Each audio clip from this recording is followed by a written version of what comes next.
have, according to the program, ulikuwa unatakiwa kuwa na dakika 40, zimeshapungua 16, lakini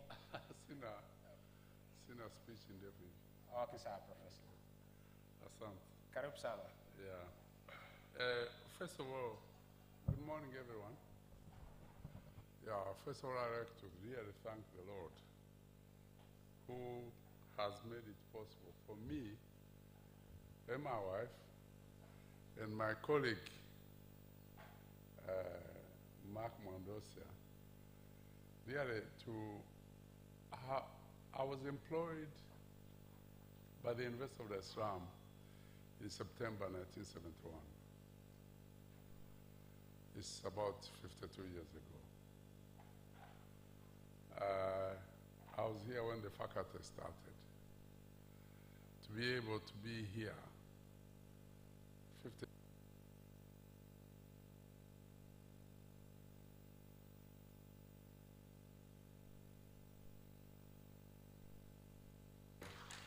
yeah, the herbs. Professor Awad Mawenya was employed a few months earlier, and only a few weeks earlier than me. So we're the first one, and then Professor Mark Mandosa followed. So really to be here 50 years later is fantastic. I really thank the Lord too that we have not reached the stage where we are absent-minded professors. I'm not sure whether you have seen absent-minded professors. I know one. There's a professor who was traveling on the train, and his wife was escorting him. They come out of the taxi, they reach the train station. The porter was there to assist them with the luggages. When they reached the train, because of this professor was absent-minded, which I really thank God I'm not one, he kissed the porter and tipped the wife. So instead of kissing the wife and tipping the porter, he did the reverse. So you can imagine being absent-minded, like I'm not that level. Dear guests, ladies and gentlemen, my colleagues, I would like to congratulate the College of Engineering and Technology of the University of Dar es Salaam for reaching this incredible milestone of 50 years. This momentous occasion is a testament of the unwavering commitment, dedication, and excellence that has shaped the college into a beacon of innovation and learning.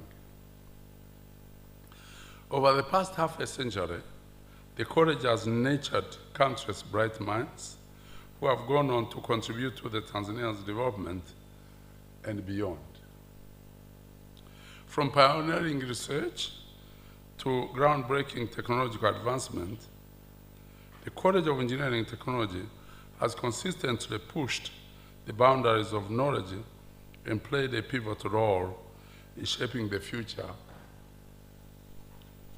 Here, to the 50 years of continued success, impact, transformative education, well done, and may you continue to inspire generations to come.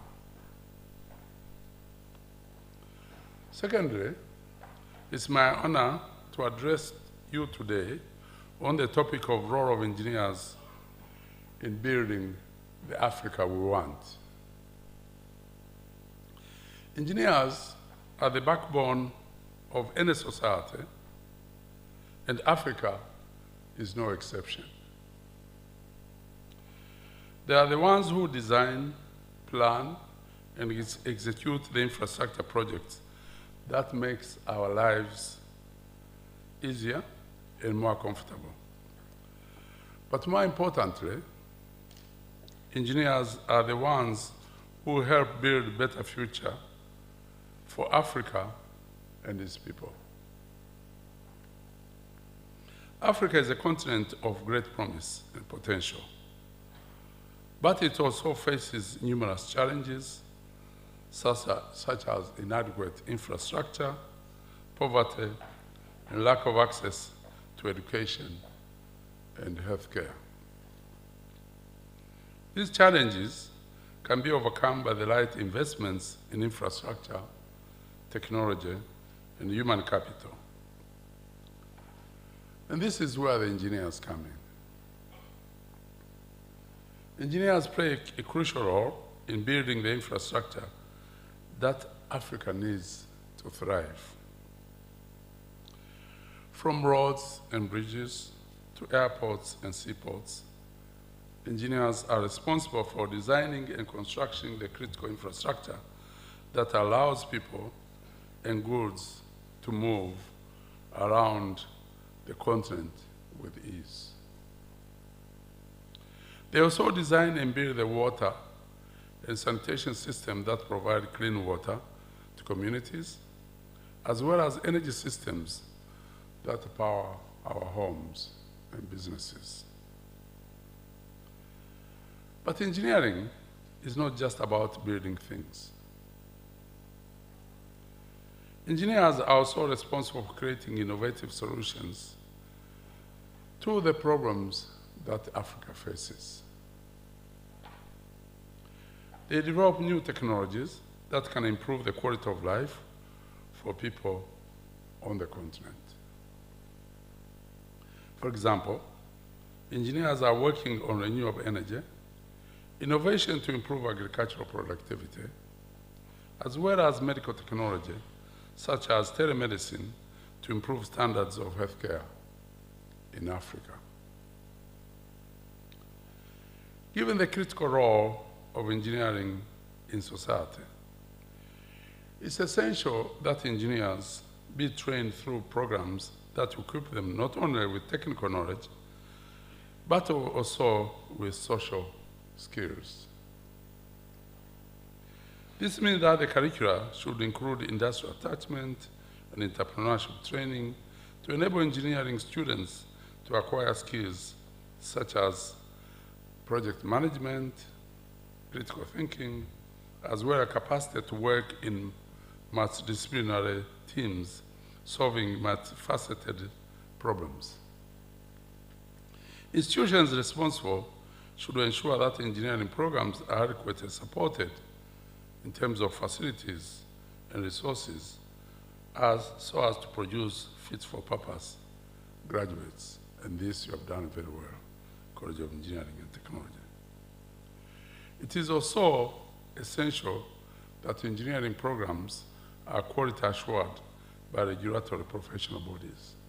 By the way, College of Engineering and Technology have been very lucky because the government has set up systems to do that. But you should ask some of us who have gone around Africa. Some of the things you have reached, they have not even 50% to that level. We are still lacking a lot. In Africa, however, engineers and future engineers ought to rise to the challenge to bring to life critical projects that we are so desperate to have in our quest for development. There are several engineering projects that Africa should implement across the board to help improve our infrastructure, economy, and quality of life of our people. Here are some of the examples. Now, before I give examples, I will give you a name. I don't have him here. He's a guy who travels with motorcycles, an Indian guy from Kenya. He travels with motorcycles across East Africa and beyond. And he gave a commentary on Twitter of the state of infrastructure, especially the roads, of the police on the roads, of the immigration, and so on. It's very surprising. I'll give you the name later on. You should look for him. You read. It's very surprising, and this is a lot of truth on what he does. There's variation of infrastructure in Africa. There's variation of how the security systems handles people. There's variation of political establishments and so on. So we differ so much. So when I talk about these things, you might think, well, we have them in Tanzania, but it might be different from the other African countries. So the examples here which we need in Africa, A, building on satellites. There are many potential benefits to African countries having their own satellites. This includes improved communication, such as enabling high-speed, low-latency internet that can revolutionize rural Africa.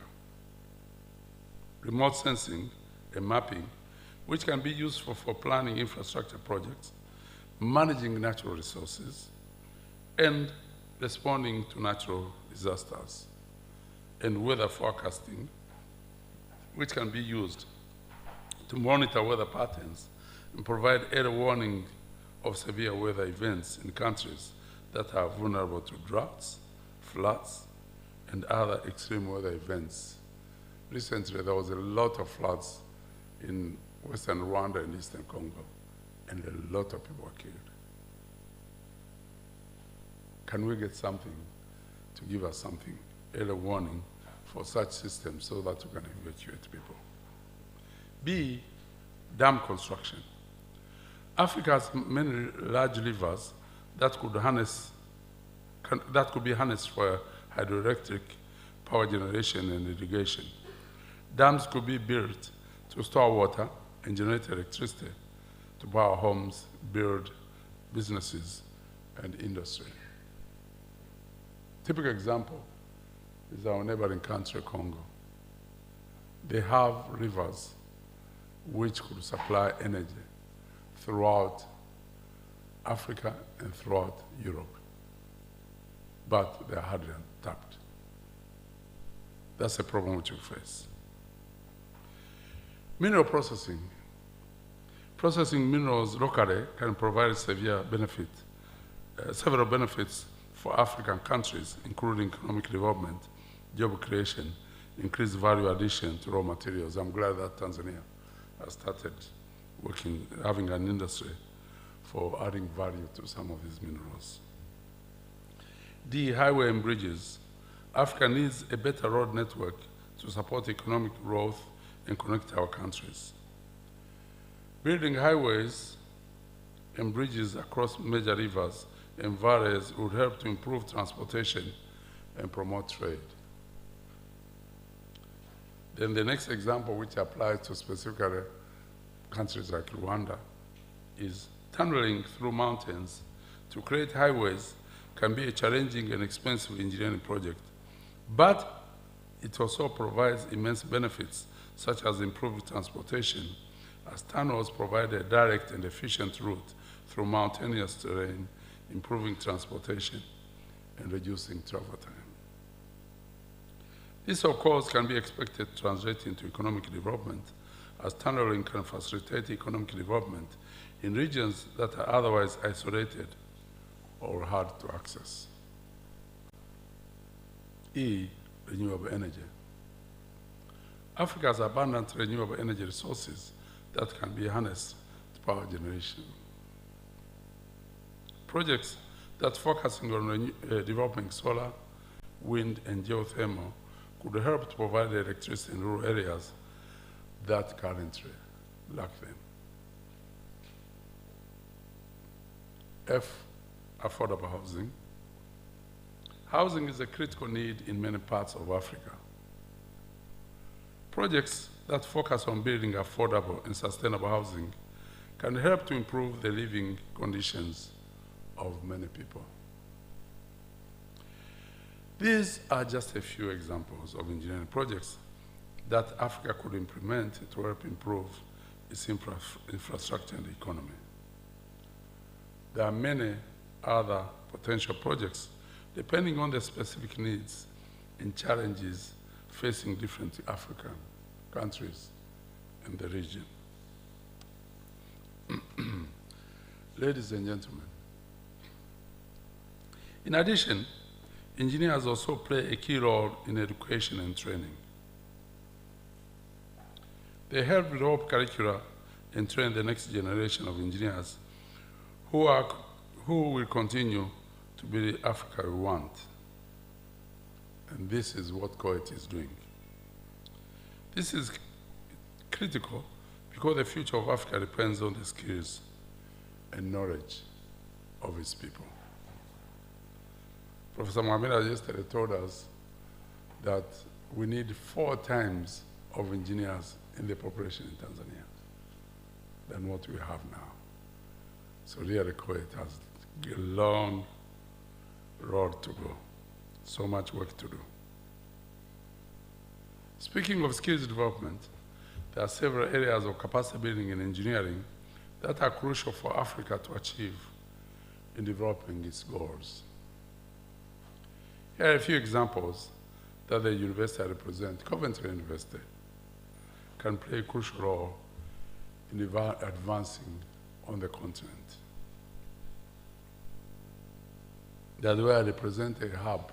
I represent Coventry University in Africa, south of Sahara, and we actually look for partnerships in so many different ways. We had a team which I think they met the principal and the vice chancellor about a few weeks back and discussed the issues of aviation training, business development, and so on. 1, education training. One of the key areas of capacity building in engineering is education and training. This involves investing in high-quality engineering education at all levels, from primary and secondary schools to technical colleges and universities. The focus should be on equipping students with the knowledge and skills needed to address the specific engineering challenges that Africa faces. Academic partnerships, especially at the international level, can provide the opportunity for capacity building at both institutional and program level through harmonized quality assurance processes and adaptation of new teaching, learning, and assessment methodologies.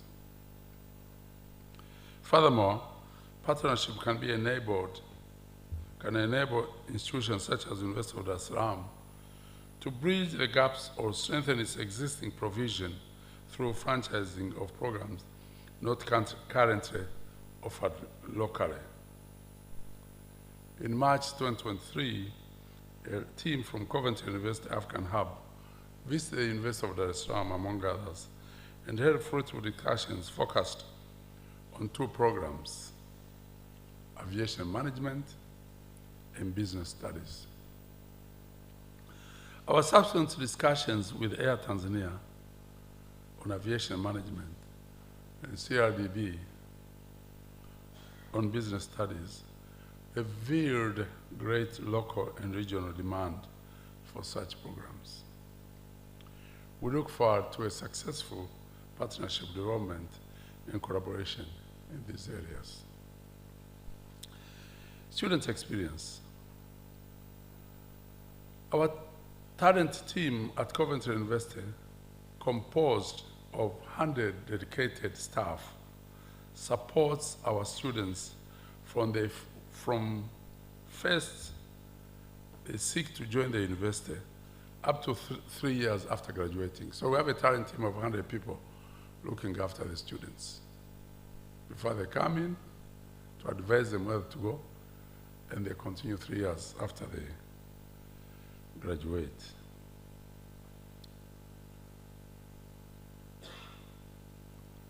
They do career guidance, skills development, word of work experience opportunities, to prepare them to be work-ready graduates. Our students value the opportunity to engage with businesses as part of their career, part of their academic studies. We work closely to match students with employers who need support for particular projects.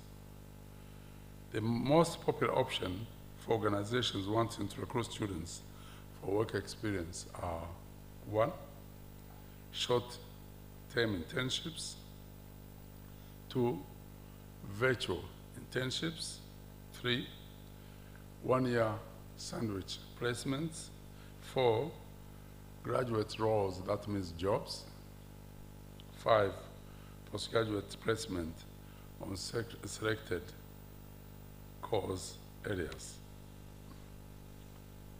Additionally, we support our students to engage in the world of work through field trips, guest lecturers, mentorship from industry leaders. Our talent team work with the global hubs like ours and international employers outside the UK, focusing on graduate job opportunities and work placement that are financially supported. 3, research and development. Another critical area of capacity building is research and development.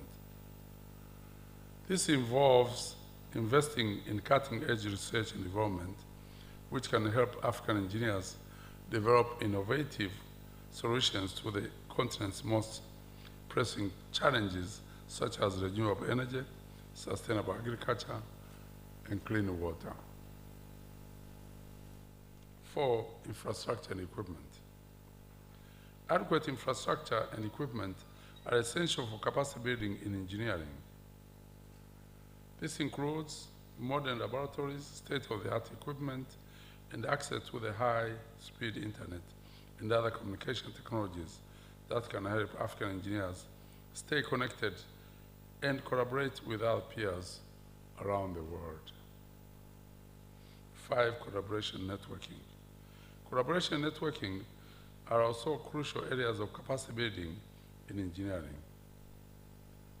By working together, African engineers can share knowledge and expertise, pool resources, and develop new solutions to common challenges. This can be facilitated by creating regional and international networks and partnerships among engineering institutions and professionals. 6, entrepreneurship and business skills. In addition to technical skills, African engineers also need to develop strong entrepreneurship and business skills. This includes knowledge of project management, budgeting, marketing, and business development. These skills can help engineers launch their own businesses and develop innovative engineering solutions that can be commercialized and scaled up. By investing in these and other capacity building in engineering, Africa can develop a strong, skilled, and innovative engineering workforce that can help drive sustainable economic growth and development across the continent. Sustainability. History shows us that every industrial revolution has been underpinned by engineering and technology as its backbone. This underlines the role that engineering has always played in economic development, and this can't be more true in Africa. However, the world is constantly changing, and so comes the challenges engineers and technologies have to face to spearhead sustainable economic transformation. Sustainable economies require sustainable engineering solutions. UNESCO defines sustainable engineering as the process of using resources in a way that does not compromise the environment or deplete the materials for the future generations. Engineering activities always impact the environment.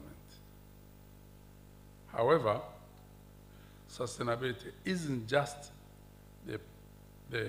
about protecting the environment. It's balancing commercial opportunities against financial risk. The world is facing the worst effects of climate change ever, and predicted not to get any better. Africa has not been spared. We have seen in recent years, in the last decade, extreme weather patterns, the droughts, the floods, etc. The engineering solutions we provide must think about climate change and the risk it presents to an engineering business in the long term, than just to think about the short-term gains. Value engineering. Gone are the days when engineers in Africa thought the continent had abundant resources. For decades, this has led to wasteful engineering designs, manufacturing, and construction processes. Africa is in crisis with its natural resources depletion. This brings out the dire need for value engineering practice which designs systems and processes to limit yet to the limit, yet assuring engineering safety and serviceability and optimizing labor, time, and material sources in the circular economy. As we look to the future, it is clear that engineers will continue to play a critical role in building the Africa we want. We must invest in engineering education, research, and development so that we can continue to innovate and find new solutions to the challenges that Africa faces. And we must continue to support and empower the engineers who are working tirelessly to build a better future for all Africans. In conclusion, I urge all of us to recognize the vital role that engineers play in building the Africa we want. Let us continue to support them and invest in their education and development so that they continue to create innovative solutions to the challenges that we face. Together, we can build a better, brighter future for Africa and its people. I thank you.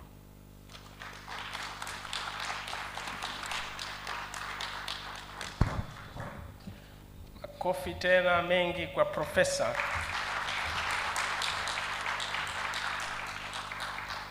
Professor, I'm sure now at least if you sit there, no problem. Hautakuwa peke yako, si ndio?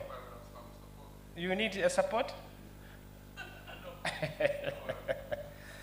Yeah, I think you appreciate the role, the pivotal role, I must say, the engineering training has. And I really like the fact that the professor actually focused and emphasized the role of engineering training to be relevant.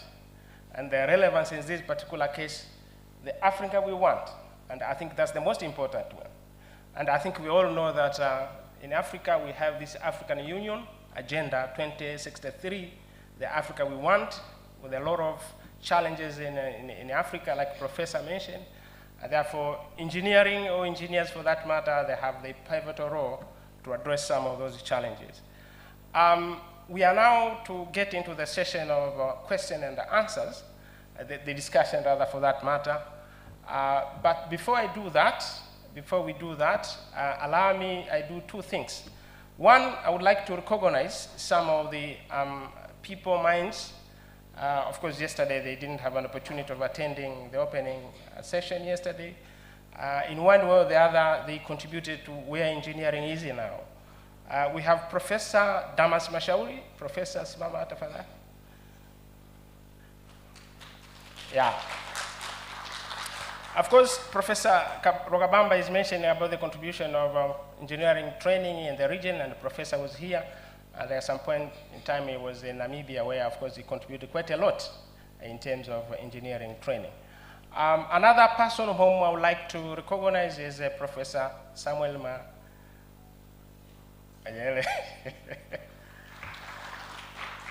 It's always that people will take granted kwamba unajua jina la mtu, but when it comes into pronouncing, you get difficult. Samani, Professor, if I'm not just doing that correctly, but we recognize your presence and we know your contribution in engineering training. Again, we have Professor Joel Norbert. Boss. Yeah, so from Department of Water Resources Engineering, and of course he wasn't with us yesterday, and we are lucky to have him today. So that's number one that I wanted to speak about. But the second thing is the highlights, rather, from your, I must admit, that was a moving speech, Professor. Asante sana, because it's an eye-open, and I'm pretty sure it has just set the scene on the discussion. And even the presenters, of course, they will need to reflect on that. Like I mentioned at the beginning, I think engineering training, it should be very relevant. And you see, we have this African Union Agenda 2063, the pivotal role that is playing.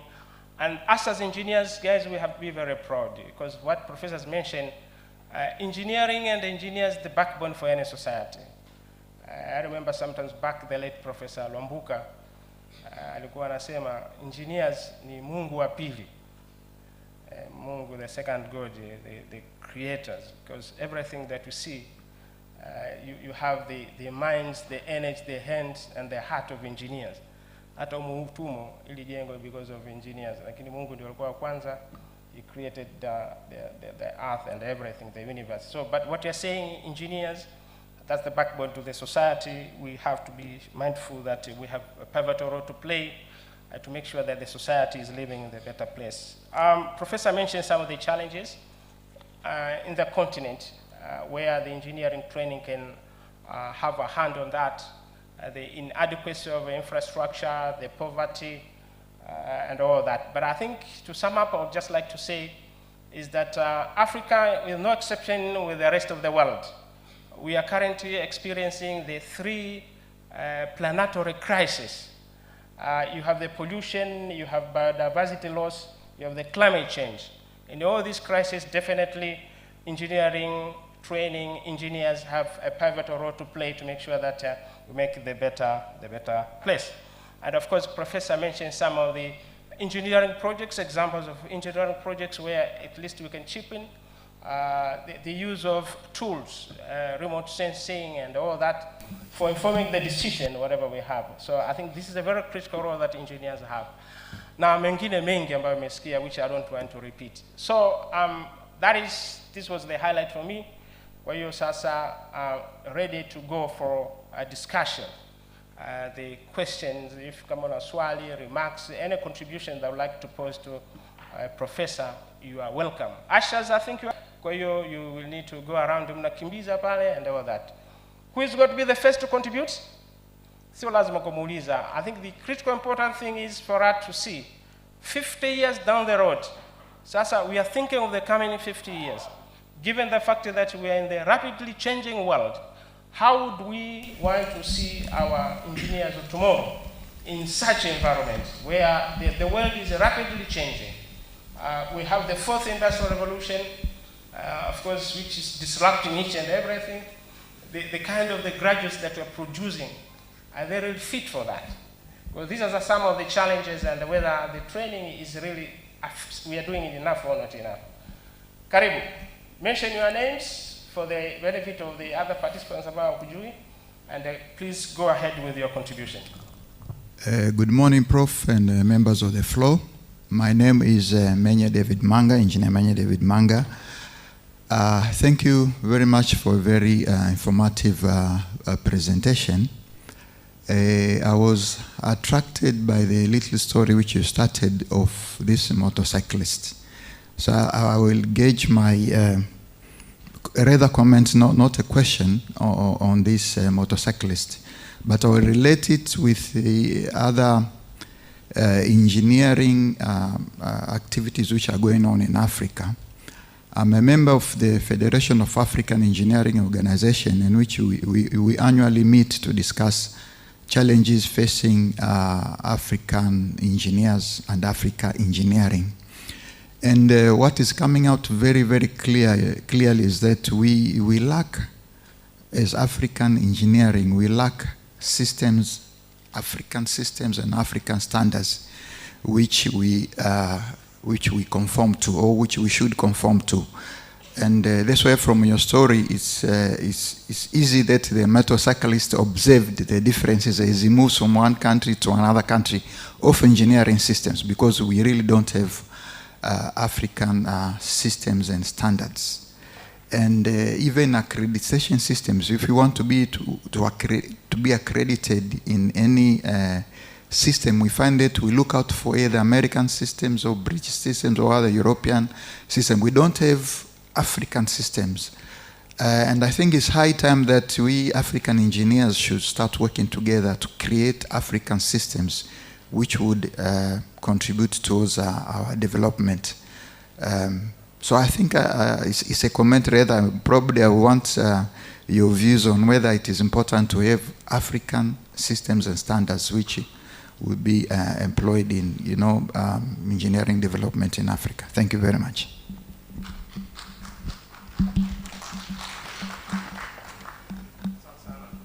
Asante kwa mchango. Of course, that was a comment, Prof.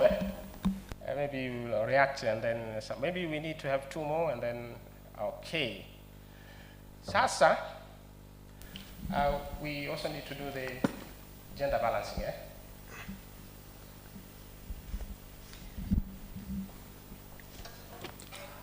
Thank you for the opportunity. My name is Dr. Zainab Katima. I am currently a lecturer at the Department of Chemical and Process Engineering. Thank you, Professor, for your nice presentation and interesting. I would like to have your experience on, you talked about the career guidance at Coventry University, the 3-year career guidance. What I want to know is, it's very interesting, and I think it would be very a good opportunity for us to do it here. But I would like to know the challenges, because when you talked about it, I already thought about the challenges that we can face if we try to apply something like that here. I think with one of the success you might have with that is you should have maybe a strong linkage with the industry, or yeah. So I would like to know the challenges you're experiencing with that, or the success that is allowing you to have that 3-year career guidance program. Thank you.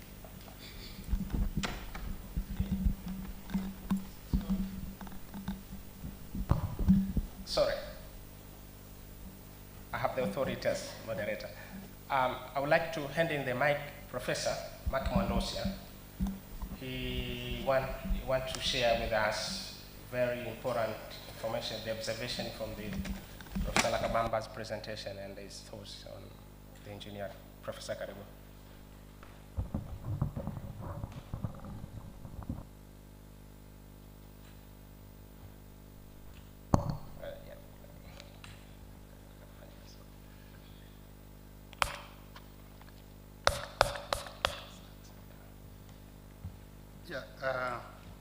Good morning. Yeah, it's really a pleasure for me to be here with you today to celebrate the 50 years of engineering at the University of Dar es Salaam. I was employed in the Department of Electrical Engineering in 1974. That makes it 49 years ago.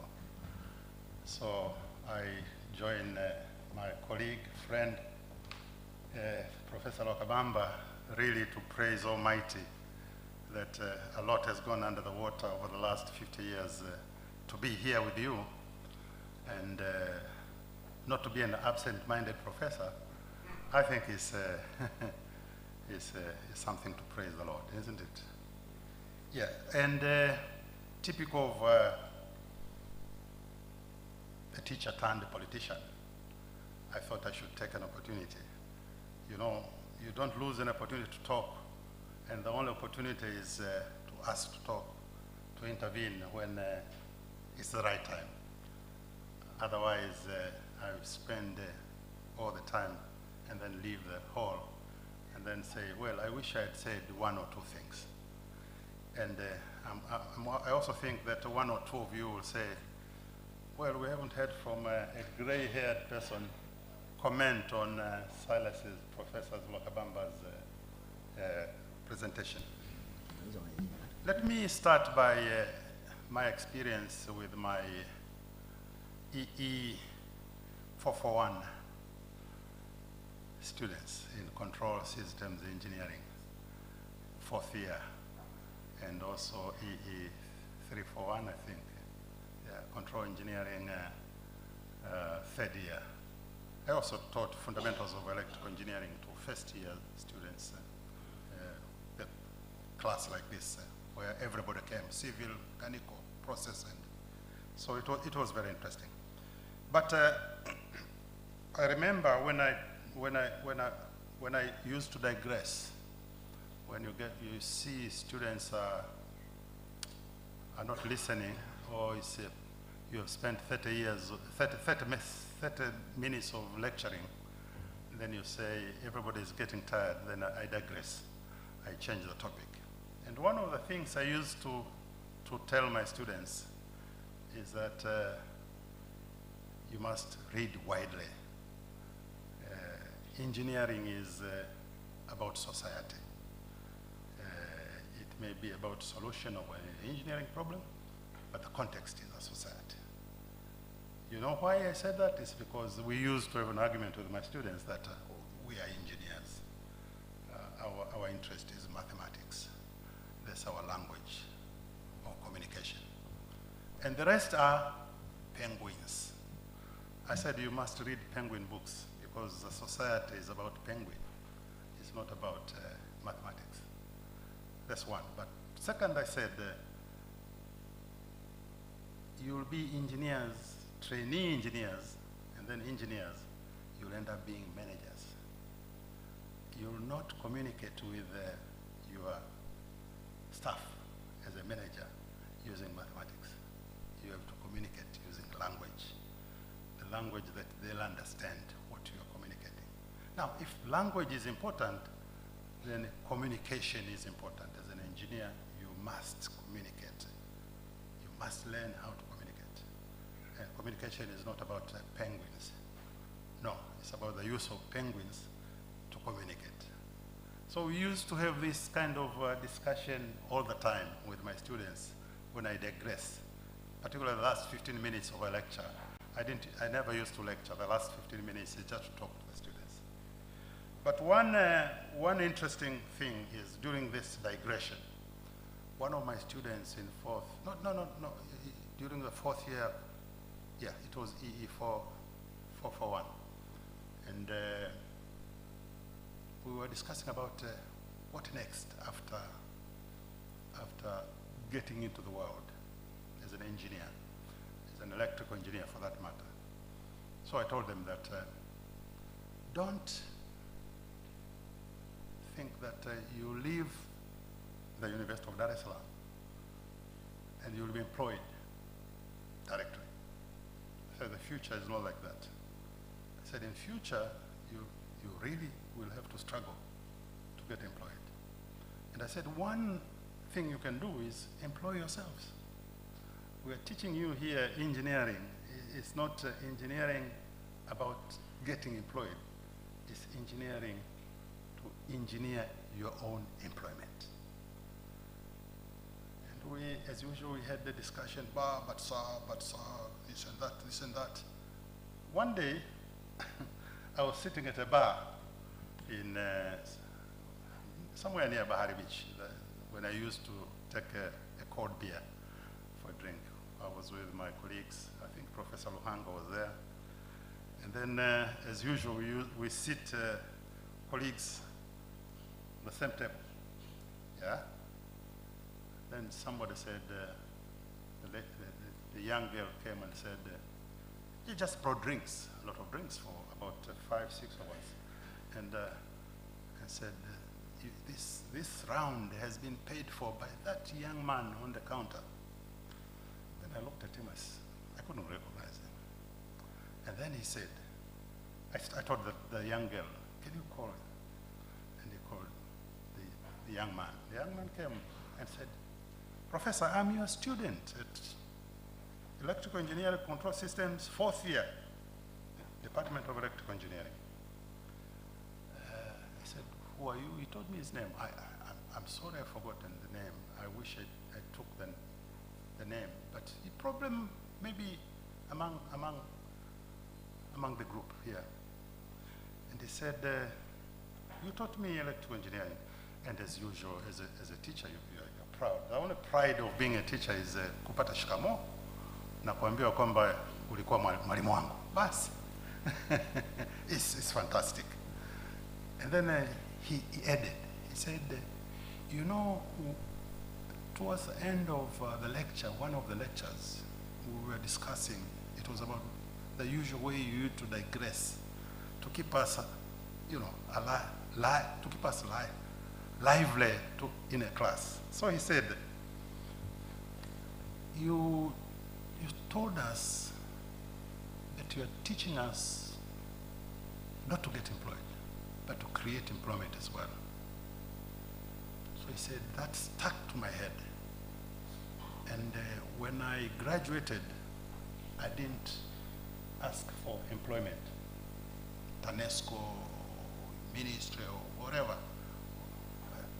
What I did is I went to the equivalent of Brella and started my own company. And he said, now I employ about 40 people. And my offices are in Kinondoni. I wish I knew that young man. I was very proud of him. And I keep this example to tell people about employment creation. And I'm sure that was about 15, 20 years ago. So I mean, he must be very far away, very far away. So I just want to use the occasion of the interaction with the Silas. I'm sorry, I call him Silas because we are colleagues. Professor Lwakabamba is too loaded for me. Yeah, to explain one of the few tidbits about. One thing also I want to say, to take this opportunity of this, the occasion of 50 years, is that in medieval times, now I read Penguins, in medieval times, in Europe, perhaps even in Africa, the medieval king or emperor had two very important people surrounding him. One was the court, we call him court jester. Court jester is the one who is always around to praise the king, make him laugh, tell him about what's happening in town, him or her. And, you know, just to keep the court and the king laughing and, you know, amused, and perhaps even give direction. But there was another important man in the king's court, important person, called the court magician. Court magician. Now, he or she was the one, you don't like likelihood, I'm sorry, it was for gender purposes, it must have been a he. The court magician was the one to whom the emperor or the king turned to when things got extremely difficult to handle in society or in the empire. And the magician always had a solution. Now, what I'm saying is that the court magician is the equivalent of the engineer. And I have a reason why I'm saying that. I'm saying that is that you always don't have to shy away from being near the court and becoming a court magician. Because otherwise, sometimes with all the good intentions, with all the learning you have, with all the qualifications, you become irrelevant. You are somebody else decides for you, decides about you, and decides what you do. Now, perhaps that is where my coincidences with Silas Kamen is that after some time, the society required of us not to work as engineers straight away, but to serve the society in various aspects. At one time, I was minister in Tanzania, and he was minister in Rwanda. And a lot of people used to ask me, wow, an engineer, first class engineer degree and PhD in two and a half years, and you become a politician. Then I always tell them about the court magician. You have to be near where decisions are made if you have to make a difference.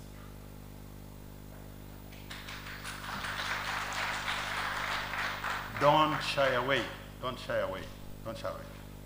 And say, this is politics, I'm an engineer. You'll be relevant. So when opportunity comes, just take it. Just take it and do your best. And the engineer has to be versatile. So I used to tell my students that at that particular time, when I used to discuss about employment and about being versatile, I used to tell my students, at that particular time, the governor of the Bank of China was an electrical engineer. See? And at that time, the prime minister of China was a mechanical engineer. I think you know where I'm driving at. I'm not justifying anything, but I'm just telling you that please, engineers, think out of the box and don't shy away from sometimes to solve a problem, you have to be there at the center stage. If the chancellor were here, I would have joked that at one time in the year 2005, the three of us, himself, Salim Mohammed Salim, and myself, were vying for a seat in Ikulu. But the country which has Ikulu wanted only one man, and he happened to be there. And luckily, when he became president, at some stage, he appointed me Chancellor of Mbeya University of Science and Technology. I see my student, but also my professor at the most. So he is the one of those who started the university, and he said it's always a pleasure to see. So Mbeya University of Science and Technology, a secret, was started because, among other things, I knew what was cooking in there. I was a magician near the emperor. Otherwise, Mbeya would not be a university of science and technology. As an engineer also, Mbeya, I was responsible for about 62 airports in the country. But the zone, the Southern Highlands zone, do not have a university. They do not have an airport. Entire seven regions. So the first thing I go there is to say, you know, let's have a major airport in Mbeya. See, I mean, you don't have to be a civil engineer, but you have to decide. And that decision I took as a minister responsible for transport, and many other things. For example, you talk about CoET. When we were restructuring the economy and selling some of our assets, the one who wanted or who was given the opportunity to buy shares in TTCL did not want anything to do with training. And he was going to sell all that part or that prime land and the buildings in Ichoyama as for profit. The magician was there and knew what was happening. I told Luhanga, write to me, ask for property to turn it into a training, because you have a reason. It has been a training institution. You want to extend training, and you want to deal with the telecommunication, so that we continue with what the institute. So he wrote to me, and the rest is history. If we were not there, and I'm saying if you don't want to go there, then don't blame anybody. Don't blame anybody when it comes to decisions that have been taken. But I would like, when he comments on my remarks, to say what is his experience here as an engineer, but also as a minister, as a magician near the court of Saint Kagame. Thank you very much.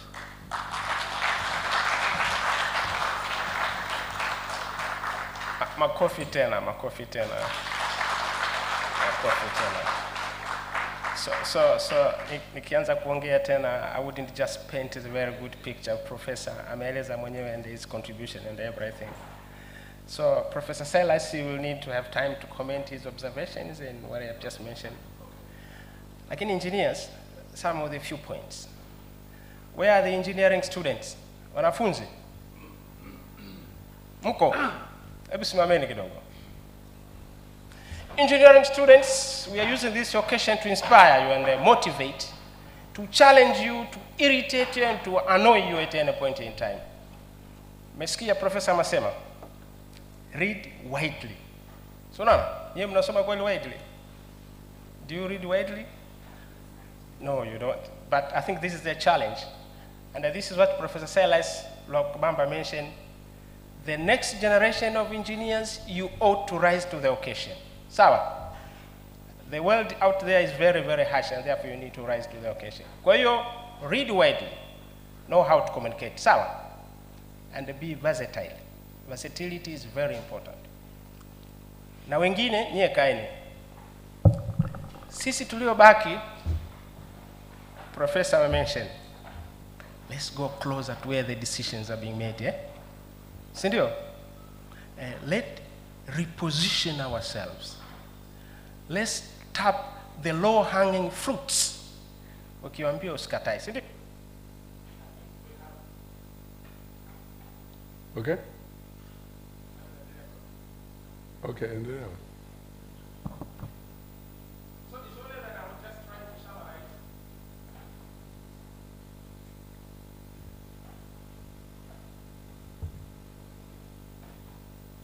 There's one there.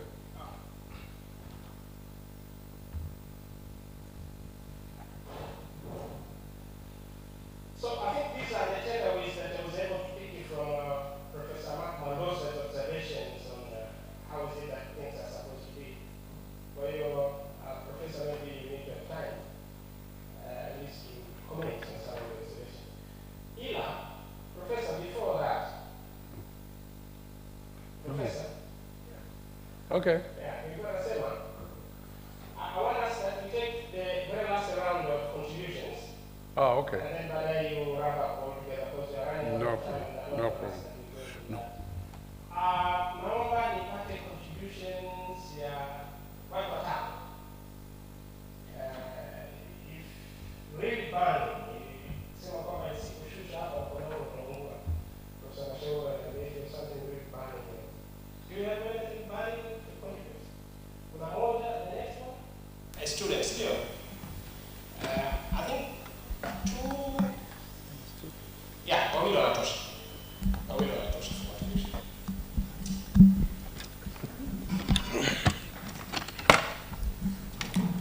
My name is Aish Hussein Mashaka. I'm a student of first year from College of Humanity, History and Political Science. I have a question, also I have contribution to presenters.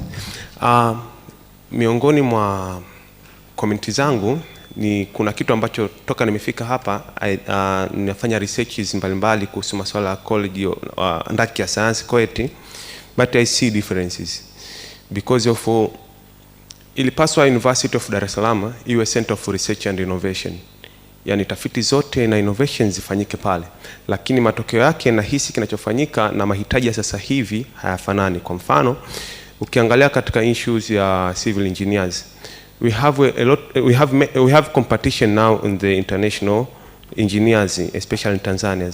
Tunazalisha watu ambao maybe soko aliwahitaji.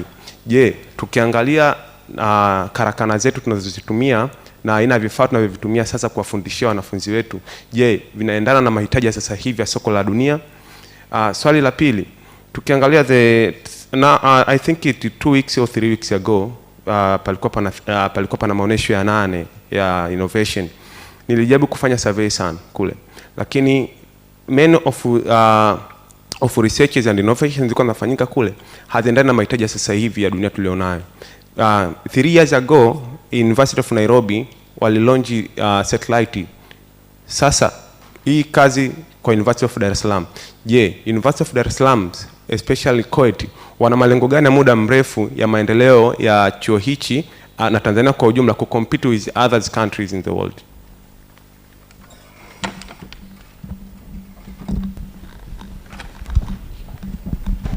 Okay. Good morning. My name is Godfrey Mfikwe. I'm a quantity surveyor, second year. First of all, I would like to thank the professor for a good presentation.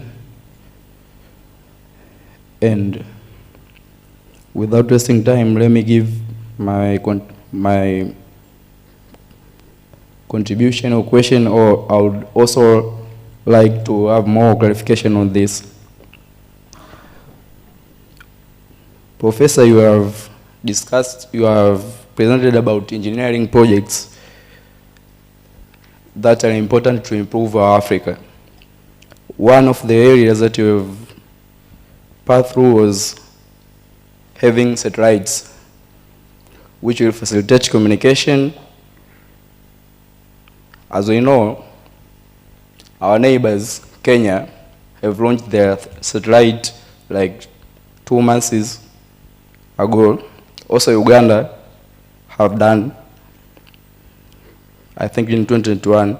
But in Tanzania, we don't have any plan of launching our own satellite. So we as engineers, what is our plan on having our satellite? And also, what is our plan on having an internet with high speed which can compete with Starlink? Thank you.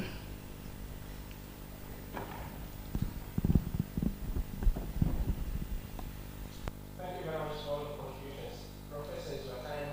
Just try to find out how best you can wrap up all the Okay, nashukuru sana. and then you comfortably land in a very Nashukuru sana. Okay, there are a number of comments and questions. First of all, I'm not a full expert or everything. You should know that. And I think all of us together, we have a lot of minds. And I think we can come up with something which can help us out to move forward.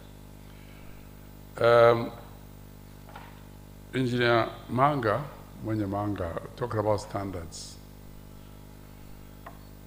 And I think you have been to quite a number of East African countries.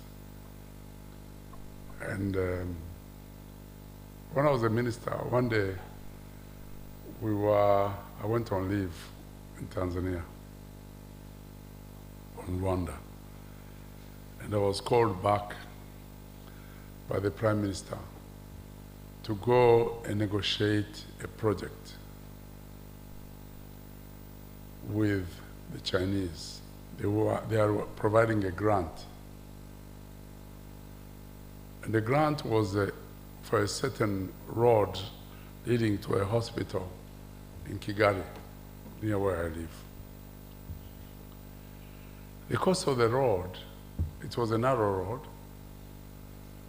was going to be over $1 million per kilometer.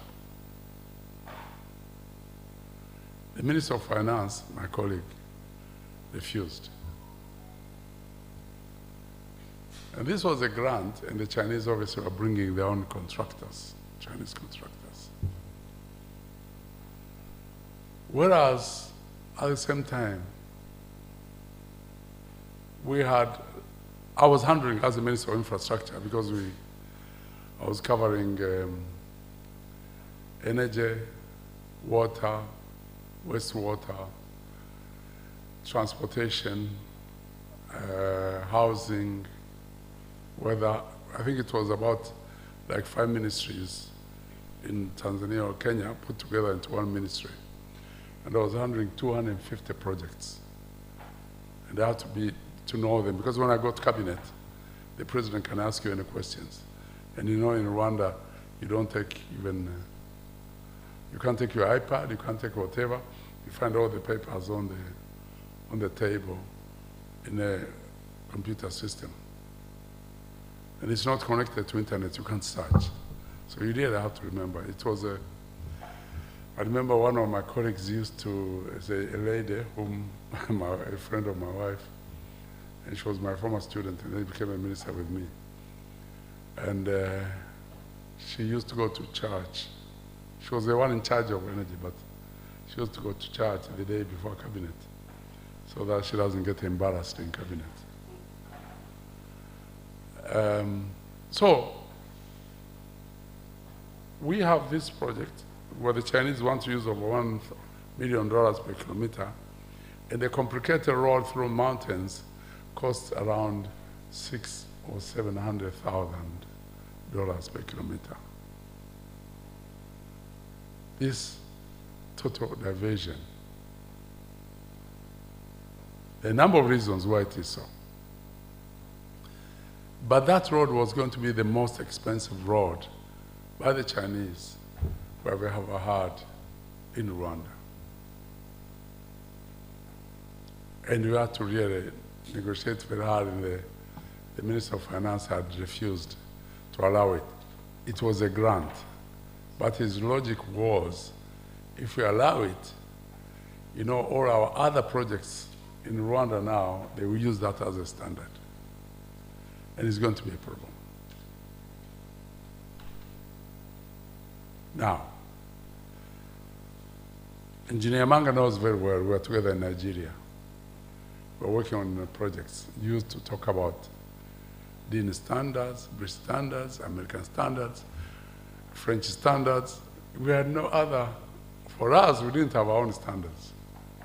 We had to really use this. I don't know now, you practice. Maybe you know better. We have the International Standards Organization based in Kenya.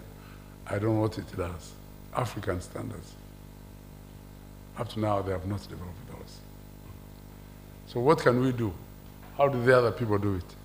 So I think really it's an exam which we really need to work on. Seriously. Because the same example of this motorcycle, my brother Mark knows very well. There's a city, our neighboring country. If you go there, the roads in the capital city, they are not on the potholes. I think they can swallow the car. This is really bad. I was there even on leave recently, and this is the situation. Could be many reasons why it is so. But another reason, they might have used the wrong standards to build those roads. So I think we need to agree on standards, how we are going to, what type of standards we are going to use in our own construction systems, in our manufacturing, in our whatever. So I think we are very correct, but I think really the Institution of Engineers have started a debate, and the other scientists, because it's not, it doesn't work on roads and infrastructure, but other things too. So we're in is something which is very, very critical for our own development in Africa and so on. There was a question which on career guidance. I see the lady, I think she's the only lady who asked a question, fortunately. Now, in Coventry University, we are very proud because we have one of the highest, achievement is that 95 of all our graduates, and we have thousands and thousands of graduates. Online, we have 100,000, nearly 1 million people, by the way, 1 million people online. But we have around 100,000, not only outside, but also in Coventry itself, in total. And that 5% of our students get employed within the first 6 months. And that is really high. Because we take care of nurturing our students before they come in and taking them through up to 3 years after they leave the university. We have them on the book. We have a team of 100, as I said, people plus. And we pick people who have run industries. They are the ones who man that office. In my hub, I have one representative from that team who looks after Africa south of Sahara. We work with the industries and talk to them in different ways of placement of our students. It can go up to 1 year to that. So we have a database. We also have a software called the Handshake. Handshake, if you look for it, it's used everywhere. And you can register if you want to. You send me a message. We can make sure that you are registered. Here, employers, they actually get their employees from that Handshake app. They put, it's like a pool. The employer announce their jobs, and the students put their CVs there. So it's like a matchmaking app, which brings them up together. And this is one example, but we can give you more, I can give you my expert to talk to you. And why not? We can cooperate with CoET. In this way is how we do it. And I'm sure you can find a way of doing it. Because it is taken very seriously. There was another company which we had taken in Rwanda, but as usual, when you change ministers, you change director generals, things change, and they were there for many years. It's a company called Kuda. Look for Kuda, K-U-D-E-R. It's an American company. Here, Kuda starts really capturing students from when they are young in primary and secondary schools. They have the software system where if you go on it, they will try to know your interests from when you are young. Because a lot of us, some of us are faced even with their own kids. You send them to do medicine, and they finish medicine, they said, this is not my interest. They want to do music. But you could have captured it earlier, that actually these people are interested in music. They don't want engineering. They don't want to do medicine. By using scientific methods to know what the interest of this kid. And direct them what to study, and direct them which companies can help where they work, and help in their interest. So there are different ways of doing this. There are scientific methods which can be done. So we have our successes, but also there's some challenges of getting companies. You need to talk to companies. You need to look for funds to be able to send somebody across the whole world to go to a company. You don't leave them in your own locality. After all, how they say, the world is a village. We are very small. So somebody should be able to move from Tanzania and work in Alaska. Why not? If they are well trained. So this is possible in so many ways. Mark, there's nothing I can add. If you are on the table, it's very important that you approach the head table. You sit on the head table. That's where decisions are taken.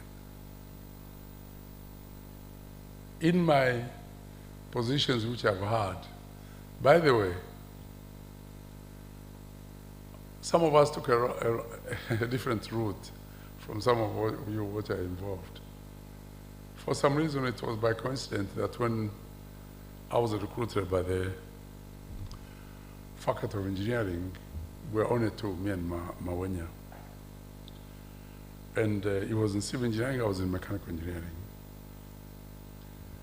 For some reason, the Professor Hans Wagner was the head of department, a German, decided to step down as the head of department.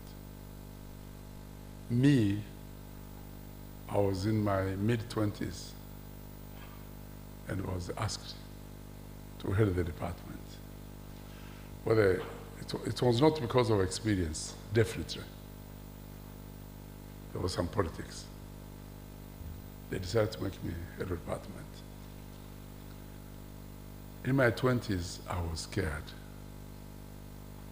I was going to head a department with people who are much senior than me in terms of experience and age. So in order to learn from them, every Saturday at 10 o'clock, we had a head of department meeting, a department meeting. This was mostly to try and learn from people who are more experienced than me. And this is a lesson to you. So we sit, there are these challenges which we have in the department. How can we handle them? So we discuss them, come to a conclusion, and we took minutes. Next week we review what happened and then plan for the next week, the following week. That way, from then up to today, I have weekly meetings with some senior staff. And two, it helped me to survive in a place which was very political. If you take a decision, it's very sensitive in Rwanda. So it was after the war and genocide, and people are sensitive. If you take a decision to terminate somebody, promote somebody, they will look at in different lenses, depending on your lens. Okay? This one came from Tanzania, this one came from Uganda, this one came from Congo, this one from Burundi, this one is this ethnicity, whatever, although things have died down, but it was very sensitive. So holding meetings on a weekly basis and writing minutes and signing them helped me to survive up to today, 26 years later. So you need to learn that you should learn from the others. You don't know everything. You can learn from different people and move on. So that's what happens to me. I was head of department, and then dean, and you know, the rest is history. Later on, I headed different institutions, ministries, and so on up to today.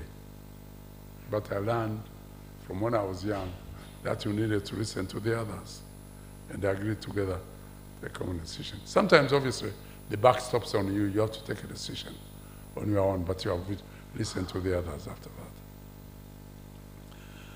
So being on the head table makes a lot of difference. You can make an impact, and we really have made an impact.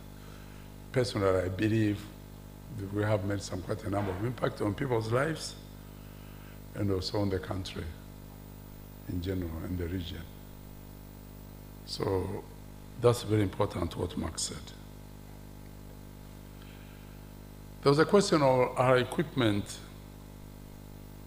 used to train engineers relevant. I really don't know. You know better. I think the world is changing. We really need to train engineers fit for purpose and equipment. I don't know whether you guys remember, I have in my house in Rwanda, if ever somebody comes, Mark has been there. We have all these dial telephones, I have slide rules. I use a slide rule up to my PhD level in Leeds.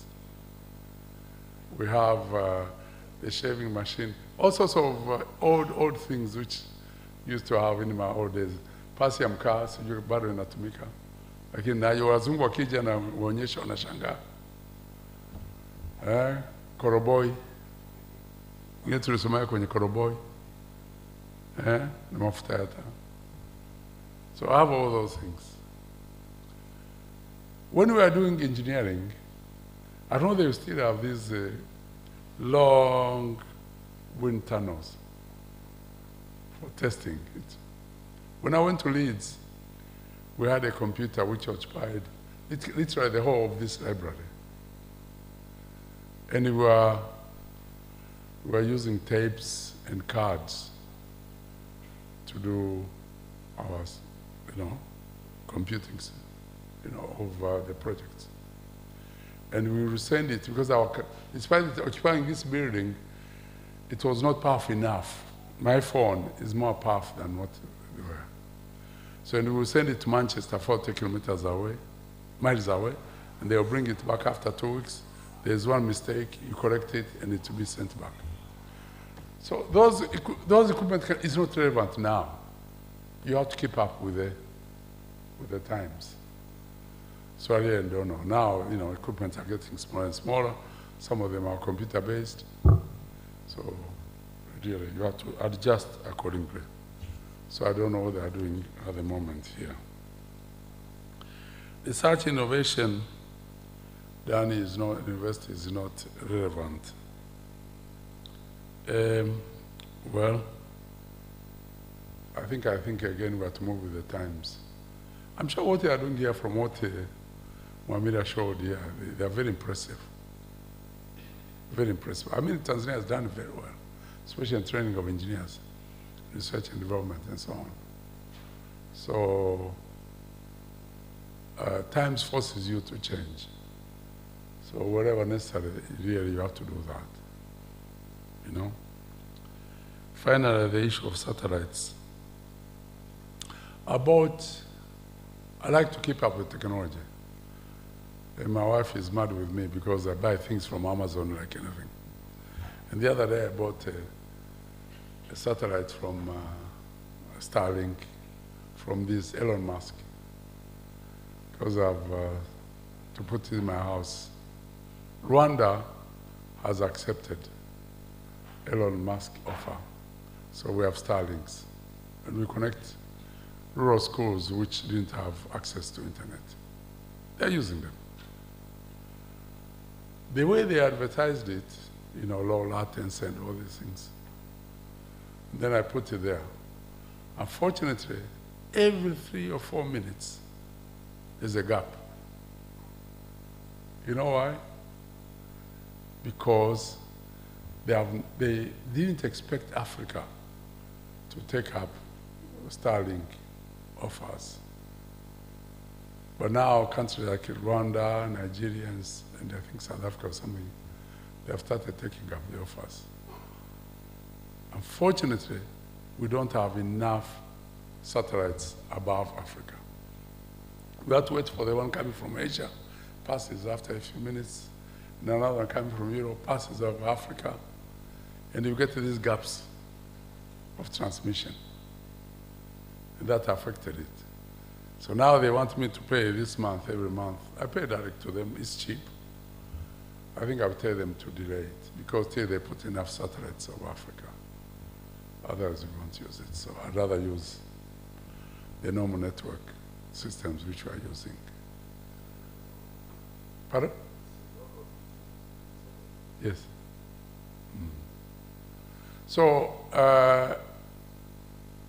whether Kenya or Uganda has put up, launch their own satellites when Tanzania will do it, I don't know. Maybe my brother Mark knows better because he's head that ministry. He still have some link in the ministry, he can tell you.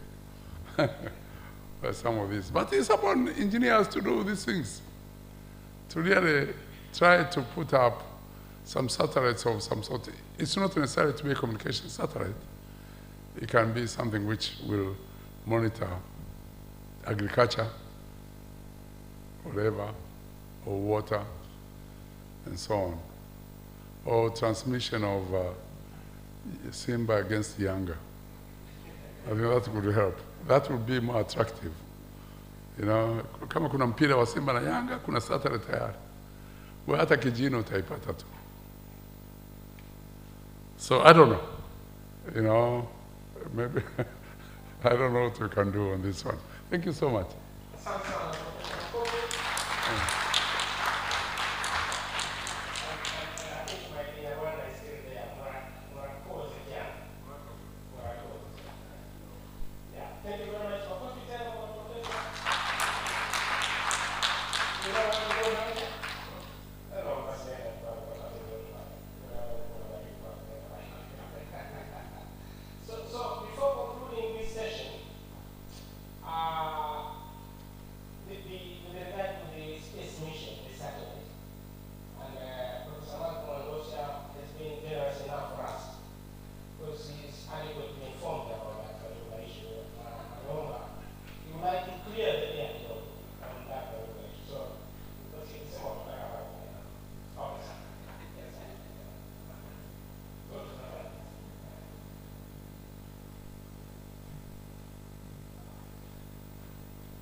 Nikianza kuzungumza nawaambia nilipokuwa chuo kikuu cha Dar es Salaam kipindi kilikuwa dakika 50, lakini sitachukua dakika 50, nitachukua dakika 5 tu.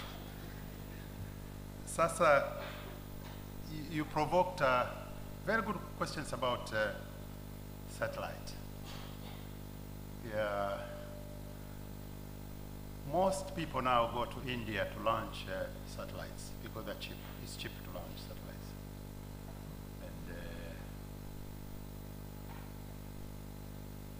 But let me come to East Africa.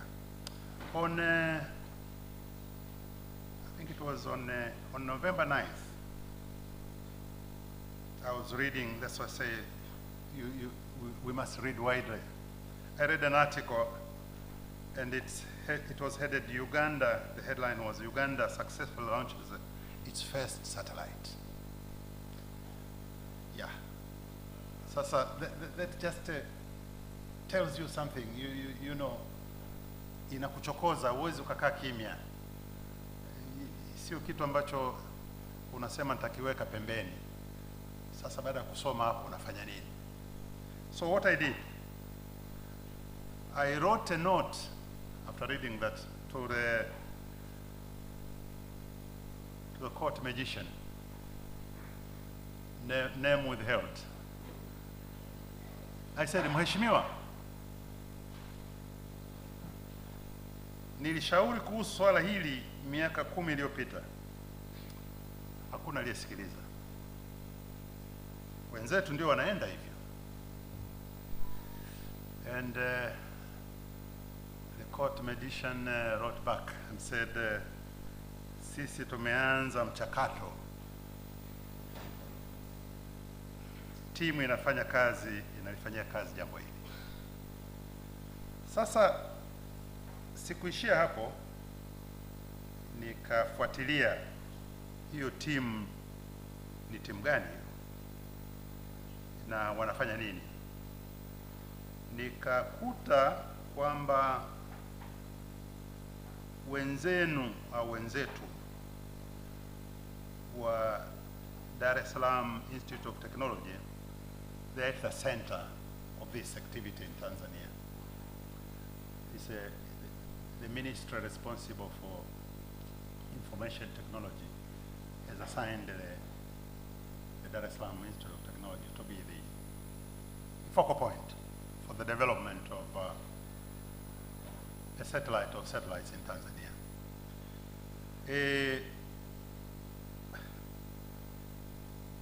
When I learned that, I wrote to the director, I think the principal, I think he was the rector, or the vice chancellor of the Dar es Salaam Institute of Technology.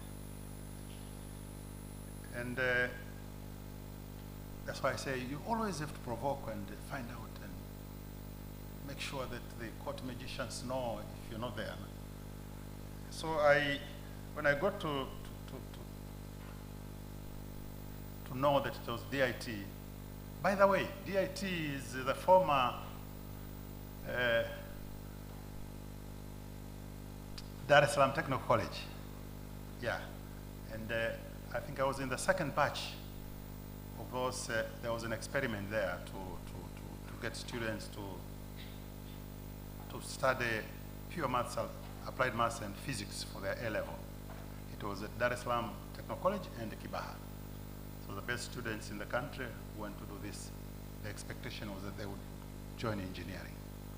And luckily, most of them actually, Professor Mamila is one of them, who was a bit behind me by 1 year or two.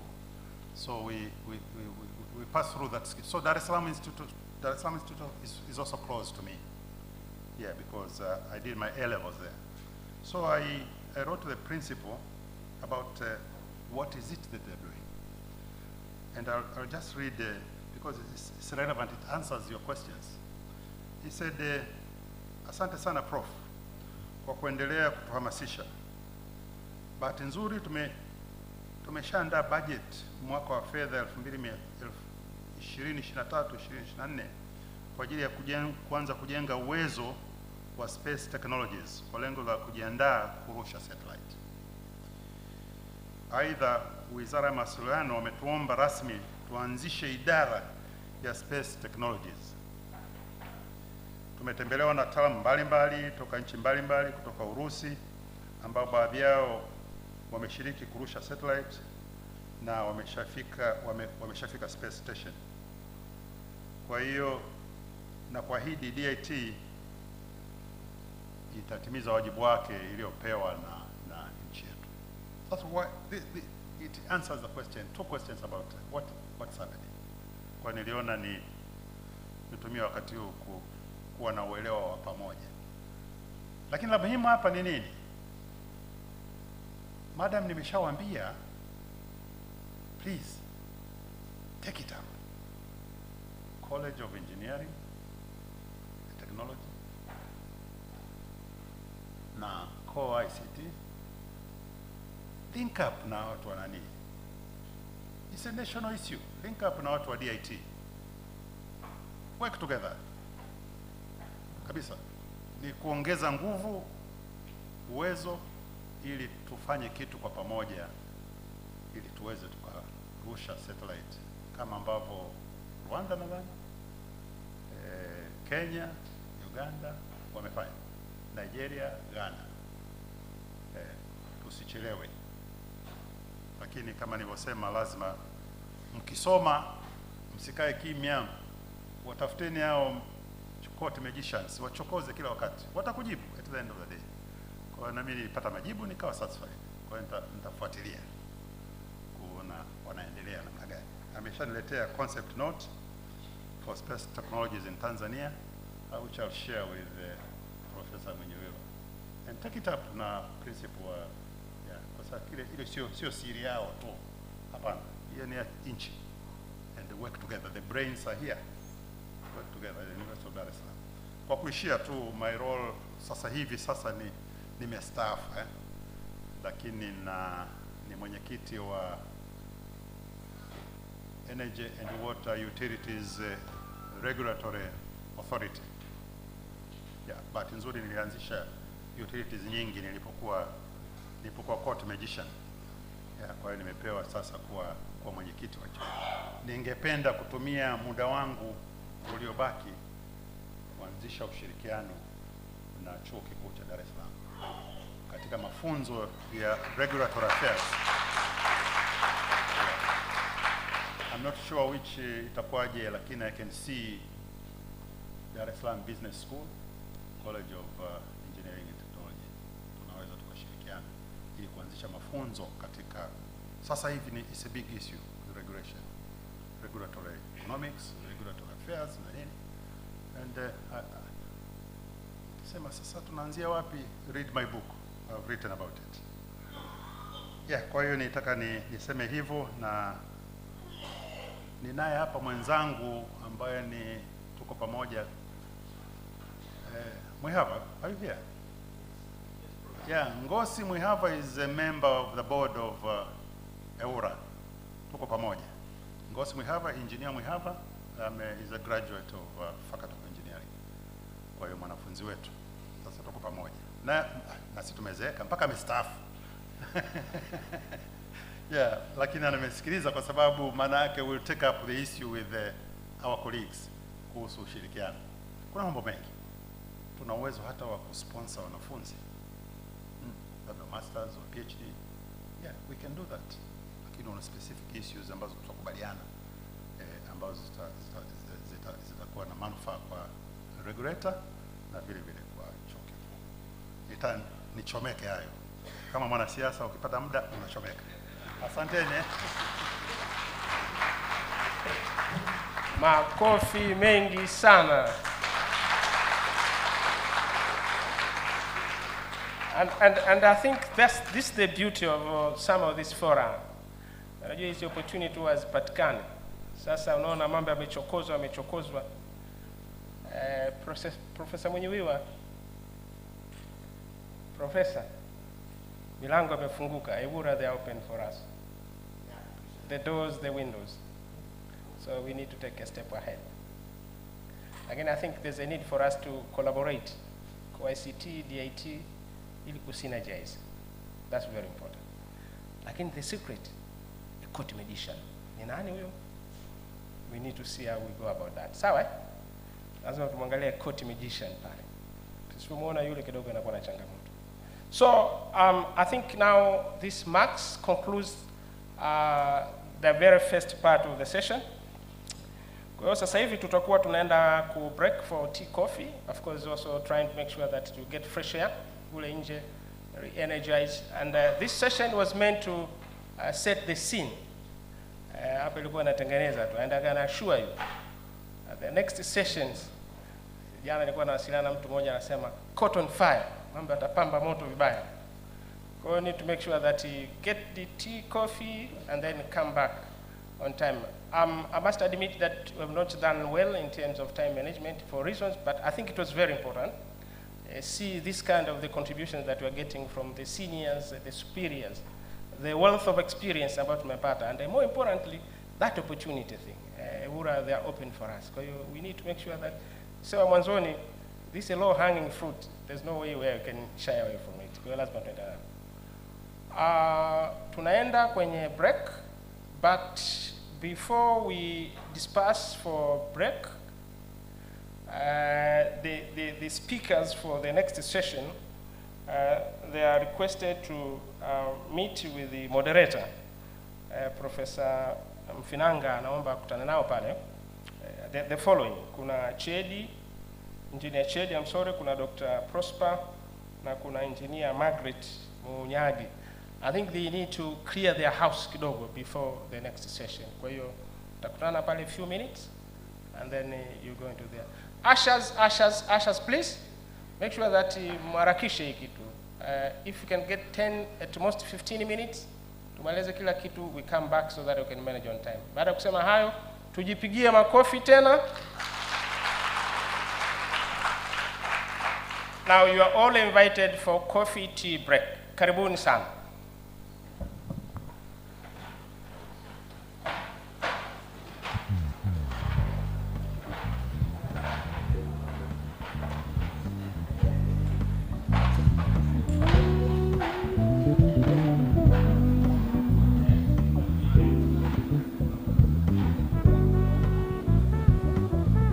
Itakuwa moderated na Professor Mfinanga, and the members of the panel or panelists wapo pale. Kuna Chedi mwenyewe, kuna Dr. Prosper Mafule pamoja na Engineer Margaret Munyagi. Hao watakuja baada ya presentation ya Engineer Chedi. Now, before I just present to you the presenter ambaye ni Engineer Chedi, it could be very important for you, at least you need to understand a little bit about the presenter. Kwamba Engineer Chedi is a civil engineering graduate, academic year 1991 all the way to 1995, of course from this very, and the principals and deans were ile FOE na zile nini ile IPI and all that.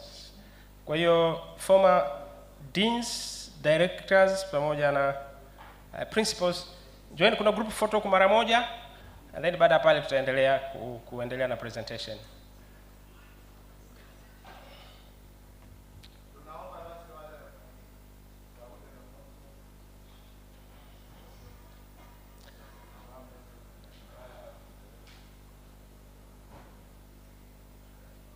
Professor Kimambo naye the former principal prof.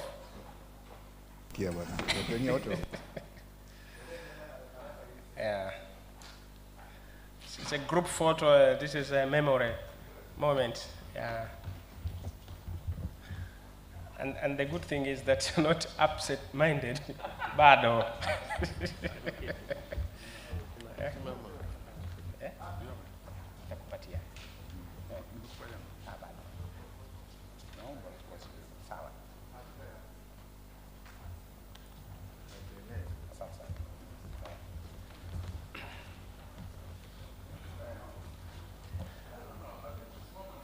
Paparazzi.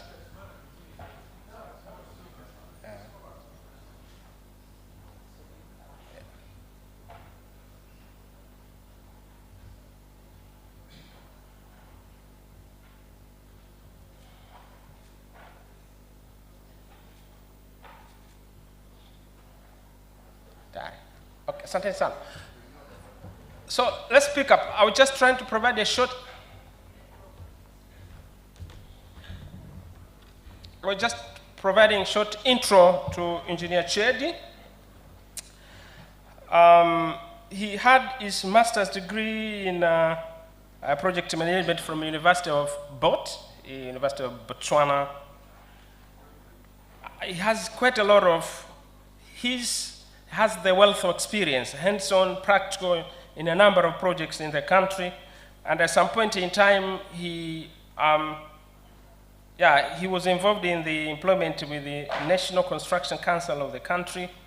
That's from 1996 to 1998.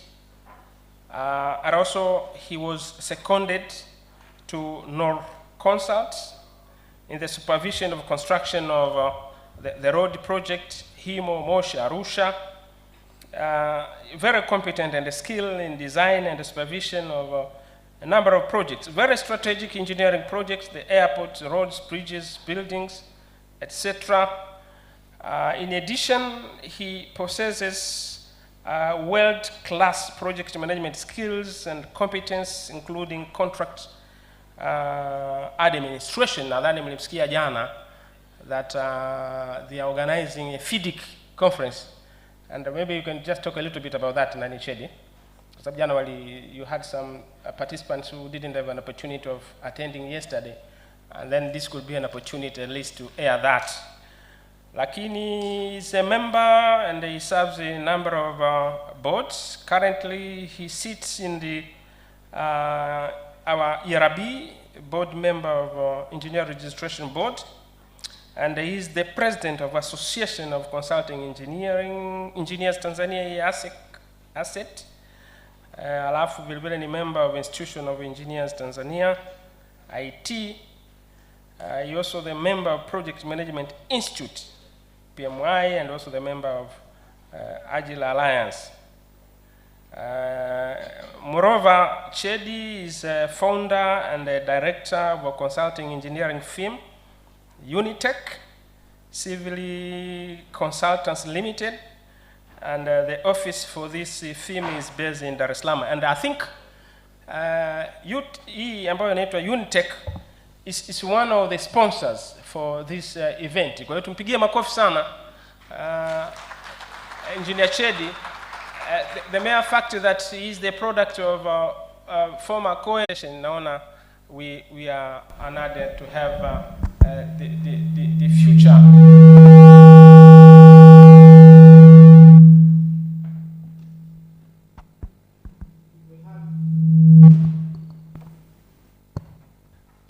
Tuna vijana wa shule ya msingi wameingia, nadhani we would like, I think we need to inspire these young ones because the future is for them. And I think it's very important that we encourage, we inspire, we motivate the engineering. Sababu hawa sasa ndio, that's how the future is holding for them. So, Engineer Chedi, over to you. Thank you very much. Good morning, everybody. My name is Engineer Chedi Masambaji, as was introduced by the moderator, civil engineer by profession, and also Masters in Project Management. I joined University in 1991 and graduated in 1995. So here today, I feel like I'm back home. I'm not a stranger. It's now about 32 years since I joined this community as a fresh graduate in 1991. Actually, it was supposed to be 1990, but by then the university was closed because of some students' politics riots, so the university was closed for 1 year. So we were forced to stay at home for 1 year to wait to join the university. It also let me do justice also to acknowledge the presence of the people who actually touched my lives, especially the lecturers. I was taught advanced structural engineering by Professor Mwamila. I think he's still having his breakfast. And also Professor Mashauri, he taught us water resources engineering. Professor, just raise your hand. Thank you very much. And also, I saw today one of my classmates, Dr. Mulugu, he's here, my classmate. Thank you very much. And I think I can see somebody who taught us power supply engineering in the first year. Sorry, I've forgotten your name. I think somewhere behind there. Anyway, yeah, thank you very much. And today also the moderator gave me a privilege to speak a little bit about ASSET. ASSET, where I'm also president, is an association of CoET engineers Tanzania. The main objective is basically to form a platform where CoET engineers Tanzania can meet, discuss, and exchange views and ideas. Number two is also to self-regulate ourselves, because even at ASSET, we've got our own code of ethics and code of conduct. Number three, to serve the community, especially the industry. Because we at ASSET, we also provide training, specialized training, especially in contract administration, project management, etc., including FIDIC conditional contracts. In that regard, since we ASSET, we are the only institution that's accredited or affiliate member to FIDIC International. FIDIC is a federation of CoET engineering companies or firms in the world. And they are now actually the driving force in developing and updating various conditional contracts for many complex projects, including those financed by international organizations, World Bank, et cetera, et cetera. So for this year, last year we had the annual general meeting for FIDIC Africa. It was held in Nigeria. This year it will be held next week in Zambia, Victoria Falls. And so let me take this opportunity to welcome each one of you to attend this very important event, because this is where you're going to also to meet your fellow African CoET engineers and to exchange ideas and views. Life is about meeting people. We are social beings. So if you lock yourself inside, you can never grow. Today, one of the professors said we should read widely, including also interaction with different people of different backgrounds. Okay. Also, the moderator requested us also to link with the previous professor presentation. A special professor, he mentioned about the need to teach critical thinking to engineers or students. These are critical missing skills which separate us from others in the advanced world. So I think today, myself right now here, I'm a court magician because I'm very close to professors who are kingmakers. Professors are the people who make good engineers. So young engineers, you should respect your teachers because they can make or break you without you knowing. So I would like to urge your professors, you should also introduce this subject to your students, critical thinking. I was lucky, although I did not do it at the University of Dar es Salaam, but I did critical thinking studies for 6 months when I was doing master's degree. It actually changed me completely. So other issue we'll discuss later when it comes to Q&A session. Coming back to today's presentation, I was requested to do a presentation on strategic infrastructure development in Tanzania. When I received this letter from the professor, I was really humbled because I said, who am I to go and make a presentation to my teachers, to my lecturers? Because they are the experts. But anyway, for me, I said there's an opportunity to give back to the community, the very community who made me whoever I am today. So the following is the outline of our presentation. I'll talk a little bit about strategic projects in general, then Tanzania railway network, types of railways in Tanzania, SGR railway network development phases, SGR phase 1 development, SGR phase 2 development, other phases, development of the SGR, then SGR phase 1 implementation, what is in it, then photos from the project. And lastly, a little bit about the contract type that is being used in these projects. A strategic infrastructure development in the context of a country, they cover a wide range of developments. They also aim at achieving a particular strategic, economic, or social importance to a nation, region, or local areas. However, the discussion will be at national level.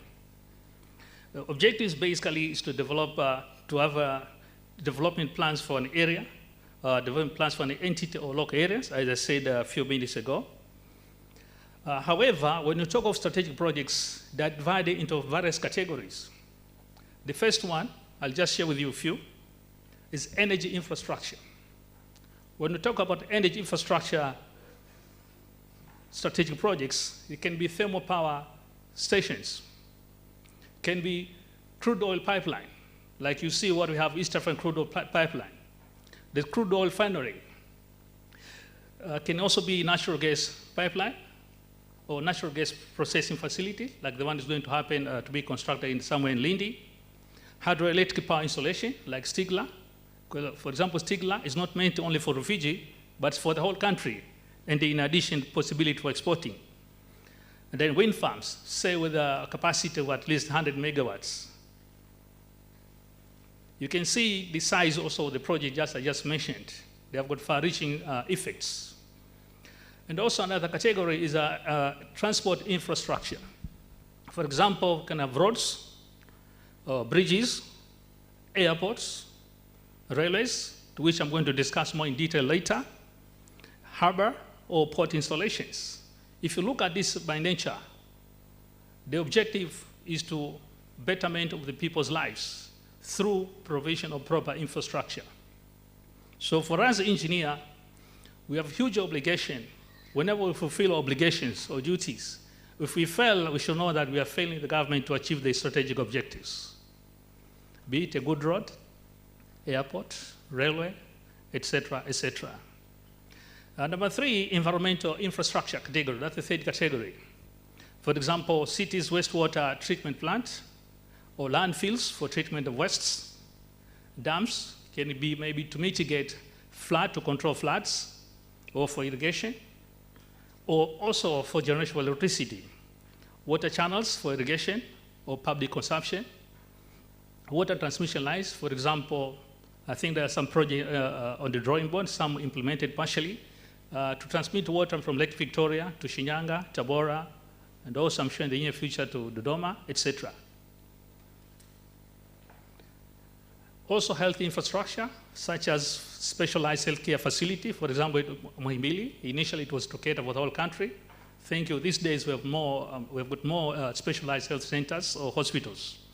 Education, for example, University of Dar es Salaam. The objective is not just to save people around Ubungo, but for the whole country. This at least gives you in a nutshell all about strategic projects. For Tanzania, our strategic projects, they are all aligned to national long-term perspectives. That is a 15-year development plan from 2011 to 2026, which are also divided, implemented in phases of 5 years each. For example, the first one was 2011 up to 2016. The second one was from 2016 to 2021. And the third is 2021 to 2026. For example, in the first 5-year National Development Plan, that's from 2011 to 2016, some of the projects that were executed, strategic projects, it included rehabilitation of 2,707 kilometers of central rail line. We call it meter gauge. Meter gauge is because the width of the rails, left and right, is 1 meter. That's why it's called meter gauge, meter. Then construction and rehabilitation of 2,775 kilometers of paved roads. Upgrading of Dar es Salaam port to increase cargo handling capacity from 9.9 million tons in 2012 to 14 million tons to 2014-2015. Then also increased in electricity generation from 900 megawatts in 2010 to 1,246 megawatts in 2015.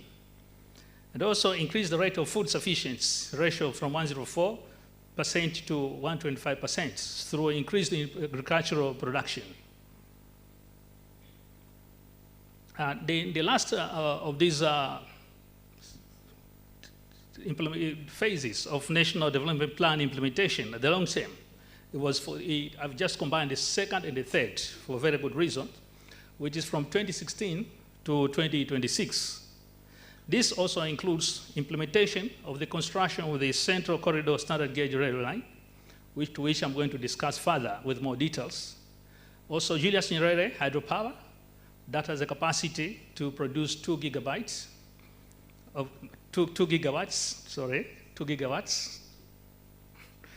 Then also revamping of Air Tanzania Corporation through procurement of a number of brand new aircrafts, etc. But these three are those major ones.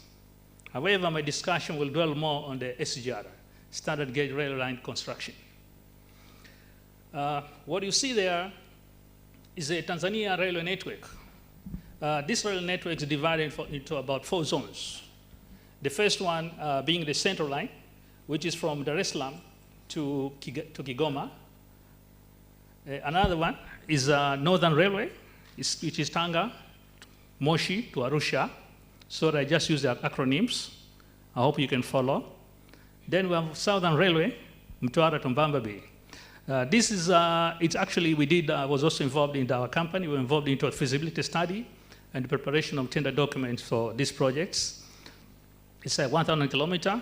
To the east, to the far west, the terrain is very challenging, but that's all about engineering. The job of engineers is to overcome challenges. Nothing is impossible. Then last one is Tazara, Tanzania-Zambia railway line, which is from Dar es Salaam to Tunduma, all the way to Kapiri-Mposhi in Zambia. And all these rails, for example, they are made up of 3 different types. For example, the central rail line, I'm repeating, is a meter gauge. The distance between the rails is about 1 meter, while the standard gauge is 1.450 meter wide. In Tazara, it's called also Cape gauge, which is 0.9 meter wide.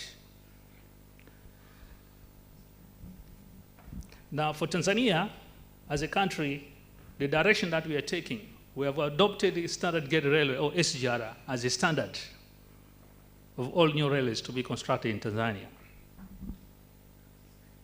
And this is because of its high load carrying capacity and the higher speed if you compare to the meter gauge.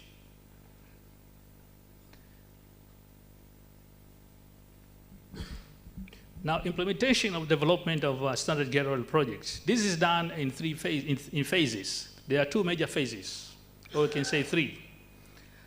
Phase 1 is a construction of a standard gauge railway from Dar es Salaam to Mwanza. It's called phase 1, which is 1,219 kilometers long along the main line, plus 377 sidings or passing room where you go to station. If you go to any railway station, you can see there are a number of rails or other trains parking next to the train that you are in.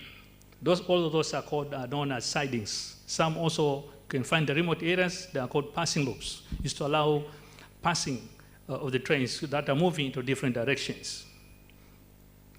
The second phase is a SGR line from Tabora to Kigoma.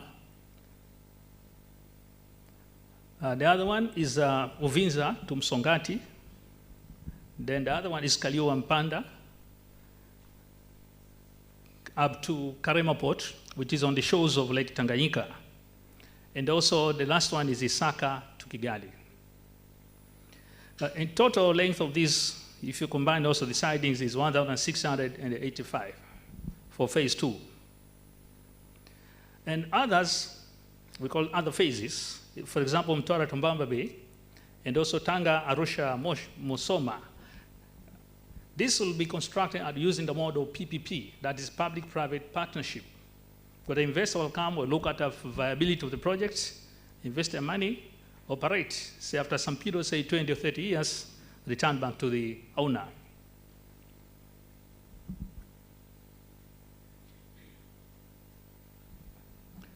For phase 1, Dar es Salaam to Mwanza, the execution, the strategy that has been used to execute this project, this phase, is to divide the project or this phase into 5 lots. The first being Dar es Salaam to Morogoro.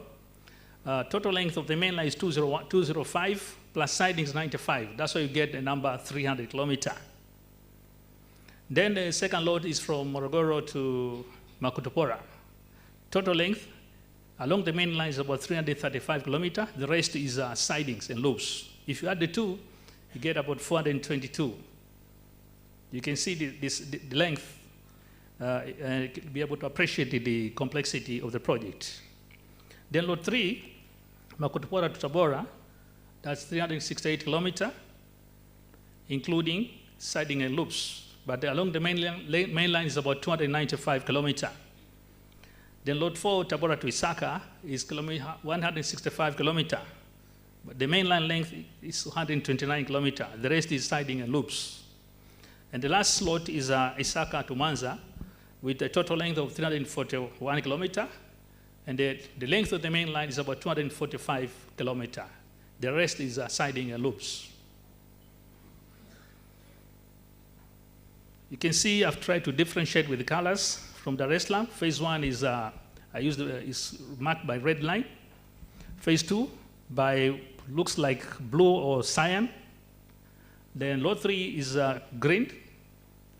Lot 4 is blue. And the lot 5, Isaka to Mwanza, is purple.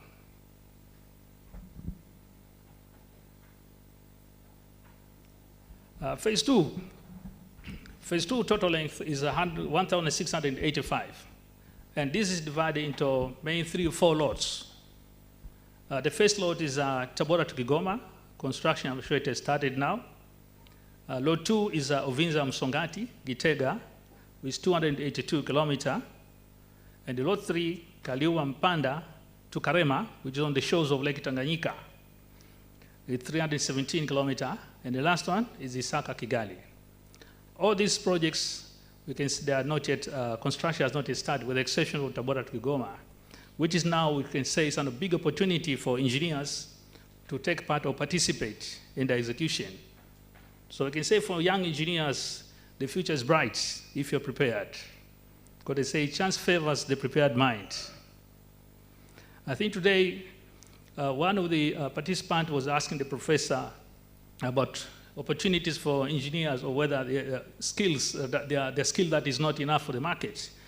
I should say, to a large extent, it depends on the mindset of the young engineers or graduates. If you look at other countries, for example, USA, people who invented Facebook, they invented Facebook before even they graduated. So you can see it goes down to a very individual. So I'd like to encourage young people, as a professor advised, read widely, become more knowledgeable. Read also Penguin books. It's very, very important, because it helps you to understand humankind, how people behave, so that you can work and cooperate well. And at the end of the day, you'll achieve whatever objective you want to achieve, for your own personal benefit and for the country at large. Other phases, as I said, Mtwara to Mbamba Bay, 1,000 kilometer, Tanga Arusha, Musoma, 1,025 kilometer. This is another opportunity for engineers, also young engineers, because this project, they employ people in thousands, not 100, 200, in thousands. I've also, you can see, the southern corridor, which is Mtwara to Mbamba Bay, is marked in red, with a branch to Mchichuma and the Liganga. Mchichuma is where there are huge reserve of coal, and the Liganga, there's a huge reserve of iron ore. And the branch to the south, or Lake Nyasa, shows that goes to Mbamba Bay. Although during execution there was a lot of technical challenges, now we shift a little bit to Amalia Bay, or a place known as Manda, for people who knows the area, Songea or Mbinga region. It's Amalia Bay. Simply because towards Mbamba Bay, there's a huge level difference to the lake shores coming from Mbinga. So to construct there, you have to construct a tunnel that's 39 kilometers long, which is very costly. So we had to do some improvement to go to Amelia Bay.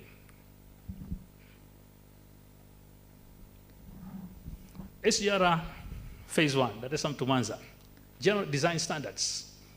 The main standard is American Railway Engineering and Maintenance of Way Association, AREMA. This is the main standard, but it's not the only standard. There are other standards that we are using in the design review and supervision, including also Eurocodes. And also we are guided by new railway regulation of Tanzania, I think Government Notice 405 of 2018, which put emphasis on the use of adoption of best practice. So, whatever we're doing, we are always facing a situation we have to look at the best practice to ensure we get the best out of everything in the project. So as an engineer, I'd like also to advise young engineers, graduating from university is not the end of reading, it's the beginning of reading. You have to read a lot. Because without knowledge, you cannot deliver, you cannot compete. Once you graduate, you enter into the world labor market. You compete not only with the field of graduates from university, but all graduates in Tanzania and all graduates in the world. So you must prove that you are competent. As a situation itself is very demanding. As you can see these days, our employers, they are very knowledgeable. So they also know what is best they can get from the money they pay you. SGR type, as I said earlier, the width is 1.435 meter. The weight is 60 kilograms per meter. You find one piece is 18 meters long, which is close to 18 meters long, which is close to 900 kilograms. One piece of rail is very heavy. The speed, design speed for passenger train is 160 kilometers. And for freight trains or goods train is 120 kilometers. Signaling and telecommunication system, signaling system or mfumo wa ishara for controlling movement of trains is European Rail Traffic Management System, ERTMS Level 2, which is the latest technology in signaling system in the world. And also control system.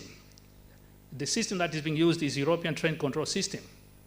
I think electrical engineers will be understanding me much better than what I'm speaking, because I'm a civil engineer. But what I would like to advise, as I'm a code magician today, close to the professors, my advice also to CoET is to get out of the silo. Because some of these projects, technology that is being used is very advanced. And my experience since we started SGR, I've never seen any lecturer from the University of Dar es Salaam who wants to exchange knowledge or to see what is going on so that they can compare. It doesn't mean that we are doubting their competence, but this is what DIT is doing. DIT people, lecturer and student, they always come. Some they stay for 2 to 3 months. So this is my advice to CoET, to break the silo. It's okay to be in a silo, but you should have a back window, at least to use it to check what is going on outside. Then telecommunication system that is being used is Global System for Mobile Communication for Railway, GSM-WARA. Looks like a GSM what we're using in our mobile phones, and railway GSM-WARA. Although now the last technology which is coming up is called LTE-ARA technology. The load capacity for each axle is 35 tons per axle versus 22 tons for the meter gauge railway. You can see the difference now from where we were a meter gauge to the standard gauge. We're going to another level. We'll be talking of trains that can carry at a go in one train 10,000 tons of goods. You can count yourself, calculate how many trucks equivalent. Maybe 200. This is a typical cross-section of the SGR embankment. You can see there, and this is an electrified railway. The pole that you see there is called catenary pole. And you can see there's a cantilever connected to the pole. It's called a cantilever system. The function is to carry, to support the electrical line that transmit power to the trains. So this is, we have it there because SGR is electrified. This is just a brief on the signaling system. As I said, we have equipment that will be going to be installed into the trains, and also equipment installed at the control center. These two systems, they communicate. So you buy your train, they install the onboard equipment, which has to communicate with the control center. Because from the control center, it is possible for the operator at the control center, I'll show a picture later, to control the moving train, even to stop it. So even if the driver misbehaves, decide to overspeed, the operator will reduce. And can even stop the train. And the train operator will have no capacity to do anything. Because everything, the operator at OCC has superior control. His authority prevails that of a train operator. We also can see at the bottom pictures, those are some of the signaling equipments with the functions, especially the left and right, the right first and second from the right. These are signaling just to detect the movement of the trains, speed, even the condition of the wheels, and send the information to the operator at the control center. So the operator can even tell the driver, your wheels are out of shape, there's an emergency, please stop. If it doesn't, the operator will stop from the control center in Dar es Salaam or say Tabora, where we're going to have a backup operating control center. These are more details on the project. For example, lot 1, you can see Dar es Salaam to Morogoro. As I said, so there's a small typing error there. The total length is 300 kilometers. There's 205 for mainline and 95 kilometers for siding. And station, there are 6 numbers. Dar es Salaam to Morogoro, Dar es Salaam, Pugu, Soga, Ruvu, Gerengere, and Morogoro. Workshop facility, there's only one workshop facility, which is at Kuala. For those people who have been to Kuala, if you want to know the easy direction, as you use the road to Morogoro, there's a place called Vigwaza, Mizania Vigwaza. You see there's a road to the left. That road goes to Kuala. Next to it, there is a TPA dry port. They are next to each other. It's a very huge facility with its own ecosystem, including its own control center, because the control center at Marshall Yard controls all the movement of trains inside the Marshall Yard. But the control center, OCC, the operator at OCC in Dar es Salaam cannot control inside the Marshall Yard. Then, for Dar es Salaam to Morogoro, there is a bridge that is 2.5 kilometers long. I think for those who are in Dar es Salaam, you can see it. It's 2.5, it's quite long. And there are 92 pieces of bridge, including overpass, meaning a road over rail, underpass, that means rail over road, or road below the rail, pedestrian crossings, a livestock crossing, etc. There are in total 284 numbers of culverts, and earthworks volume is about 52 million cubic meter.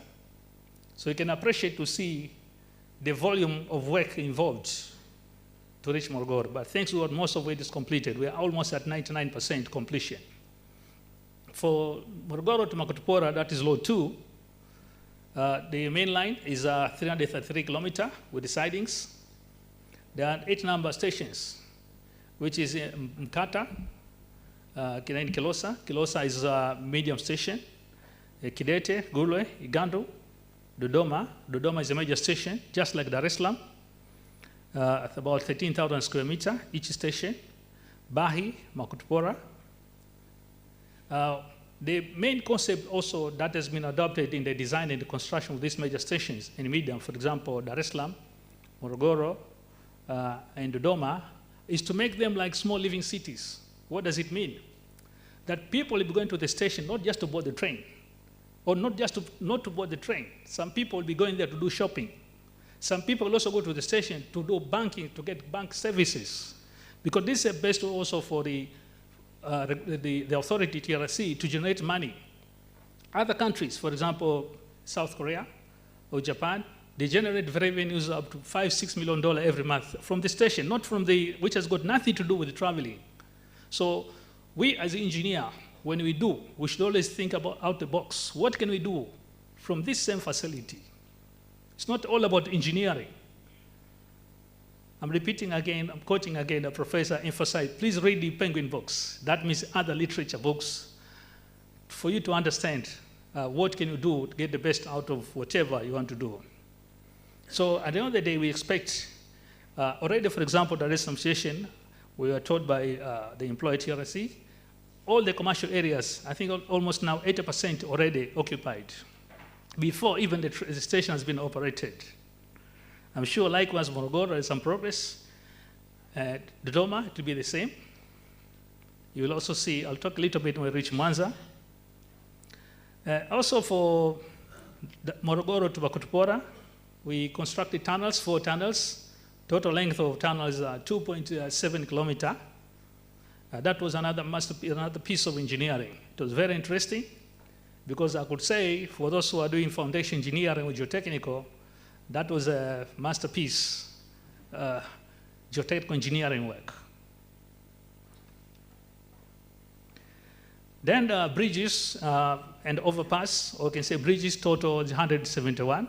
You can see the number is very big. But we were able, at some points, one bridge could be constructed in 3 months. Other big bridges say 600 to 150 meters, we could do it in 5 months. Well, traditionally, other projects, we found that maybe a bridge project can take 2 to 3 years. But the SGR, we were delivering within 2–3 months, some up to 5 months.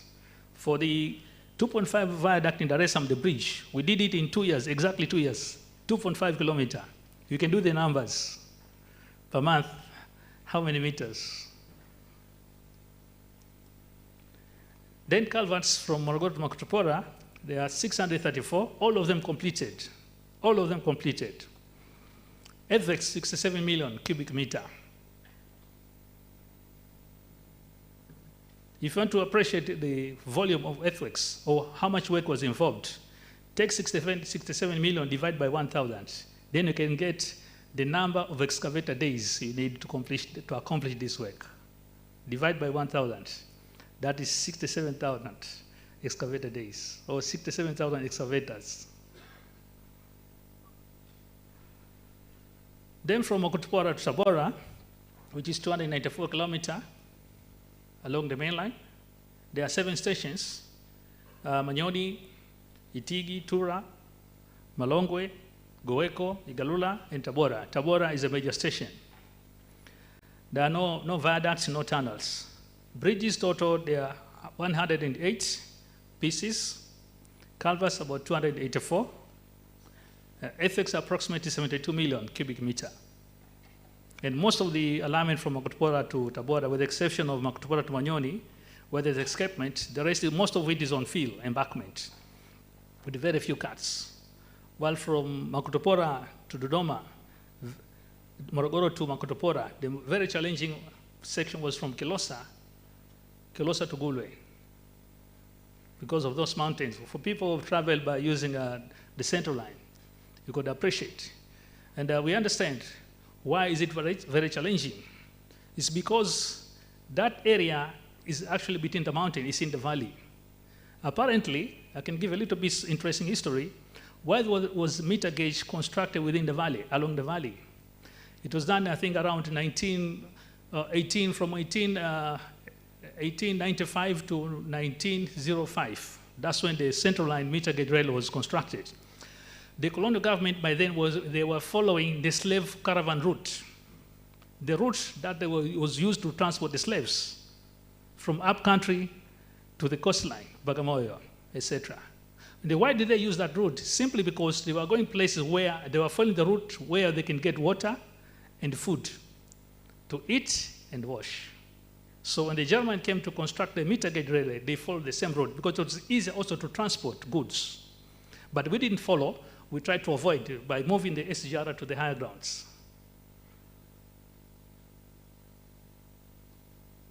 So another one is Lot 4.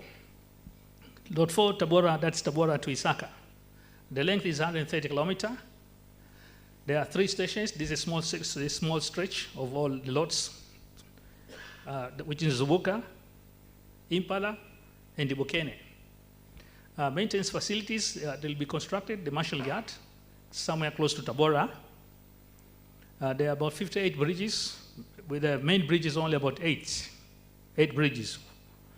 And culverts approximately 111, earthworks about 30 million cubic meter. You can see even for that small section, the volume of earthworks is quite big.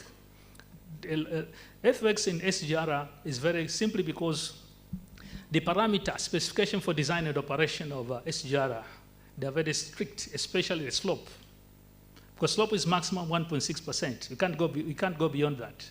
So do your design, whatever you do, you can't go beyond 1.6. So to maintain it, you find in some areas you have to do deep cuts. In some areas we did cuts up to 60 meter deep. Some areas fill up to 15, 20 meter, 25 meter. So that's why you can see the volume of earthworks, they are abnormally very high. But that is all engineering. And this is some of the things which makes SGR very complex. Then the last one is Lot 5, with a total mainline length of 249 kilometers, sidings about 92 kilometers. There are 12 stations. That's Mwanza, Isaka. Isaka is actually, you can say, the beginning of the end of Lot 5, which is also, Isaka is also a junction to Rwanda. Malampaka, Shinyanga. Mwanza is a major station. Then we follow with Malampaka and Shinyanga.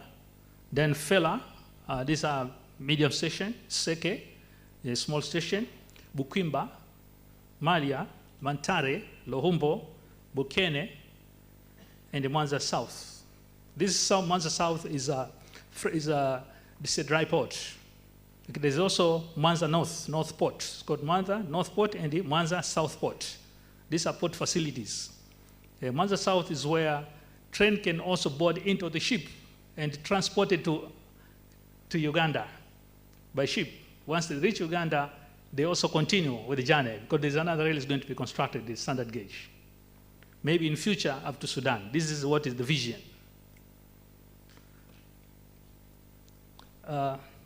Bridges for this Lot 5, Mwanza to Isaka, total number is 335 pieces. Culverts, about 166. And earthworks, approximately 22 million. These are initial estimates. But the number will come to when we reach the end of the project, because this is a design and build.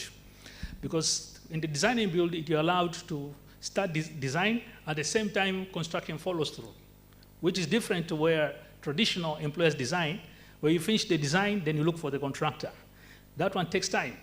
So design and build, it tends to shorten the time required to deliver success with the project. You don't need to wait for design to be completed 100%. You do it at the same time. Construction is done, at the same time design progresses. So construction pushes forward the design. Or the faster the design, also the faster the construction. The next now we see is some of the photos of the project.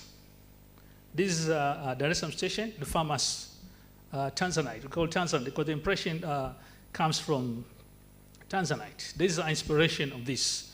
It was reached, this concept, after many submissions, many proposals, and also it involved many stakeholders.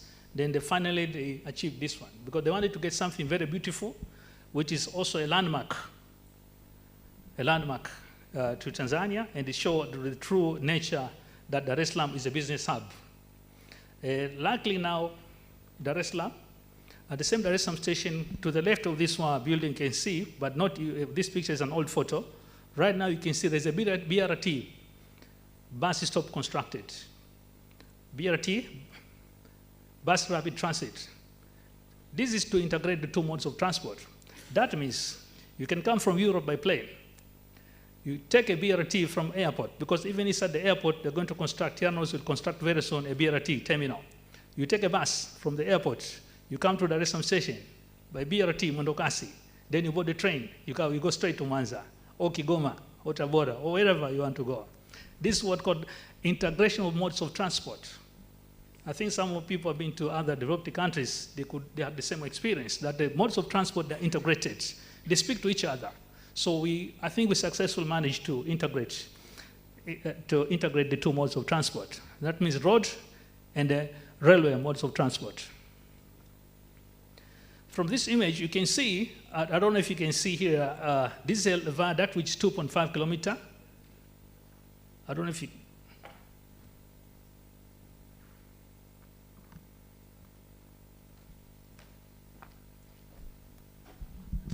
it's actually this one here. It goes all the way.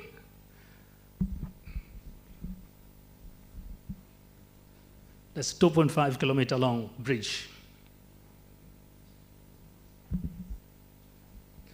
Next is a traction power substation. The function mainly is to receive power from TANESCO with a 220 kV line and turn it down, reduce it to 26 kV, which is needed by to operate SGR. You can see those towers, those that belong to TANESCO. They were constructed basically to feed SGR. These are dedicated transmission line only for SGR.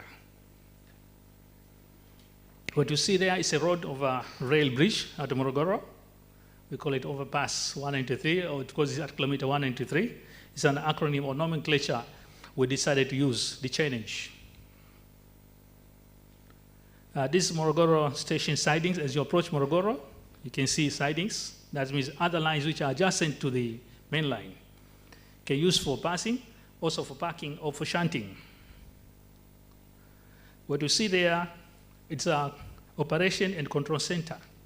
The big screen there, the operator will be able to see the whole line from Dar es Salaam to Dodoma, Makutupora, because this is integrated load 1 and load 2.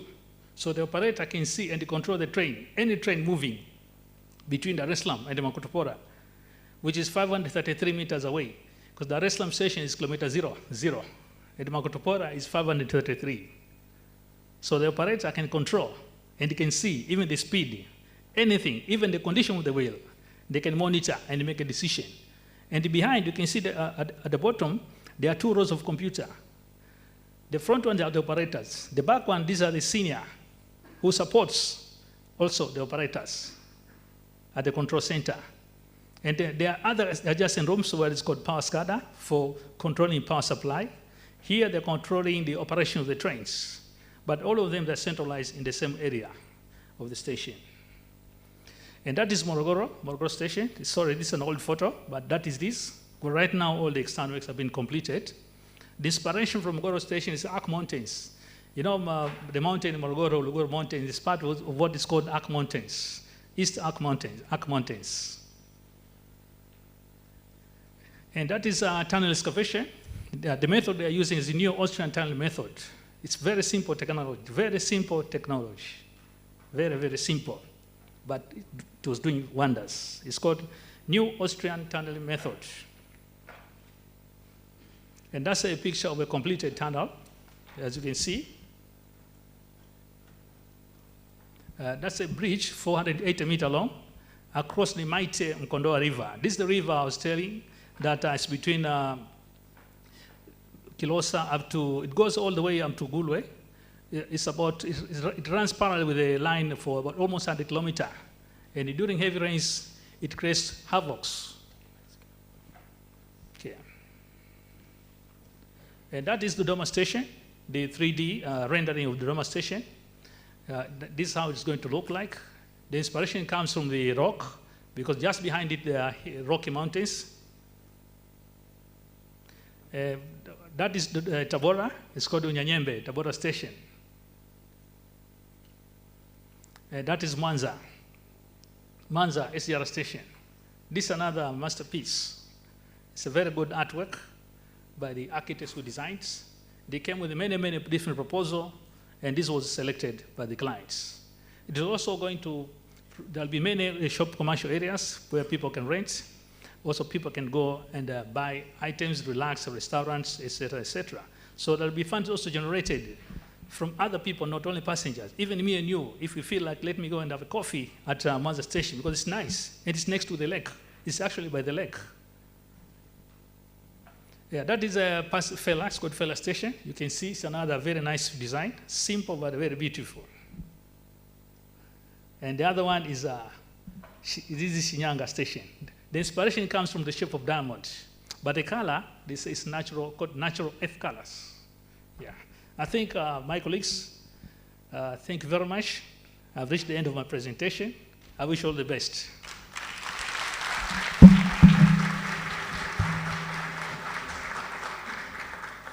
Asante sana Engineer Chedi. Nadhani itabidi ukae tu hapo mbele, because I think we are going into the panel discussion session. Kwa hiyo Engineer Chedi ongelea pale. Yeah. So we are going into the second part of the session.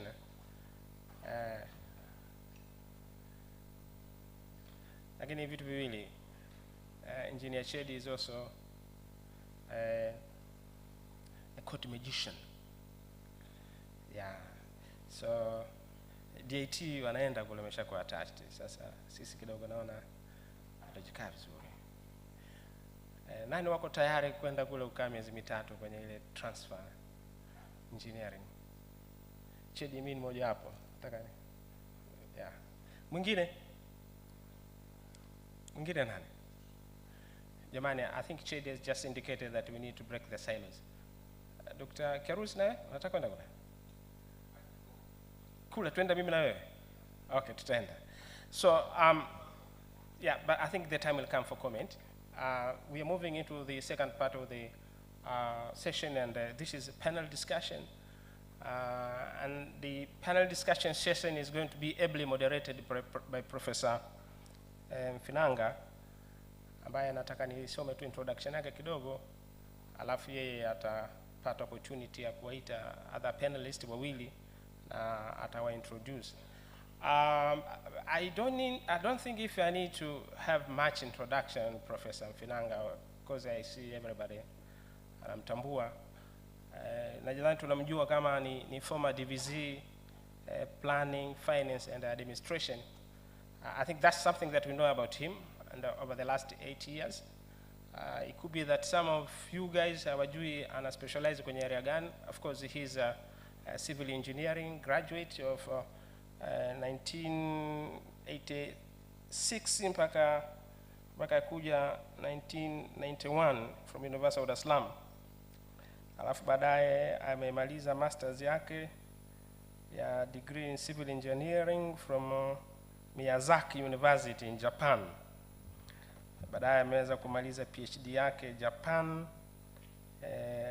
Kyushu University in 1998.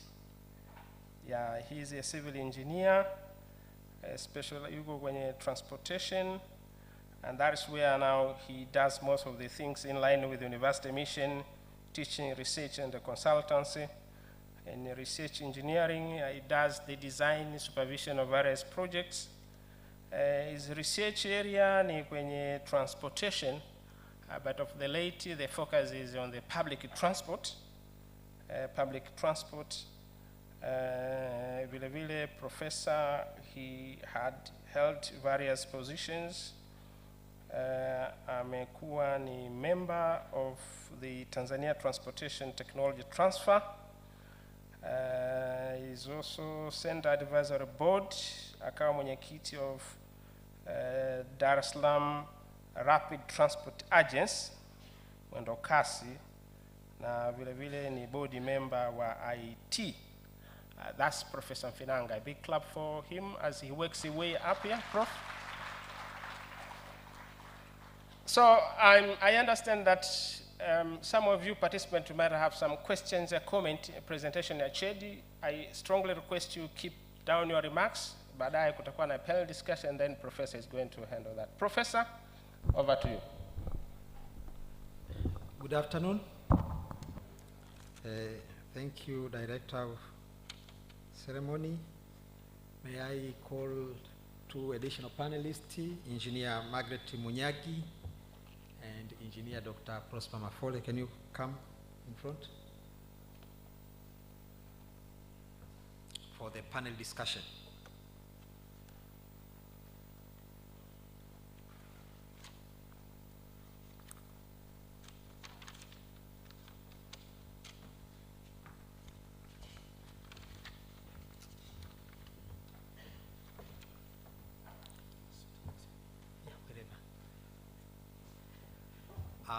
So I'll give you a short bio for each one of them. You already heard, Engineer Masambaji was already introduced. So let me introduce Engineer Margaret Tabu Munyagi. She's the lady who needs no introduction. As you are aware, she's one of the first two Tanzanian female engineers. Engineer Margaret Munyagi is an electrical engineer who graduated with a BSc in electrical engineering from the University of Science and Technology, Kumasi, Ghana in 1976. And then she obtained an MBA in 1991 from the Graduate School of Management, Simon's College, Boston, USA. She has a 34-year career in the aviation industry as an engineer, general manager, project manager, director, and eventually director general. At the moment, she serves in the following boards: East Africa Community Civil Aviation Safety and Security Oversight Agency Board, Engineers Registration Board, Tour and Travel Agency Licensing, that is TALA Board, Tanzania Airports Authority, DIT, CoET, COSTEC, TRI, Tanzania Government Flight Agency. Do I need to continue? I think you get the message. Okay. Yeah. Civil aviation, okay. So the rest were in the past. Yeah, okay. Thank you very much. Yeah. Thank you for the correction. So she has served in as many boards. Currently she is in the Civil Aviation Board. She has also obtained the following awards: Outstanding Leadership Award from the Africa Aviation Award in 2001. She received the Distinguished Engineering Award in 2003 from the ERB, and she was the best female engineer in 2018 given by the ERB. That is a short bio of Engineer Margaret Tabu Munyagi. And then another panelist is Engineer Dr. Prosper Mafole. Dr. Prosper Mafole obtained his BSc in Telecommunication Engineering in 2006, MSc in Communication Networks and Networked Services in 2010, and a PhD in Telecommunication Engineering in 2016. He's an engineer with over 15 years of experience in ICT and telecommunication system in Tanzania and abroad. Over the years, he has provided services to the industry, has participated in review of ICT policy and frameworks, and is engaged in enforcement of regulations. While he is currently the Chief Technical Officer of Airtel Tanzania, I think that's another term for CEO they use there. In the past, he has been very actively involved in research, innovation, and incubation in ICT. He is also published in local and international peer-reviewed journals and conferences. That is Engineer Dr. Prosper Mafole. So, panelists, I think Engineer Masambaji has spoken, has delivered his presentation, so I would wish to introduce the panelists now, because Masambaji will also be part of the panel, but he has already presented. Let's start with the engineer, as they are listed. Let us start with Engineer Dr. Prosper Mafole. I'll give you each 10 minutes to react to the presentation. Karibu Engineer Mafole. Here.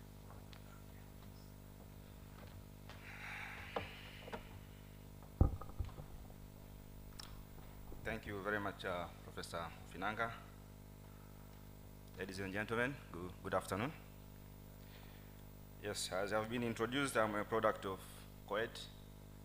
By then it was PSET 202 until 206. And then I did my master's in Norway, and my PhD research I did in Tanzania and in Japan. I would like to comment a little bit on a presentation made by my colleague, consulting engineer here. It is indeed an eye-opening presentation covering a number of strategic infrastructure projects. And I would like to add a little bit on the telecommunication part where I come from. Yes, indeed, he has mentioned the role telecommunication is playing in most of these projects, SCGR in particular. However, I would like to broaden the message by adding a little bit on key telecom infrastructure projects in the country, just to add to the theme. So in telecom, it's a little bit simple. We group our infrastructure in 3 to 4 categories. One we call the transport network. These are systems which carry traffic over long distances. They carry a huge traffic at very high data rates. And we have a number of technologies, but future-looking technologies are optic fiber networks. And in the country, we have a number of these projects. Some have been driven by the government through the National ICT Backbone. The last one was just launched a few weeks ago between the government and one of our partners, some Chinese companies. There is another aspect to this.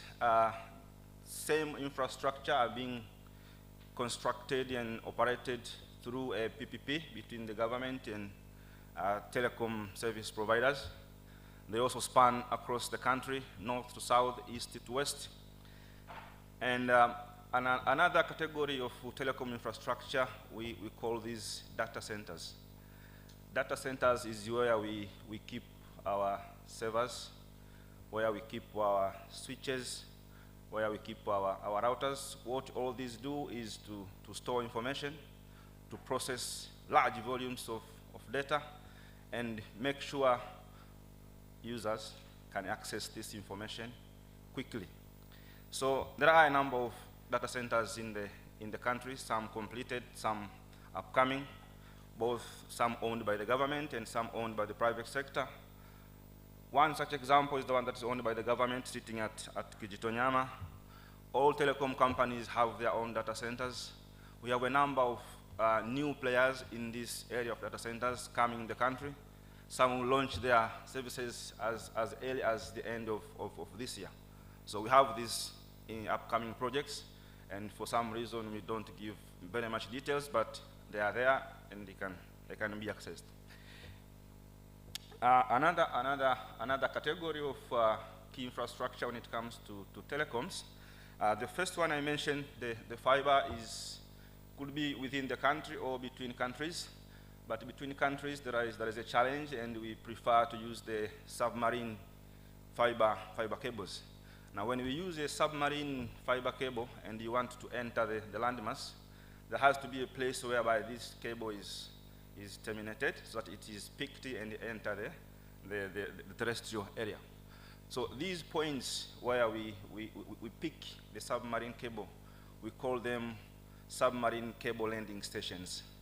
At the moment, we have 2 operational, owned by the private sector, and another one is upcoming in collaboration with the government and private sector, and 2 more might be coming. These are very important because they open the country to the world with high capacity and high-speed infrastructure to carry the information. It also opens the country to the region and it makes it a hub of ICT. So this is what I would like to add to the presentation of my senior as far as ICT strategic infrastructure projects are concerned. Thank you very much.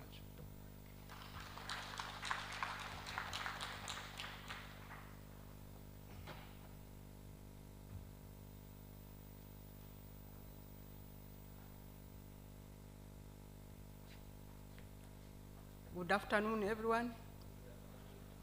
Yeah, it's a pleasure for me to be standing in front of you this afternoon to add my voice to what the discussion which is going on, and particularly to celebrate the 50 years of the CoET.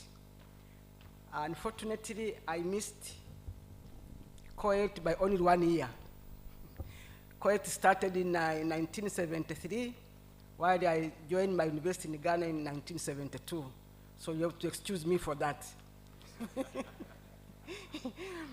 Otherwise, as my bio says, I've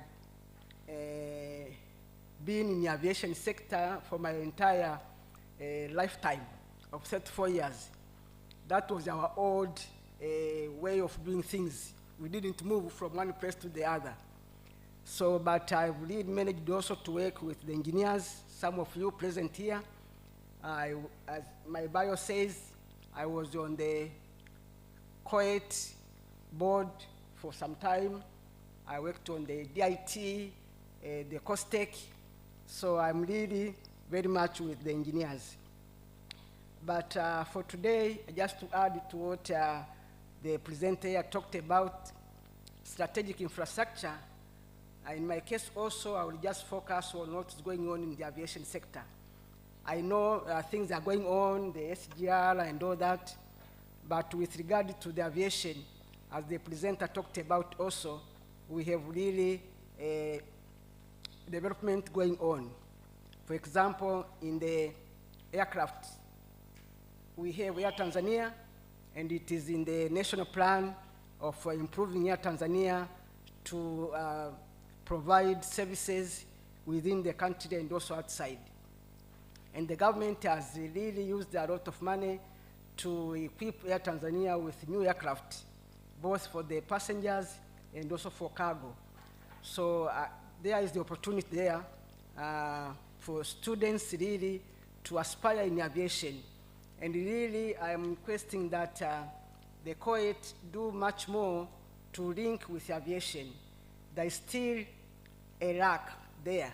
So we really need to ensure that aviation is given the rightful priority in Tanzania, because we have the infrastructure like Terminal 3, Julius Nyerere International Airport. Terminal 3 is a wonderful opportunity. Even in the air transport, we really have a lot of services we can provide, like cargo to Komoro. Now Air Tanzania wants to go to China, even by direct flights.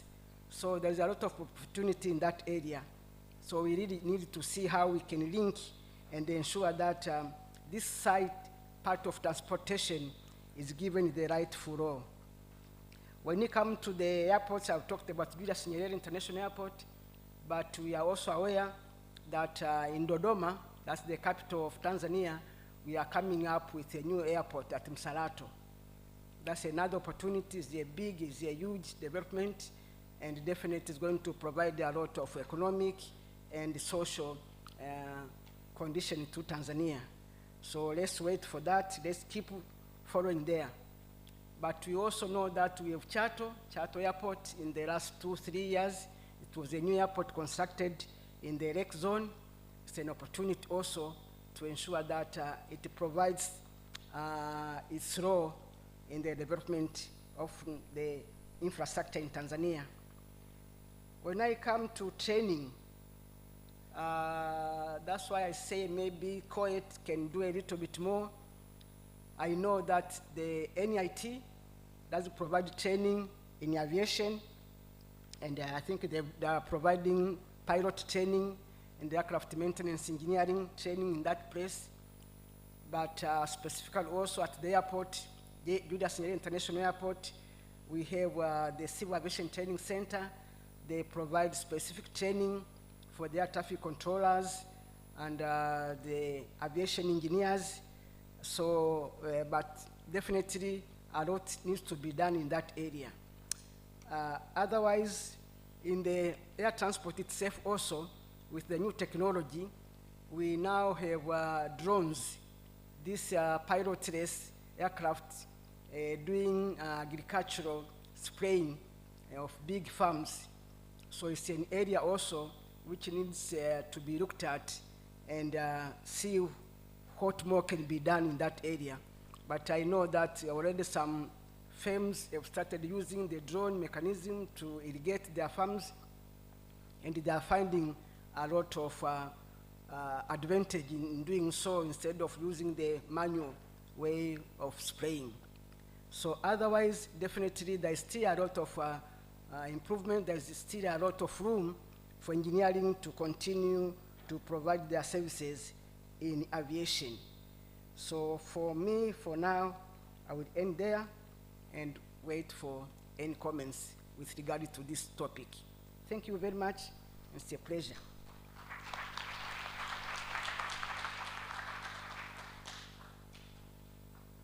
Thank you very much, panelists. Now we invite contributions. It can be a question, a comment, or you can share your experience addressed to either of them, the two panelists or the presenter. Please start by giving your name and then the institution you are coming from, whether it's a company or it's a department or a school or a college here at the university. You may wish also to give us your title and then contribute. But please try to cut down on the background. Don't spend too much time on the background. Just go straight to your contribution. What is the question, or what are you commenting on, or what experience do you wish to share to share with us? So if we can start, raise your hands, please. Yes, that was the first one there. If you can, I suggest one of you stay on this side and the other stay on that aisle there, so that each one can take care of the other side. Okay.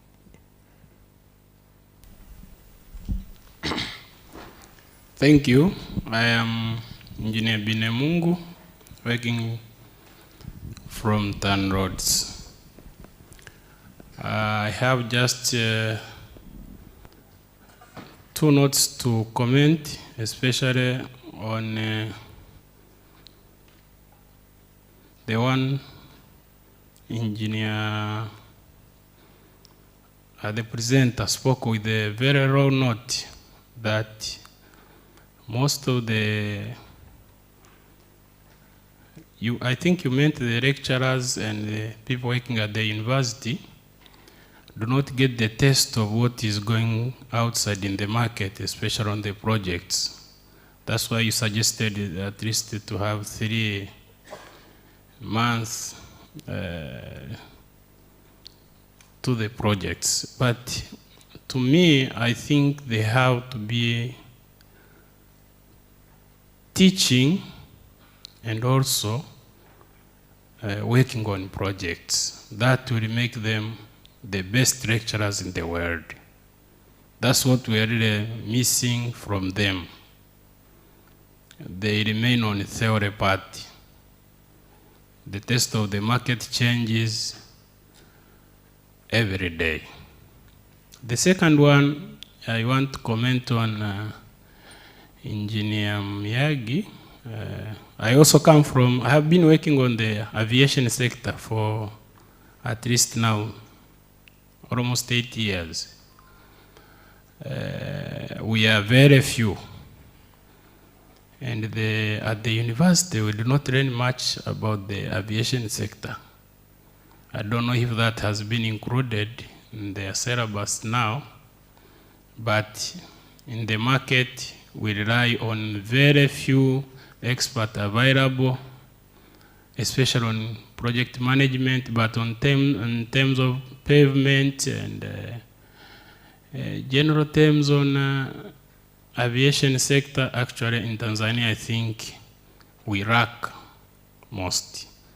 The rest is about the university management, especially CoET, as we are celebrating 50 years. It's a very long journey, and we need to go and continue on. But what pains me much is that when the university is closed and you go to CoET, you find only those ngedere around. I think the university should remain the learning institution even when the students are away. It should be a very busy environment. Thank you. Thank you very much, Engineer Benyamungu. Next, I saw a hand. Yes, Engineer Manya. Yes, I'm Engineer Manya David Manga from Interconsult, but I also moonlight as a chairman of Engineers Registration Board. I'm addressing my question to Engineer Chedi. Can we get confidence that when they say SGR is operating, we're not going to have any power problems because the equipment is electrically operated? Thank you. So, Engineer Manya, that's a very good question, because I remember when they were promoting SGR, and that is going to use electricity. One person tweeted that they should make sure that some of the locomotives are power banks. So, so that's a very valid question. Yes, thank you, moderator, and thanks for the panelists. My name is Nkosi Mwihava. I graduated here, went towards Faculty of Engineering 4. That was 1986. My first degree was in mechanical engineering, but my second was on renewable energy and environment. I'm pleased to see Dr. Kimambo, who went to the same college as far as the master's degree is concerned. That was in Reading, UK. My question is that we are talking of strategic projects or strategic development initiatives. We've been having a challenge, especially in the power sector. And it's good Engineer Manga has mentioned something about continuity. That is, are we sure of the power supply? Now, in terms of planning, we have the so-called Power Systems Master Plan, where we have a list of projects for generation, transmission, distribution. The challenge has been financing. I just wanted to hear from the panelists if they have an idea on how we could implement these projects timely by addressing the financing challenge. We know the common ones are PPP, or private sector, pure private sector in terms of independent power producers, but also we could have the public resources, and it's good that as a nation we have attempted to use the public funds to invest on strategic projects like this SGR, the Mwalimu Nyerere hydropower projects.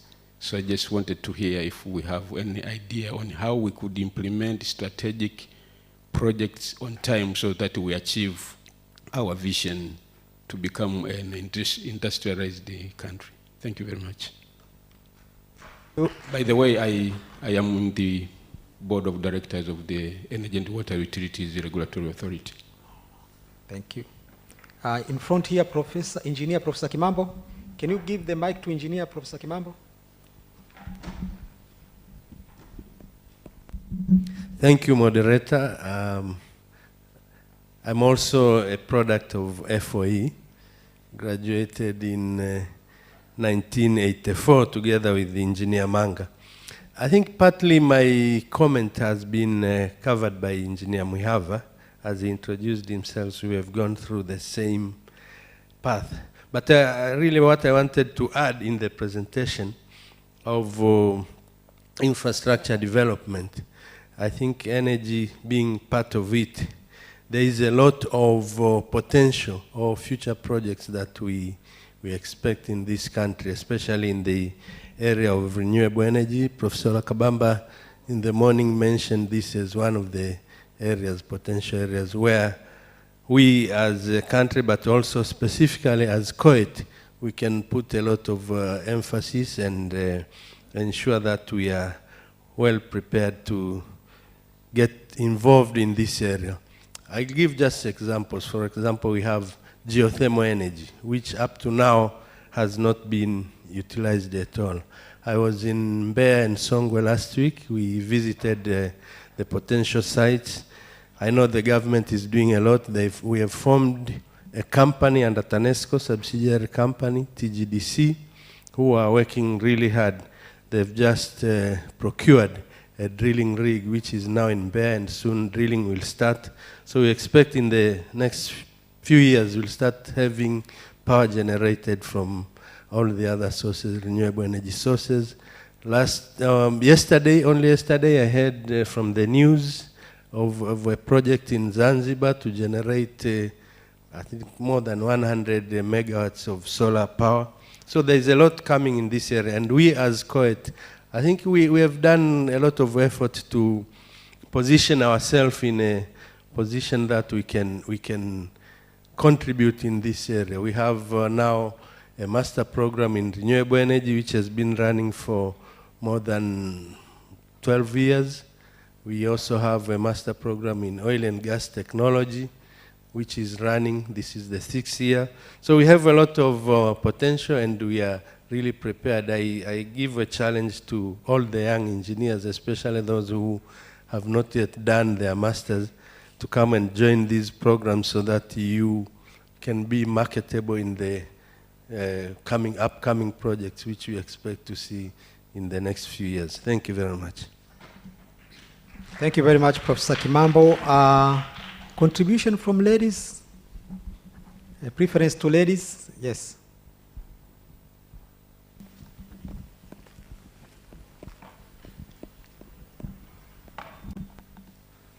Good afternoon, everybody. My name is Engineer Mbaga from CoET, Water Resources Engineering. Worked with Ministry of Water for a couple of years, over 10 years. And now I'm here at University of Dar es Salaam at CoET in Lab.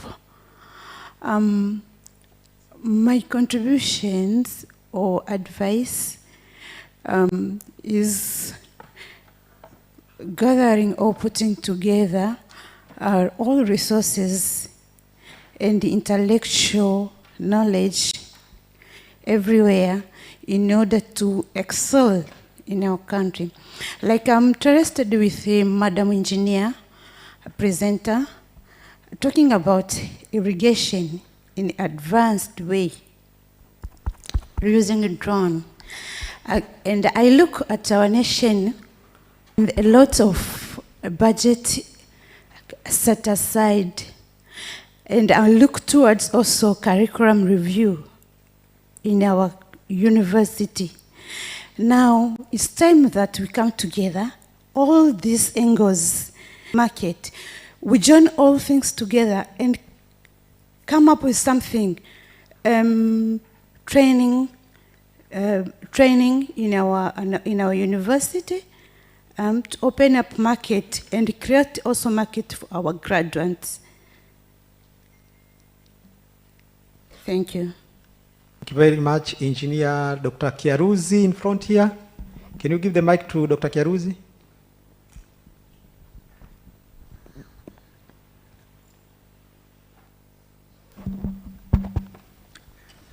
Thank you. As mentioned, Kiaruzi. I graduated in 1981, so about 4 years after the first graduates. And I've been teaching at this university until I retired. But I also happened to be chairman of TANESCO for about 5 years. So I'm going to comment on the issue of availability of electric supply I'm not preempting you, Engineer Chedi. You could correct me if I'm wrong, because I've been out for about 2 years now. The electric system to SGR is going to be what we call a ring circuit, meaning that at each point it's going to be supplied by at least 2 sources. For example, from Dar es Salaam, it is connected to Kinyerezi. Then there is a line running along the railway up to Morogoro, where it is also going to be connected to Kinguruira. But at the same time, TANESCO has its own line encompassing Kinyerezi to Morogoro to Dodoma. So the chances of having faults on both lines at the same time is there, but it's very minimum. But you also remember that this line is going to go all the way to Mwanza, for example, if you take the Mwanza route.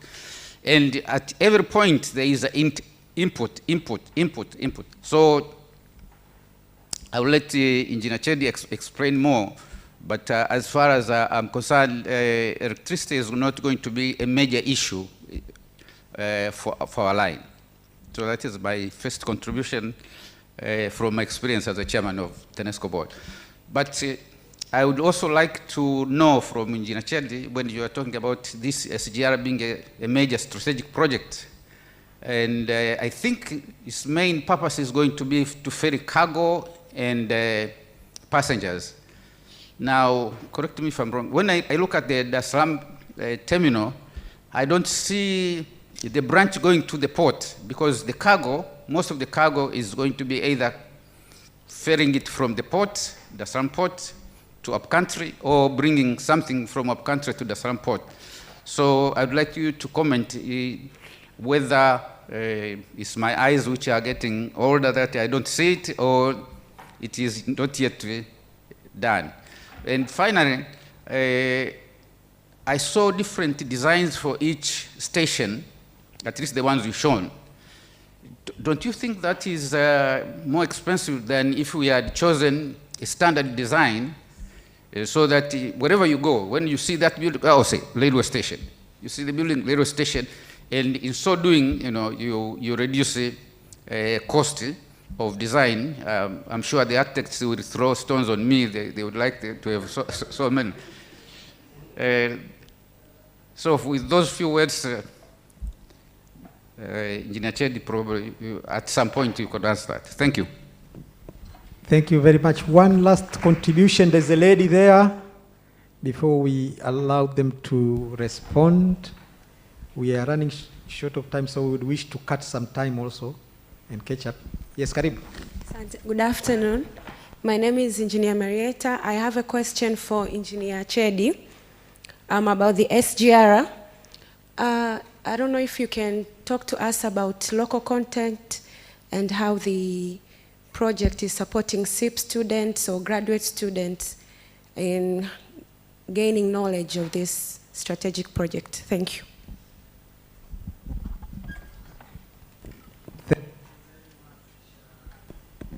Members, I think we have enough questions, unless it's a very different issue and banning you want to be addressed. Very different. So, yes, that one there, and then that one there, Doctor. Those two. Karibu. Yeah, good afternoon, everybody. Thank you very much. My name is Mwalimu Pazia from Goba Secondary School. I teach there physics, and I have been a physics teacher for almost 20 years.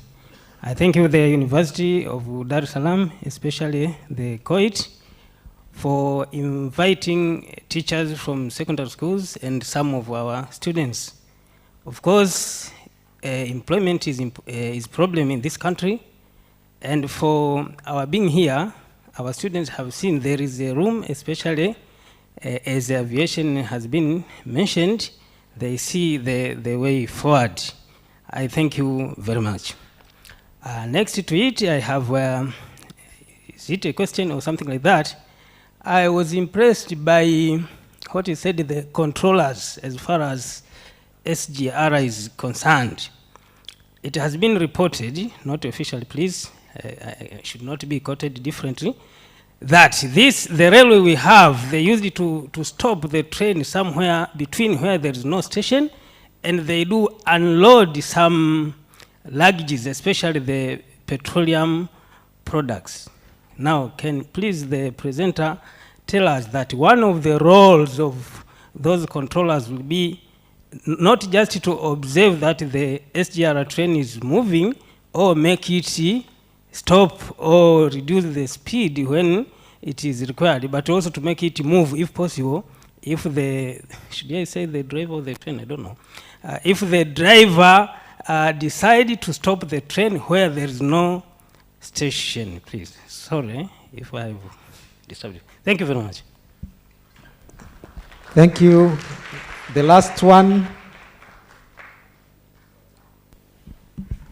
Thank you so much. My name is Dr. Justo from the Department of Electrical Engineering. I joined the CoET, actually PSET in 2004 and graduated in 2008. My question goes to Engineer Chedi. Is about the operationalization of the SGR.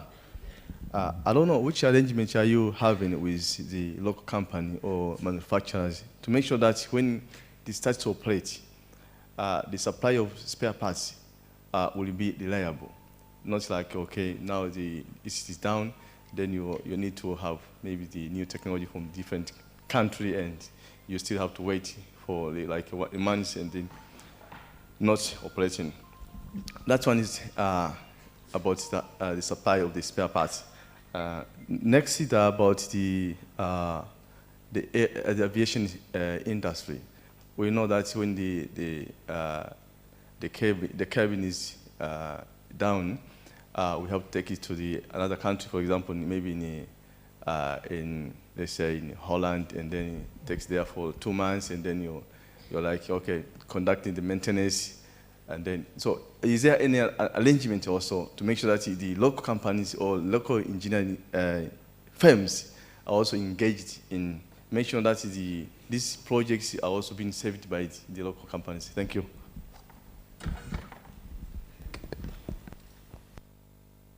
Very much. Now we are done with questions and contributions, so it's time for the panelists to respond. I was planning to give 5 minutes each to respond, but I acknowledge that Engineer Chedi has more questions, so we can tolerate up to 10 minutes. But for the other two, I think I was planning to give you 5, but I think you can do within 3 minutes. But before you start responding, I think we'll do a disservice to the theme of the celebrations, which says saving with integrity in the changing world. That is the theme, and I feel like we have not touched it. So when you are responding, each one of you, I would like you to also cover this part. Are there any integrity issues related to strategic infrastructure development that you would wish to discuss or share with us? So each panelist, I would wish you mention something about it when you are responding. So then let's start with Engineer Chedi. Thank you very much. I think the first comment came from Mr. Binamongo, and on the issue of transfer technology, he says that for him it was more or less an opinion or recommendations that we need lecturers for them to be involved. I think this is something also that I also touched. Recommended. He recommended that they should be working in teaching. Now, it's all the same. It depends on their availability, whether it can be kind of sandwich arrangement. Maybe 1 or 2 days they spend teaching, the other 3 days in a week they get involved in the project. The ball is in their hands. I think what I can say is sooner the better. Because at this point in time when the project is under implementation, this is the time where we have got many experts, specialized, one of the best in the world who are involved in the project. But if you come at the end, you'll find some of them have already completed their task. So it's better and advisable for them to start engage, to be involved in a way. So what you need to do, you CoET, you should enter into MOU with the TRC for your participation. I'm sure TRC will be very open. Also, one colleague, Mr. Binamingi's second question was the issue of aviation, which will also be answered by Ms. Munyagi. Well, the only thing I can say from my point of view, if Tanzania has got 300 airports and airstrips, why do you have to go to Singapore to learn aviation, which has got only one airport? Is it because of ourselves we don't want to transfer knowledge? How many of us were writing books? How many of us are presenting papers on aviation? Mr. Bonamongo. This is the only way to transfer technology, knowledge, and also to develop the industry. It's $1 billion question. You got 300 airports, and you got to learn about airport in a country with only one airport. Thank you very much on that, Mr. Binamungu. Then, Engineer Manga, I think Dr. Kerusi answered the question very well. There's no problem. All measures have been taken, include risk management, but the fact that each substation will be fed from two sources, Kinyerezi and Kidatu, it means the risk of running out of power to operate SGR is largely minimized, if not eliminated altogether.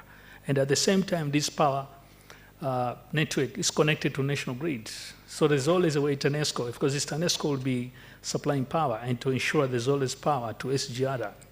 For example, also from Morogoro to Dodoma Makutupora, they're also going to tap power from Kidatu and also Mtera and so forth and so forth. Okay, so on the issue of power, rest assured, all measures are in place. There's nothing to worry. Another question, which it came from Engineer Muhava, is about the issue of financial challenges. I can tell you personally, when you see a challenge, for you it might be a challenge, for other people it's an opportunity. If you tell a banker there's no money to finance a project, a banker is an opportunity. So it depends from which point of view you look at the issue. But so far, for the project that we're doing, there had never been any challenge on the financing. Not a single cent has been missing. All money is there to finance. All the money are there. All the projects are funded timely. All payments are paid timely. There's no problem with funding for the project that we're involved. As Professor Kimambo, he made just a comment. There was no question, as far as I can remember. Also, Dr. Kerusi, second point was a question. He was asking, he does not see any link. It has been delayed because of many, many challenges, including the issue of land acquisition. You have to demolish big multi-story building in the city, which is not easy. It's very complicated. You have to relocate water transmission line, say 500 millimeter diameter water pipeline. You have to relocate. I'm telling you, by Friday this week or Saturday, you'll see that we are closing Nyerere Road bridge. We are closing. We've just constructed diversion, and we are going to demolish that bridge and construct a cut and cover tunnel. This is also another piece of work. I'm saying maybe CoET can get an opportunity to see how cut and cover tunnel are being designed and constructed. We're going to start very soon construction, within 1 or 2, 3 weeks. So it's another opportunity for CoET to acquire knowledge. Okay. So port link is there, because without a port linked to the port, viability is compromised.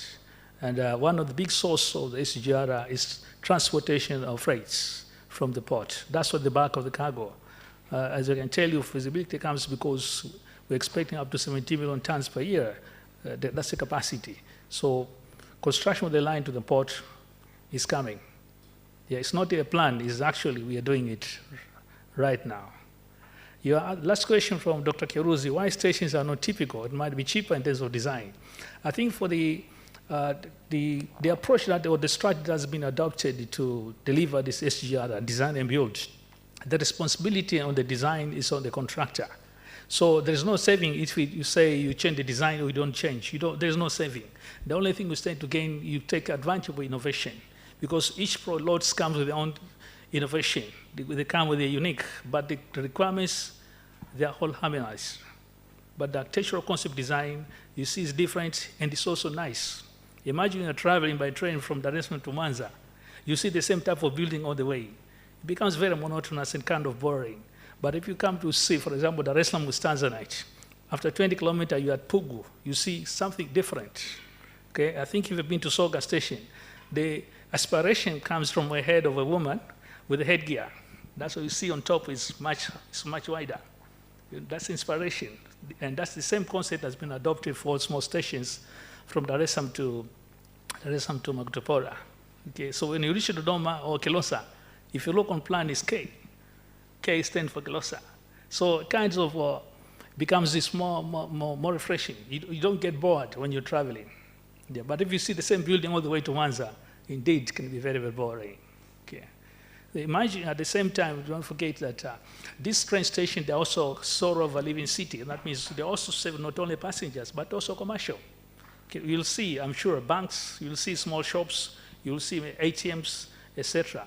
For Dar es Salaam, you'll see more, including restaurants and large shops in the first, second floor, third floor.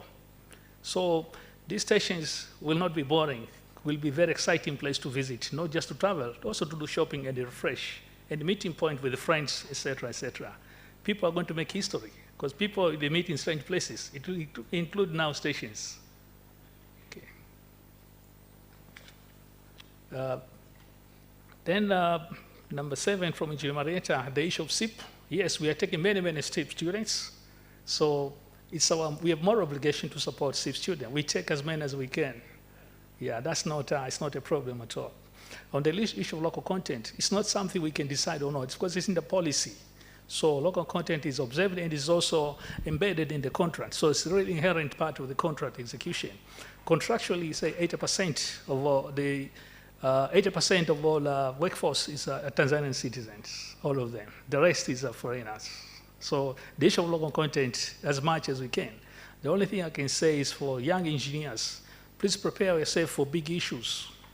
Don't underestimate your capabilities. Develop yourself. So whenever opportunity arises, you're there, you're qualified. Because I can tell you a secret, there's no single employer who will prefer to employ a foreigner who is very expensive instead of employing a local who is available and not expensive. Because to employ a foreigner, you must pay for work permit, $3,000. You must pay for air tickets twice a year, $2,000 each trip, so $4,000. So you find running just to maintain work permits and traveling, $10,000 a year. So any businessman will not prefer to employ a foreigner over a local or a citizen who is competent. So it's the issue also we need to prepare ourselves, we as young engineers, you as young engineers, some of you. So you should be ready whenever opportunity arises. Be competent, work very hard.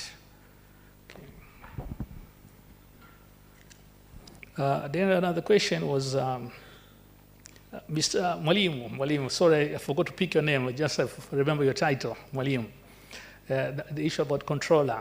Yeah, actually the train cannot stop whenever the driver decides. If he stops, he'll be asked, why are you stopping? He cannot lie there's a problem because the controller operator at OCC will be able to see what's the problem there. And also, in the train, there'll be cameras, so he cannot just decide. If he decides, that means he'll trigger an alarm, there's an emergency. If he cannot explain, there's an emergency. So somebody will have to pay attention. In addition, the line will be fenced. And it's fenced, for example, that of Morogoro, both sides. So it's not possible for them to stop anywhere. So that incentives to stop anywhere is largely curtailed. So I'm sure a measure in place. In addition, drivers are also trained about the issue of security, about the issue of trust, ethics, etc.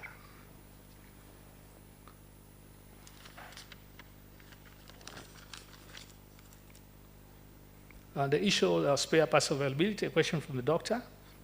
I think whoever supplier, any supplier of any equipment always provide a warranty and guarantee on the availability of spare parts, including having spares, at least some additional spare for items or parts that they wear and tear frequently. There'll always be a stock for in case of an emergency. Yeah.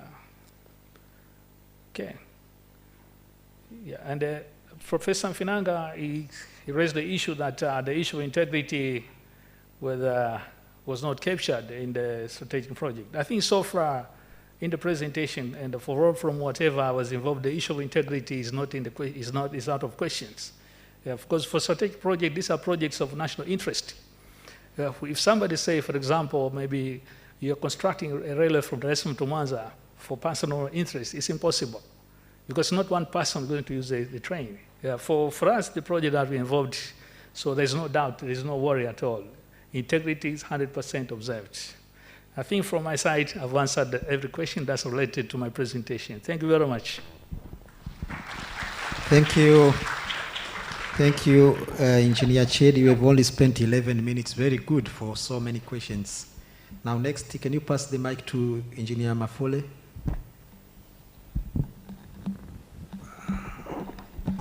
Thank you, moderator. Honestly, all questions to Engineer Chedi, and he has answered all of them. But I will look at those that I can respond from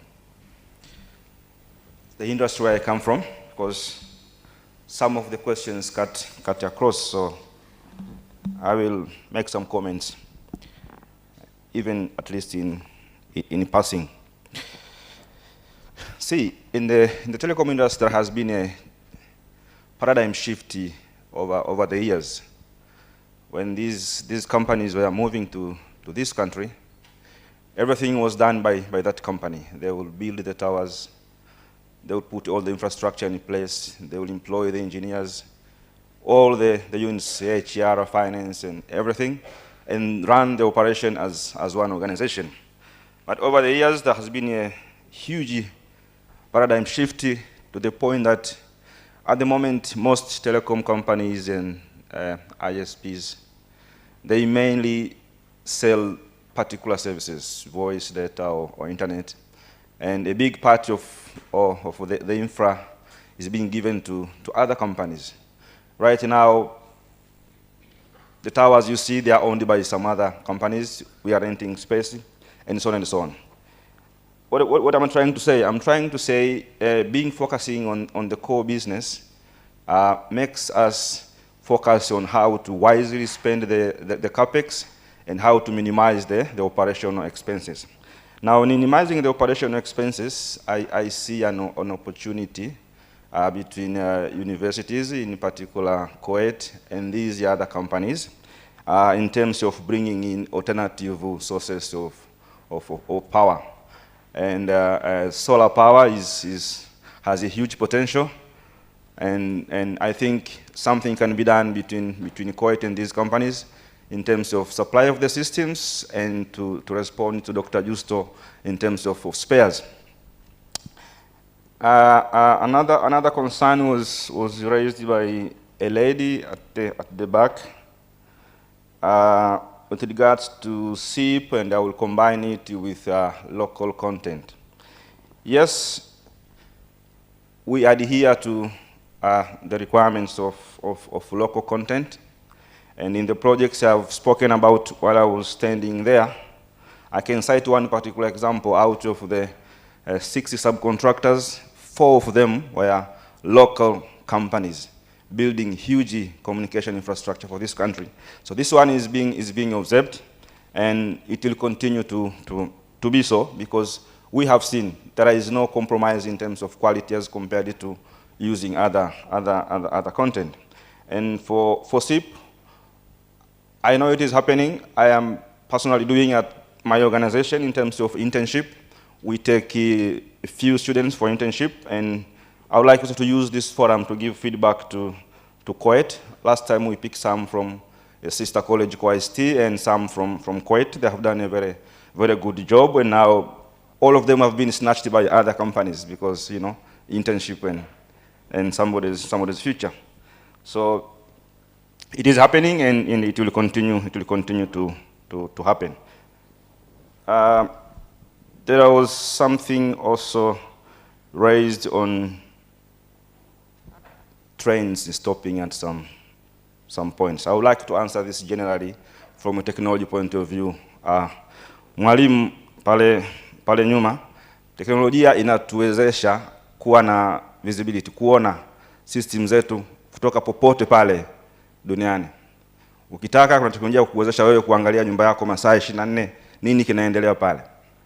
Magari ambayo tunatumia kwa mfano to monitor our communication infrastructure, they are well equipped in such a way when the driver of that car stops, the controller at our monitoring station knows a particular driver has stopped at this point from this time to this time. If that time exceeds some number of minutes, they get a call immediately. Why have you stopped? What are you doing there? So there are areas they can stop, but we see they have stopped, and we ask why you have stopped, and we ask them to move. So technology is there to make sure that everything is safe, integrity is adhered to, and so on and so forth.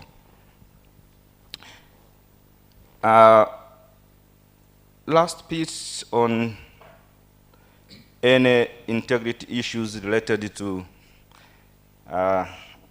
these infrastructure that I would like to share and discuss. I concur with the Engineer Ched that none. However, maybe we should be asking ourselves, why would somebody be sio mwadilifu? For example, as a high learning institution preparing engineers to enter the market, why would someone be sio mwadilifu? That will probably help us to, go back to our curriculum and several other trainings. For me, I think if somebody is equipped with the right knowledge, skills, and the basic training, there is very little reason to operate otherwise. So from this angle, I would strongly encourage engineering students at colleges to jielimishe. Let's read books a lot. There is a lot of online content about all these technologies we want. Let's learn how to learn, equip ourselves with what the market wants, equip ourselves with knowledge and skills that are needed by this country, by the communities around us, and then we'll find ourselves useful, and there is no need to behave otherwise. Thank you very much. Thank you very much, Engineer Dr. Mafole. Lastly, Engineer Munyagi, but please remember to start with the question by Engineer Binyamungu. What's the problem? There's a lack of engineers in aviation. Please, and others if you have, but please try to be brief. Thank you. Thank you very much. With regard to the lack of engineers in the aviation sector, he agrees with me that's something which the country needs to work on. Specifically with regard to the civil engineering content, part of it, even electrical. Because like the pavement at airports are very different from the roads.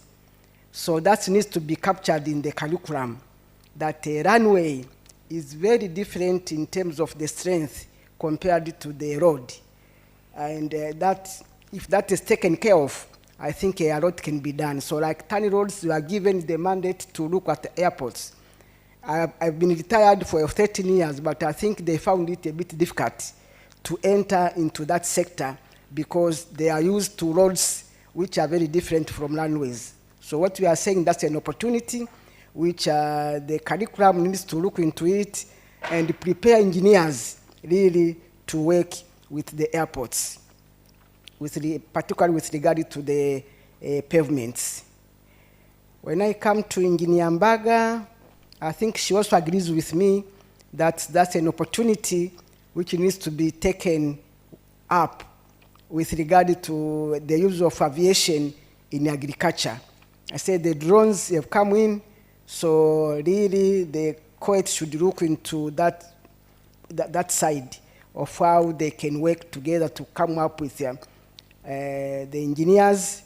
But the airport, I think they're also looking at how to control the pilotless aircraft.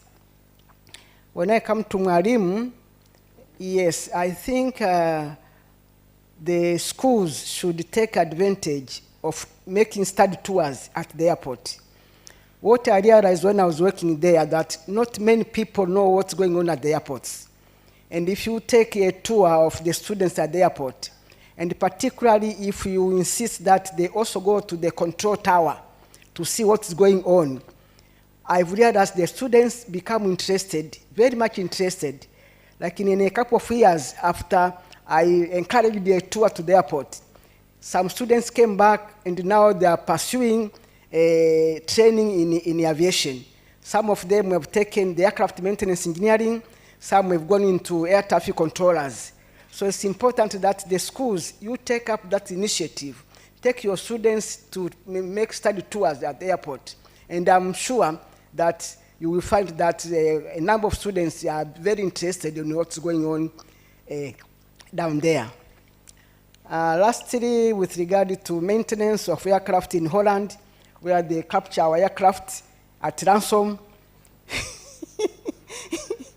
I think you cannot avoid that, because these big aircraft, when you purchase them, they have agreements and contracts with the manufacturer. An aircraft, after operating, it's like a car, after operating a certain hours, they have to go back to the manufacturer. And these manufacturers are in Holland or in Canada or somewhere.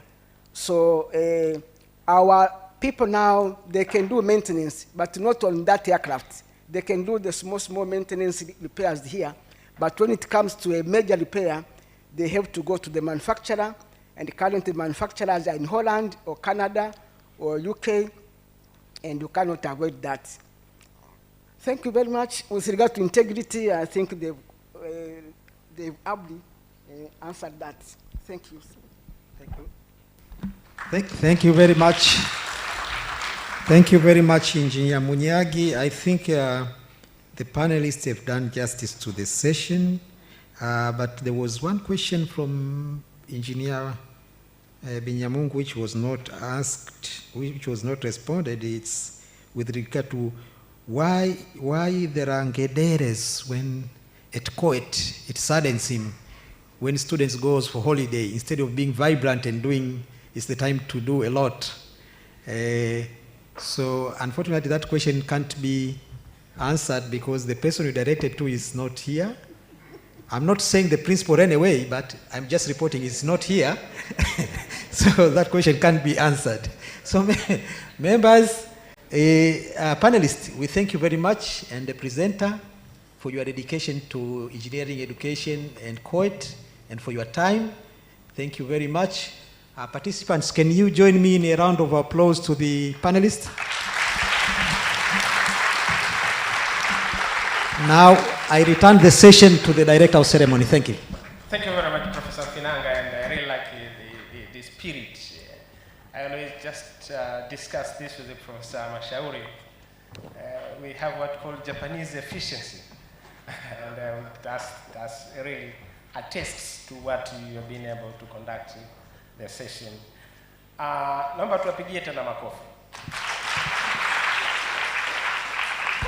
So this marks, rather concludes the end of second session of the day. Kwa hiyo, I think we are all now ready for lunch break. Lakini kabla tujapata lunch break, I'm made to understand, and of course I'm requested to recognize the guests ambao wameingia. These are the future engineers. Ni wanafunzi kutoka shule ya sekondari ya Goba na walimu wao. Naomba msimame mpunge mikono. Students from Goba Secondary School na walimu. Naona mwalimu wa physics ametoa mchango mzuri kabisa. Kuna anaonekana ni mwalimu wa physics. Vile vile kuna wanafunzi kutoka sekondari ya Kinzudi. Wanafunzi kutoka sekondari ya Kinzudi na walimu wao. Hebu simameni tupungie tuone. Yeah, wow. Yeah. That's incredible. And then kuna wanafunzi kutoka Fahari Secondary School. Mko wapi?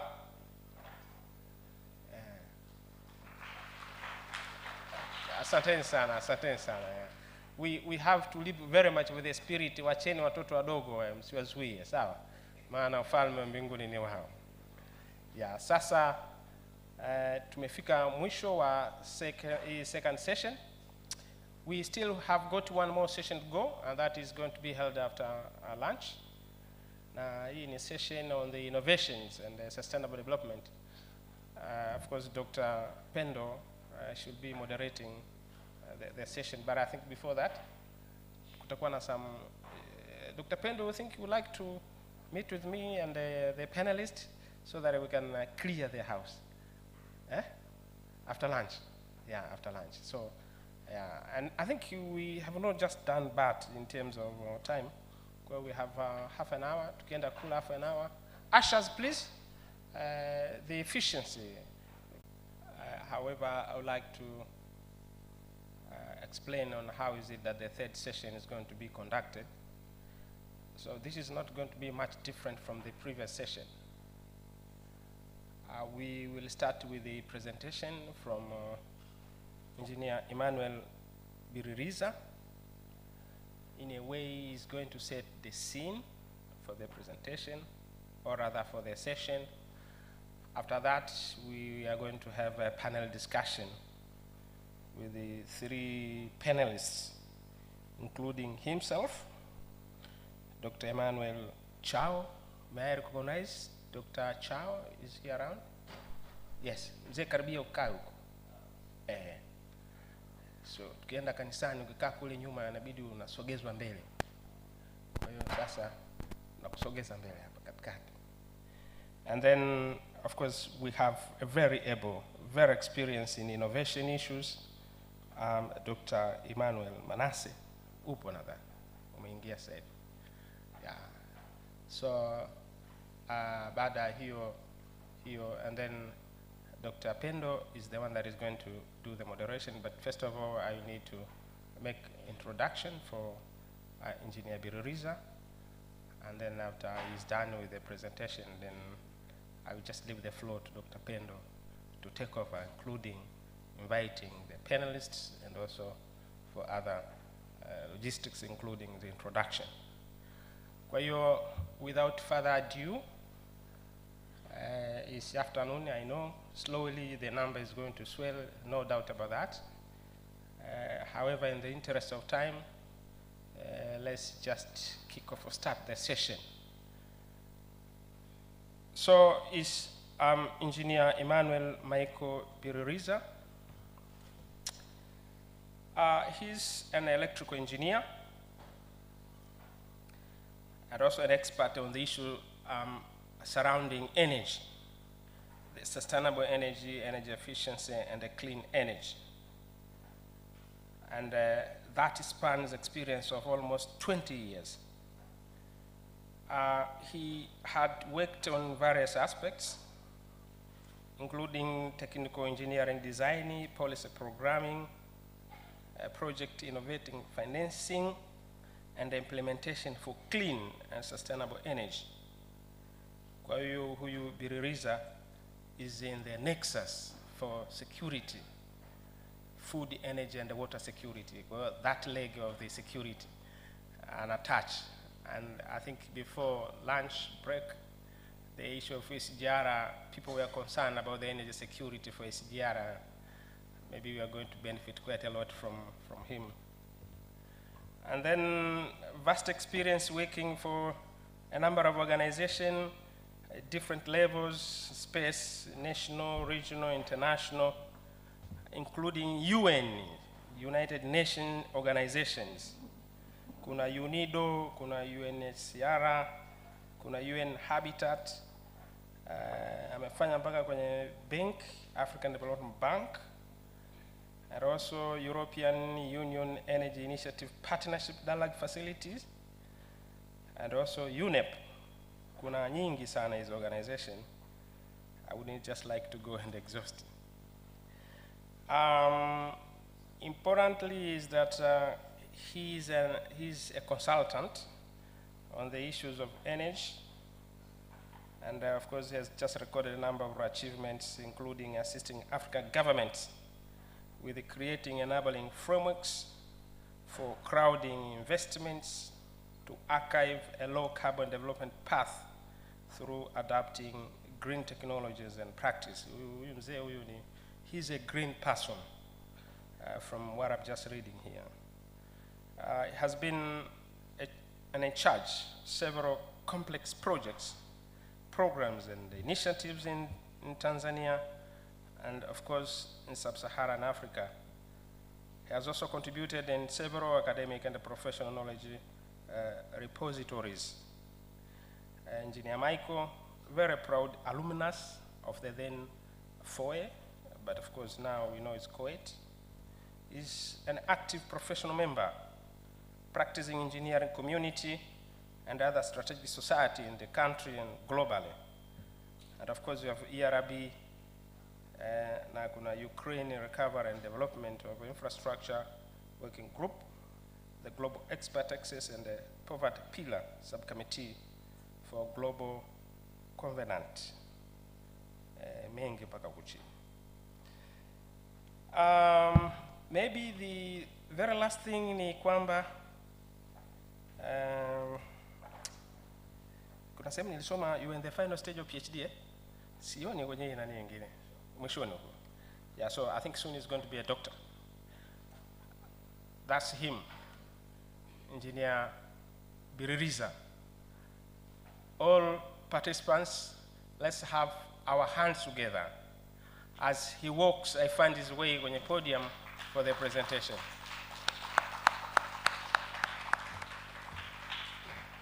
Engineer, nilikuwa naangalia muda huku.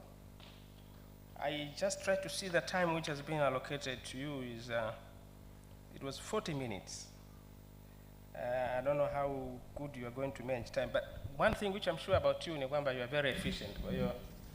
That's efficiency concept you're going to embrace even in your presentation. So make sure that try to be very efficient so that at least you can have much time for discussion, and that's the most important thing.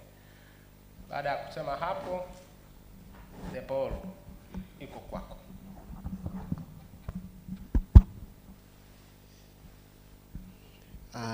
Good afternoon. Najua sisi watu ambao tunafanya sasa hivi presentation tuna wakati mgumu. Watu kwanza mmechoka, lakini watu mmeshiba.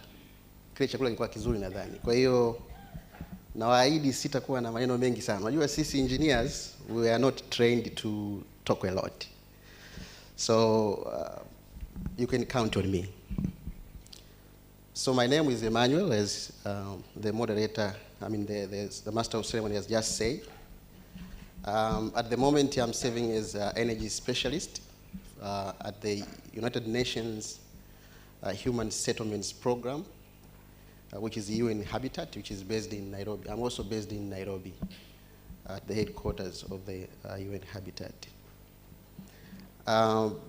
Actually, before I dwell down into what I want to speak about, let me tell you this very exciting story.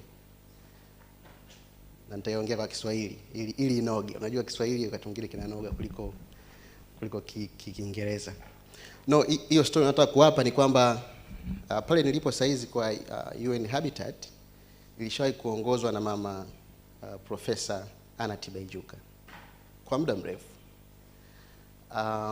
Ujumbe ambao sijatumwa lakini nawiwa kuwaambia ni kwamba kila mwana UN Habitat ambaye yuko pale anamkumbuka yule mama. Yule mama alituwakilisha vizuri sana, na toka ameondoka wamekuja watu wawili watatu mpaka sasa hivi hakuna ambaye amefanya vizuri kuliko yeye. Kwa hiyo Watanzania tunaweza, tuwezi. Tunaweza sana. Mpigeni makofi mama. Yeah, so actually the doctor there has just actually introduced me, and well, as he said, I was very honored to be working in the international community, and I did work in different duty stations, including, of course, here in Tanzania, but also I did work in Cote d'Ivoire, in Abidjan. I also worked in Nairobi at the moment, but also Oslo, Norway, also Roskilde in Denmark. I'll be taking you through quickly on the issues related to innovation for sustainable development. I must admit, this question of innovation for sustainable development is quite broad. It cuts across so many things. People can be speaking of innovation in many spheres. You can even talk about social innovation. So I felt a little bit tough time to decide on what to talk about when it comes to innovation for SDs. But I'll try to very much dwell down to innovation, sustainable development, was trying to link in with the engineering aspect. So I'll talk about sustainable development, a bit on innovation, but also some factors related to those. and a bit of some recommendations. So sustainable development, according to the UN, and the former speakers have also just articulated, it means economic prosperity that is conducted without depletion of natural resources. But also, that means meeting the needs of the current generation, but also not compromising the future for the next generation. This is very important. But at the same time, innovation, on the other hand, is the use of resources that we have to come up with a solution for, I called it, for human flourishing.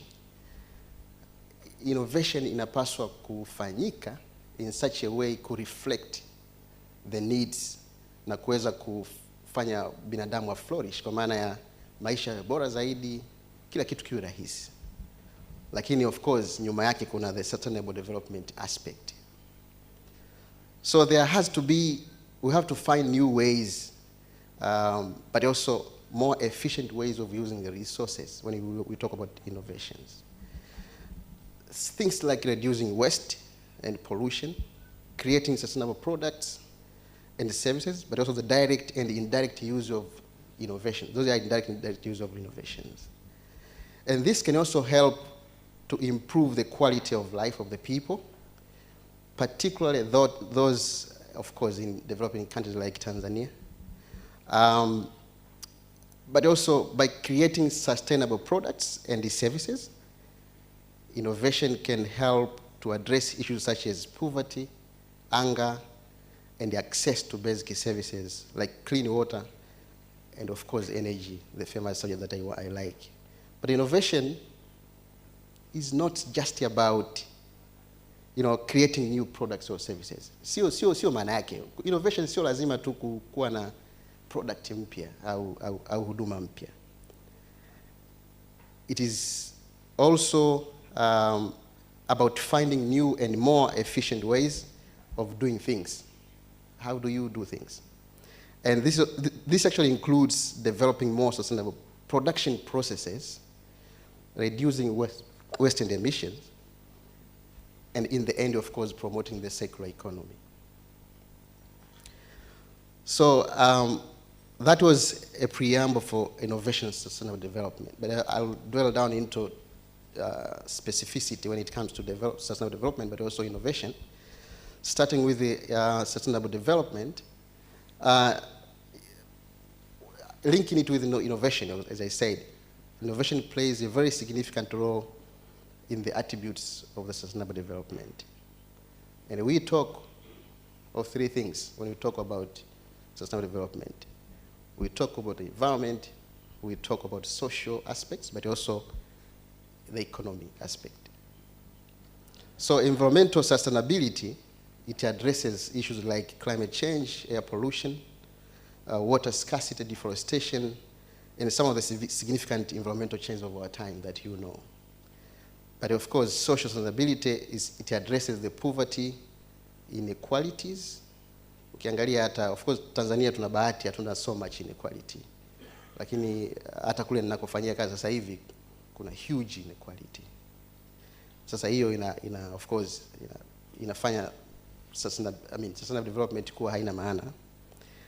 And people have to be able to access to the basic services such as healthcare, education, and some of the most significant challenges that we are facing at the moment around the world.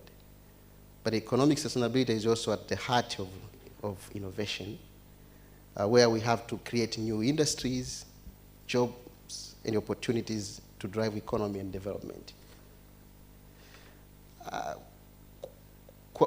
Kwa nini nazungumza sana mambo ya staili hii? Unajua mwisho wa siku we talked, in the morning other speakers said it. We cannot speak of innovation kama hatutouch, the normal life of the people that we have. But of course we also have to touch so it's about people and planet. So we have to touch people but also the planet as well. Na hapo ndo inakuja issue ya sustainable development. So a bit about the factors of sustainable development.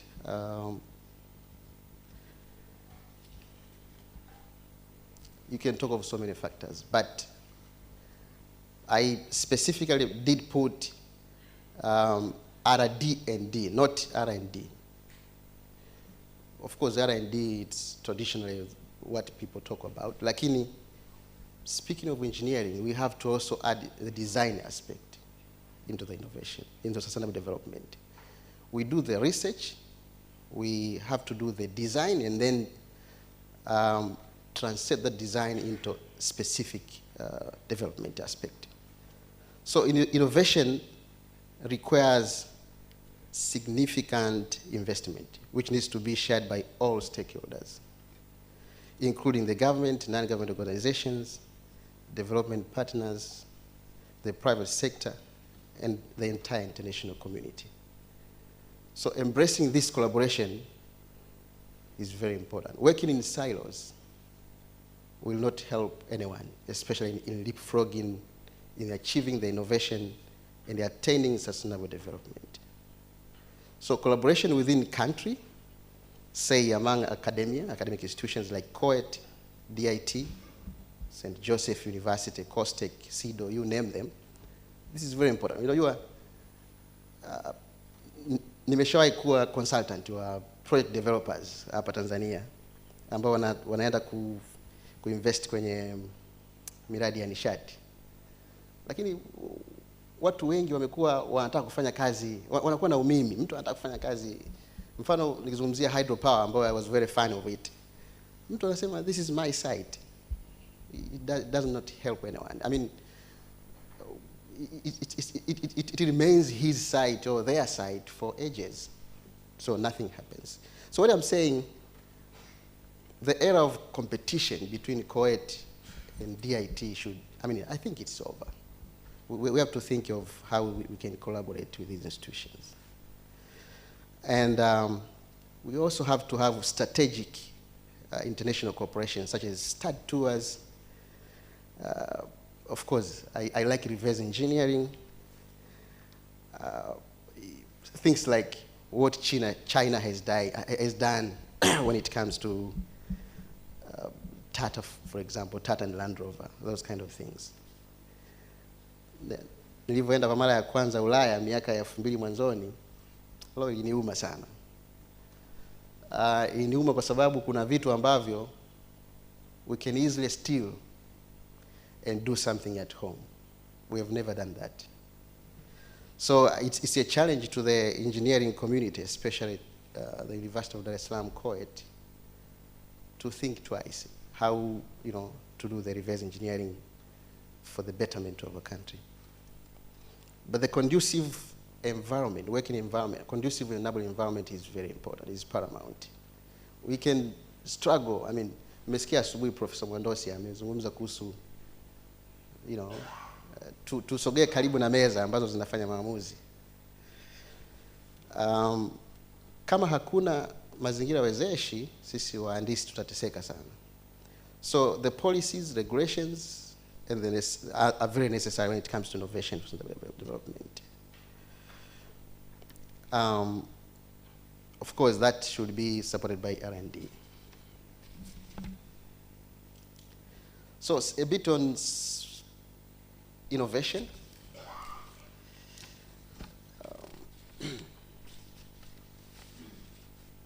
So I'll be giving you a bit of synopsis on innovation. Innovation has driven our civilization that we see today. Watu wengi wamezungumza kuhusu the room we are living in, the aviation and everything is all about innovation. And engineering play a critical role when it comes to those. So the world has seen tremendous changes over the past centuries due to innovation. From the Stone Age, the Bronze Age, to the Iron Age, and of course the Industrial Revolution. Ya kwanza ya miaka ya 40 kule 70, lakini sasa hivi pia the fourth Industrial Revolution. So the world's beauty aesthetics now is very much contributed by innovation in engineering. From the use of wood to run the world, to fossil fuels, to drive industries, from walking to using horses, to the greatest invention of a jet engine. From the beauty of New York City, full of concrete and glass jungle, but also to Shanghai, the city full of industrial activities and flyovers. Well, I've been there, so I know what I'm talking about.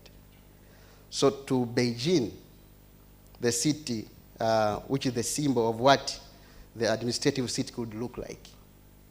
Beijing is something else.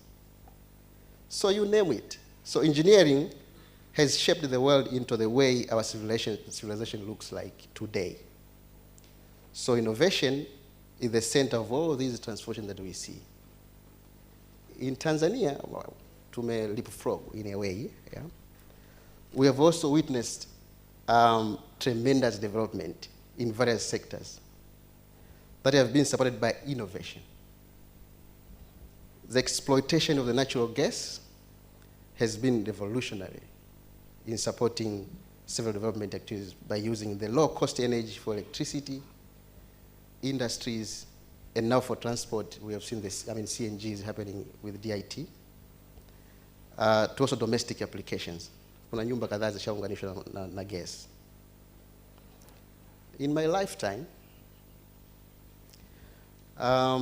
attached to my duties, I have visited around, say, 20 African countries, speaking of Africa.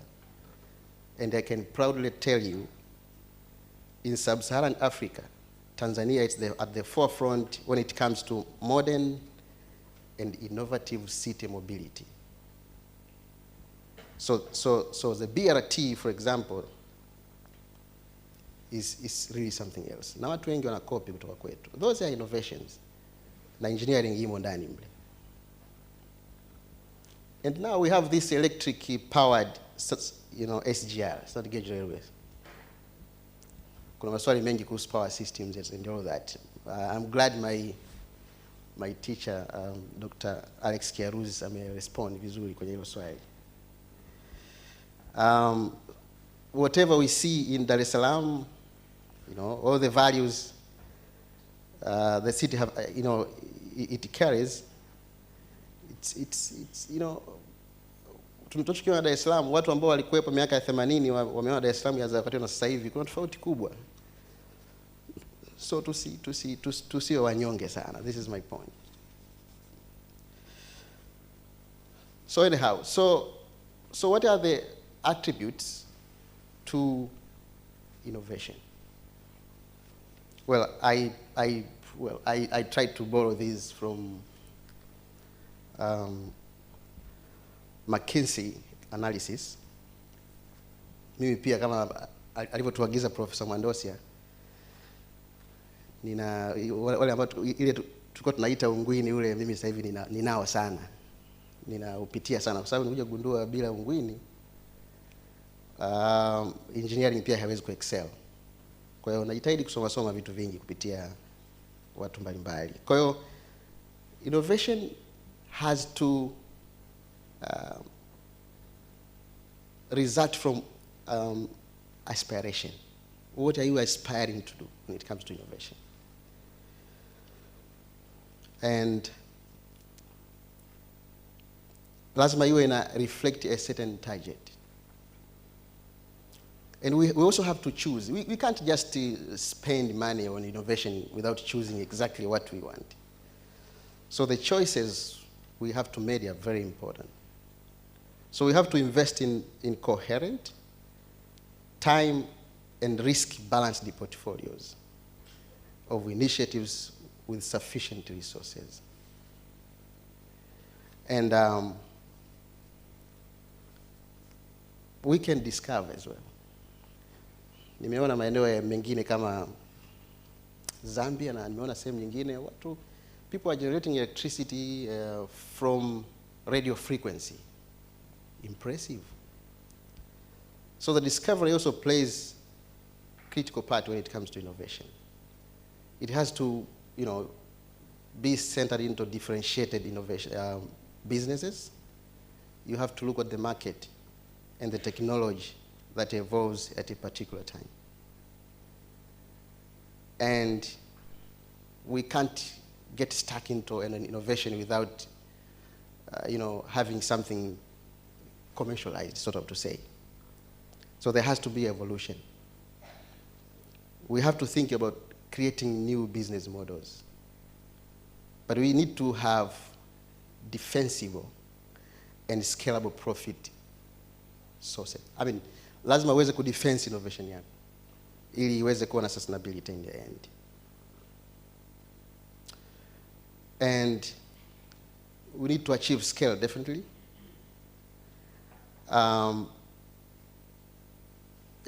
As I said initially, I mean, we should not be working in silos. So we need to mobilize people to be able to work into the innovation activities. But there's new approaches on innovation. And actually I borrowed this from the United Nations Conference on Trade and Development, UNECTAD. So innovation has to be mission-oriented. You just don't do innovation from nowhere. So there has to be some national and international programs embedded in it. But we need to do an inclusive innovation, looking at the people at the bottom of the pyramid as well. So the poor, the disabled, and all that. And we have to also see what people in the grassroots actually need the most. Najua maengineer wengi ukizungumzia innovation, you talk of technology, yeah. And as I said, I mean, mtu mmoja alisema thinking outside the box. Nakumbuka bosi wangu mmoja wakati niko UNHCR alisema not thinking out the box, throw the box away. Kwa hiyo back empty. So I think we engineers, we have to think, I mean, tujitoe kwenye wazo la spana per se, lakini hizo sio tutoe kwenye wazo, lakini hizo spana zinafanyia nini watu wengi pia wamesema. So from the technology and social innovation, yeah, the aim is to improve human well-being. Najua one of our panelists ni mtaalamu wa telecom, and there's a lot of digital issues happening. Kuna mambo ya something chat, a lot of things happening. So we cannot also afford to, to shy away from what's happening in the world. So our collaboration has to also be able to be enabled by digital technology. Now, let me finish by speaking a little bit about energy, the subject matter that kind of I like most.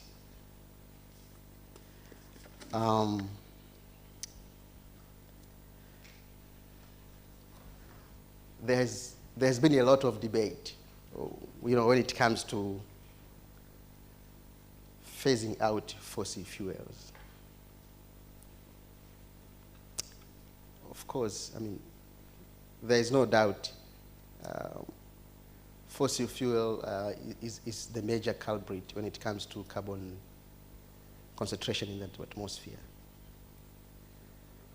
So the debate of the colors of energy, like brown energy and green energy, is very much heated. I remember the year before last, at the Conference of Parties in Glasgow, the COP26, these global giants in the emerging economies, India and China, they managed to rephrase the sentence that was saying countries should phase out fossil fuels come 2030. These guys said, oh, come on, guys. Can we do that? So they somehow managed to advocate for rephrasing of that sentence. And now it's reading phasing down. So that's how it is. I mean, so so fossil fuels, as I said, it's a big issue when it comes to climate change. So the pace of adoption of alternatives, like renewables, has been slow, despite the fact that, the talk was started early 1990s. However, we cannot deny that this is the culprit for increased carbon concentration, fossil fuel. And it should be understood that the flow of carbon emissions has been around in centuries. These carbon emissions zilikuwepo toka zamani. Sasa why people wanazungumza sana kuhusu fossil fuel? So, however, before the Industrial Revolution, the carbon flow was balanced. The one from trees and other sources on the ground was sucked by the ocean, and it was cycling like that. So at the time, there was no accumulation of carbon into the atmosphere. So it is after the discovery of fossil fuels which changed the entire dynamics of how we do business, supported by the mechanization of agriculture, the ease of movements, the pace of, this is when the pace of carbon flow actually increased, and then it made it to concentrate on the atmosphere. So the science and the relationship between language, the science of and relationship between global warming and carbon concentration is very complicated to most people. Nevertheless, it should not be ignored. For a sustainable future, there have to be innovative ways to support transition in a sustainable pathway. So as, speaking of innovation, tunahitaji energy. Tukiwa kwenye maabara, tunafanya research design, we need energy. And unfortunately, watu wameuliza so many questions when it comes to the SGR, kwa sababu they are worried. Energy has to have very key attributes, which includes they have to be versatile.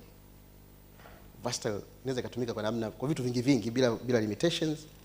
It has to be dependable. But of course it has to be low cost to support development.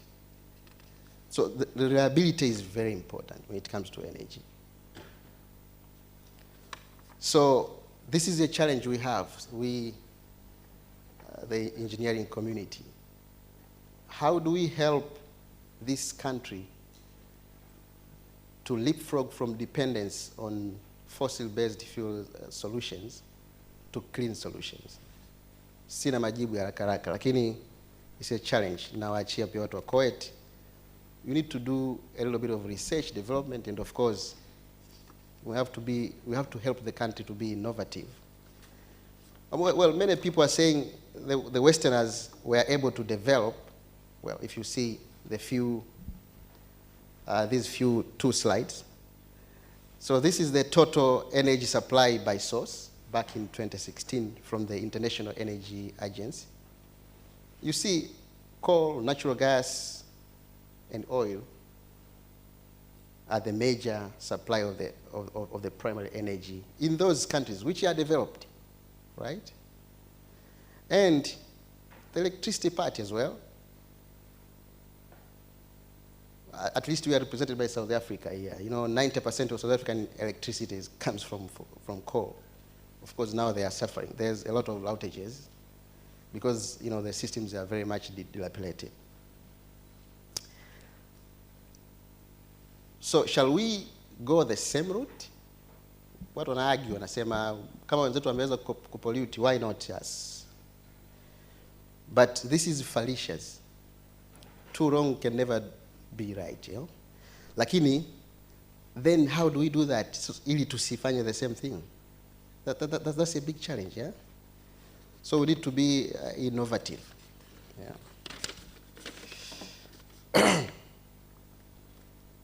And the changes has not been that much. Kwanzia, when Foy was born, back in 1973, coal was dominant when it comes to electricity generation.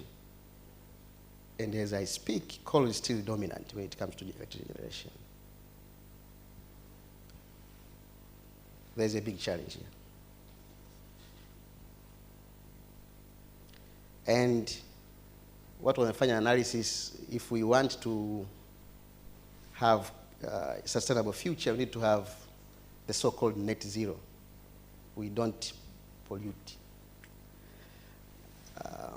Where wind, solar can be dominant sources of energy.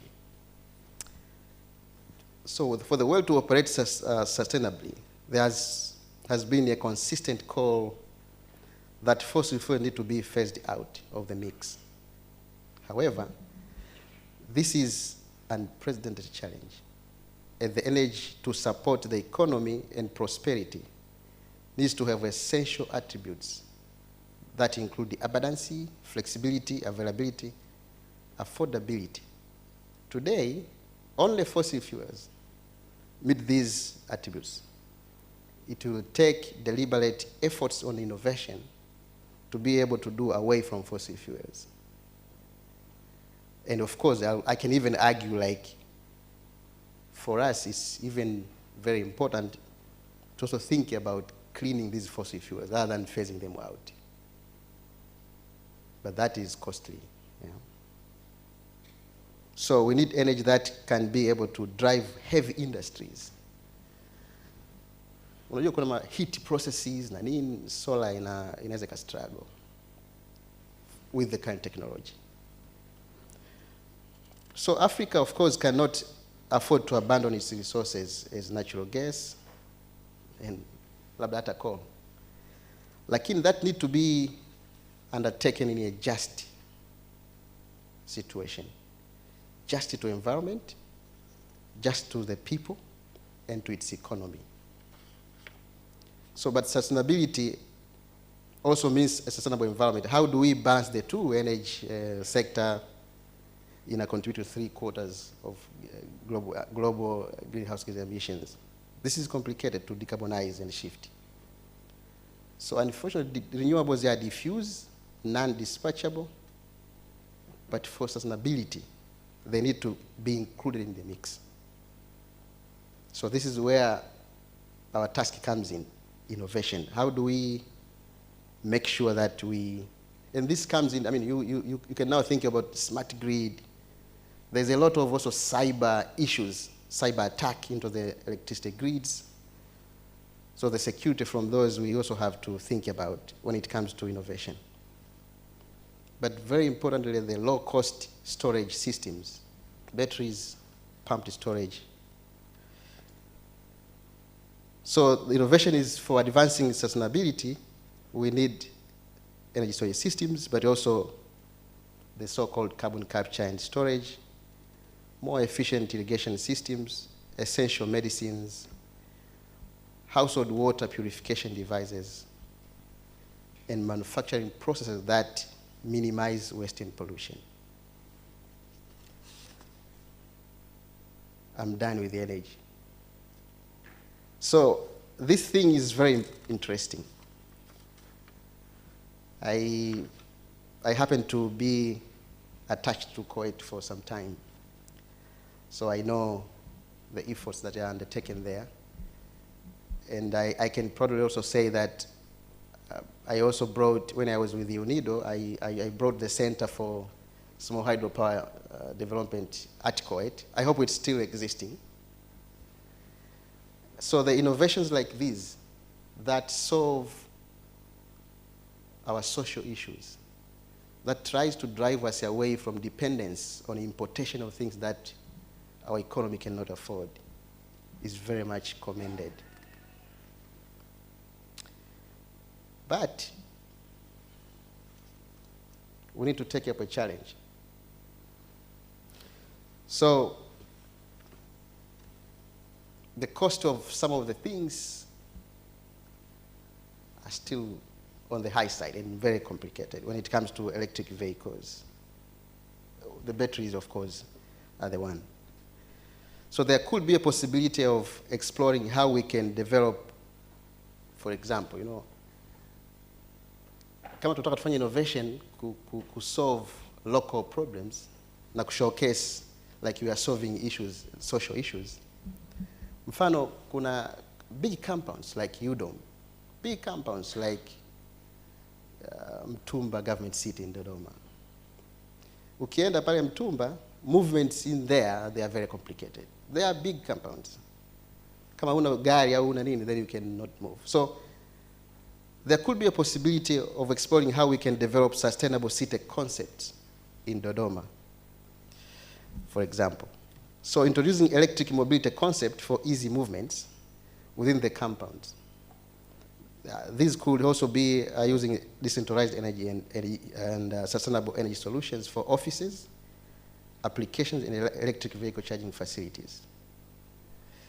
So this is a good example of local innovation for local benefit, designed with the social engineering goals, human-centered.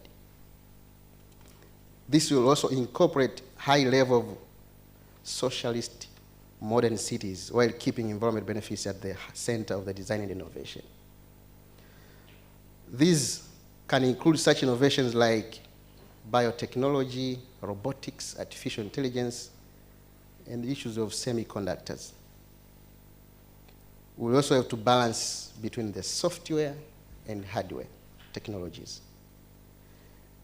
There's the so-called futuristic city in China. It's called Jianggang. Kichina nacho kigumu nashindwa kutamka. Lakini I encourage you to Google uone the so-called futuristic city. Wao wenyewe wanaita the city above the ground, the city under the ground, and the city at the cloud. Mfano, unajua mambo ya telecom, mambo ya ICT, they consume a lot of energy kwa mfano.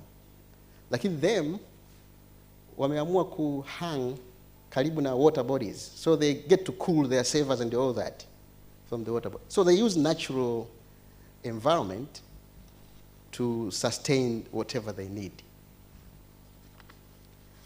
So it's a challenge to us,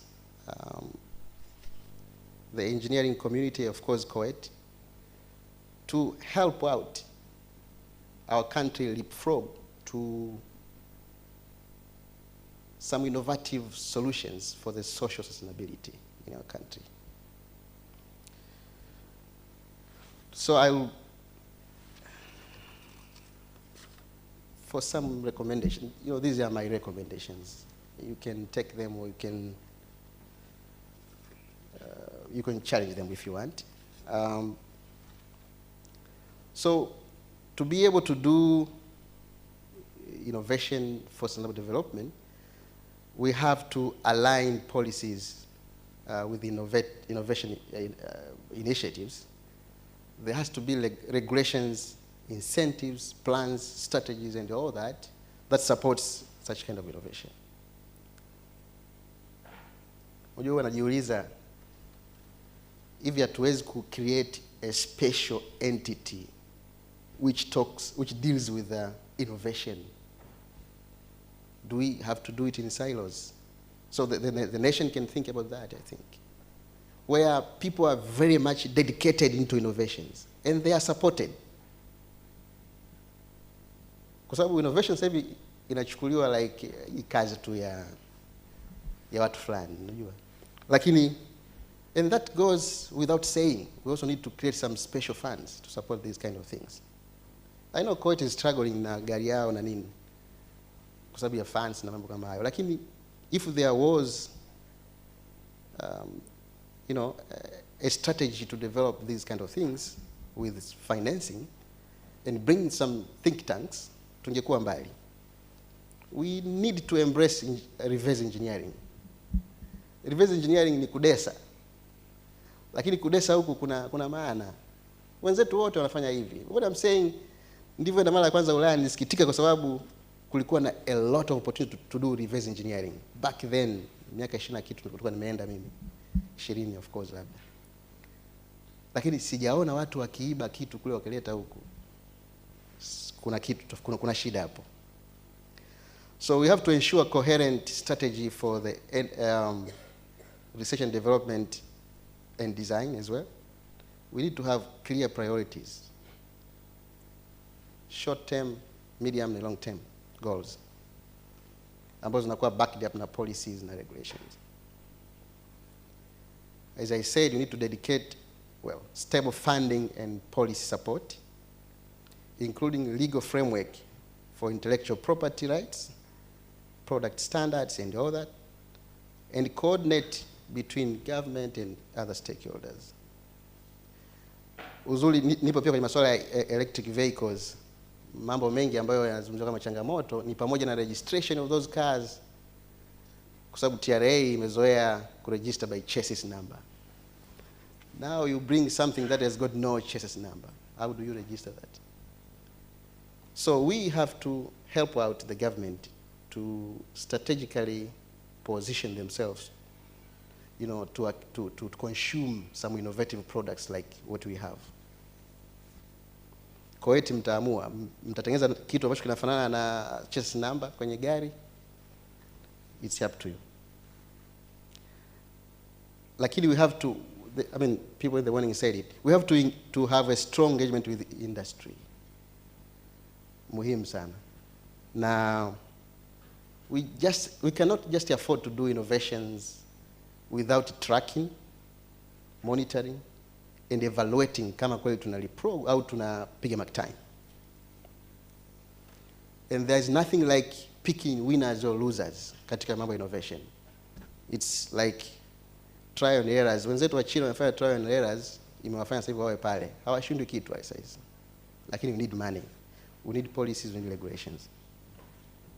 So we need to make the best use of complementary capabilities of research and technology by collaborating internationally on priority areas and leveraging global experience on R&D development. Mimi nawashukuru sana kwa kunipa nafasi hii, hasa uongozi wa chuo kwa kunitoa Nairobi kunileta hapa mimi kama mtoto wenu, na nawashukuru pia kwa kunisikiliza. Issue za innovation na sustainable development ni muhimu, sio kitu cha kuachiwa mtu mmoja. We need to join force. Viva engineering.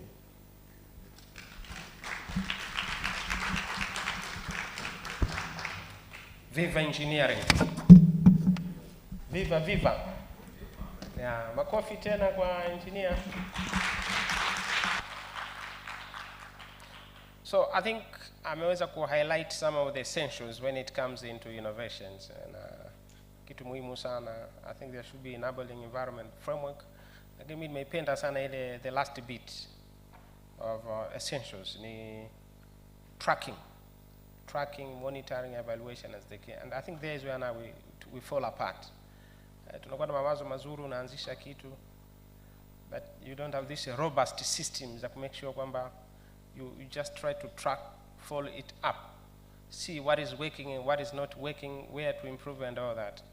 Well, I think it should be the whole lot in terms of innovation. And ndio wengine siku hizi, when it comes in some of the things, they are talking about system thinking. Whatever you're doing, it should be considered from system perspective. I think there is where now you're able to capture each and everything.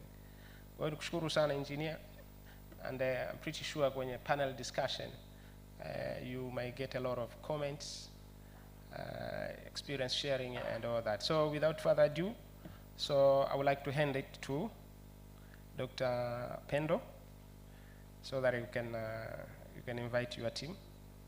And I don't know how you have just arranged it in terms of introduction and everything. I'm pretty sure you are going to do that. Yes, I think since morning today,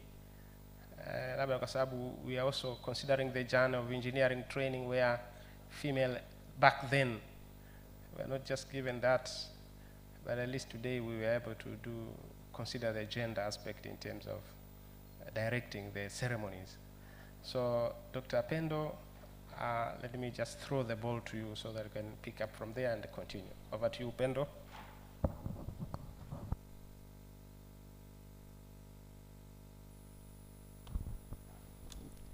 Thank you very much, MC. Good afternoon, everyone. So my name is Dr. Pendo Bigambo, and I'm a lecturer and researcher from the Department of Mechanical and Industrial Engineering of the University of Dar es Salaam. And I'll be moderating this session on innovation for sustainable development. With me, I have three fantastic panelists, and I should just mention that these three panelists are sharing their first names.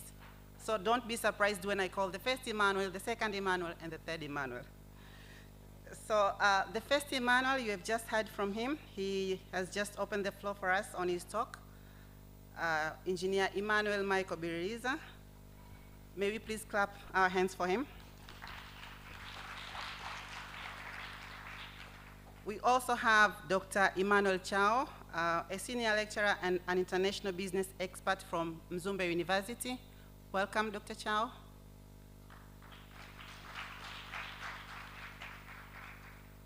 And finally, we have engineer Dr. Emmanuel Manasseh, a telecommunication engineer with over 17 years of experience in the telecommunication sector.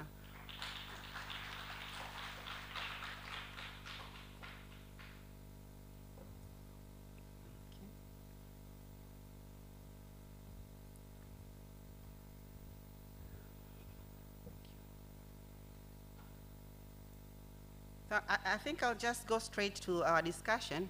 And because we already know Engineer Emmanuel Biririza, I would like to ask Dr. Chao and then Engineer Dr. Emmanuel Manasseh to introduce themselves, talk about the nature of their work, and I want them to relate the nature of their work with innovation for sustainable development. At the same time, I want them to react to the presentation that has just been done by Engineer Biririza. Dr. Chao, can you please start the floor? Thank you.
Thank you very much, Dr. Chao. Engineer Manasseh, welcome. Yeah, thank you very much. I'm Emmanuel Manasseh. I'm proud so that I'm a graduate of University of Dar es Salaam. I work with Tanzania Communication Regulatory Authority. I'm the Director of Industry Affairs. I have 4 sections. One is telecommunication and internet. Another one is broadcasting, postal, industry analysis and research. I'm also a chairman of the board of Tanzania Education and Research Network, TENET. I'm a board member of Maendeleo Bank. I'm also co-opted member of ERB on new and emerging technologies. And I'm coordinating all regional and international affairs. Tanzania is a member of UN agencies, and for the Tanzania Communication Regulatory Authority, we are dealing with the Universal Postal Union as well as International Telecommunication Union. The alternate chancellor of International Telecommunication Union, but also I am a vice chair of the ITU study groups on smart sustainable cities and communities and the Internet of Things. So that could be a brief about myself, but also I used to work in Japan as a special assistant professor at the Department of System Cybernetics. Thank you. Okay, thank you very much. I'm sure the audience will agree with me that we are having a very fantastic panelist here. Before I give you the floor, I want us to talk a bit about research and development, but we have heard from our presenter that we have to include design in the term. So I want us to talk a bit about research, design, and development. And we've also heard about research and development from Professor Kabamba this morning. So it is something that is very important when we talk about innovation for sustainable development. But I want us to ask ourselves, as a country, are we doing enough of this? And if we're not doing that, what should we do? What is the challenge, and what should we do to improve this? Dr. Manasseh, do you want to start, please? Thank you. Thank you very much. When it comes to research and development, what I can say is we're not where we used to be, but we're not where we want to be. We have just scratched the surface.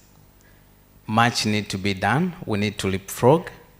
But I can see the good work that is continuing. The most important thing that I see is we need political will, massive investment, and also actualization of the prototypes. There's a lot of ongoing work at the universities, but they are not really actualized and mass production. I saw a prototype of a car that's quite interesting, but I was also asking myself that when are we going to see mass production? Where is the political will? When are we going to invest and see that instead of continuing to import boda and bajajis, now we produce ourselves? But sometimes the biggest challenge we have is a political will, but also investment on research and development. We need that. So we need to have supporting policy and regulatory frameworks, but the same, we need to have strong collaboration between industry, academia, and decision makers. Because without powering a lot of resources to the universities, without valuing what the universities are doing, sometimes we discourage and we don't see the products going far. But as we're discussing for sustainable development, and we have to produce what we use, and we have also to think of how do we reduce the importation so that we create jobs to the graduates, but we create solutions that are fit for purpose and comply with our environment. That is quite critical. So, in simple, as I said, Rome was not built in a day. We're not where we used to be, but we're somewhere, but we have not reached where we want to go. We need to leapfrog. We need to put more effort, political will, and investments to make sure that we progress the R&D to solve the problems that we are facing. Thank you. Thank you very much, Dr. Manasseh. I'll ask Engineer Biririza to comment a bit before I ask the economist to help us on the matter of funds. Welcome, Engineer. Thank you very much. I think you have to, as I said in my presentation, we need to be just to ourselves. I mean, as my fellow Emmanuel said, where we come from is not the same as where we are at the moment. But of course, it's not enough. what I see, we are lacking some strategies. You know, most African countries, Tanzania is not exclusive. We work into the so-called, Zimamoto.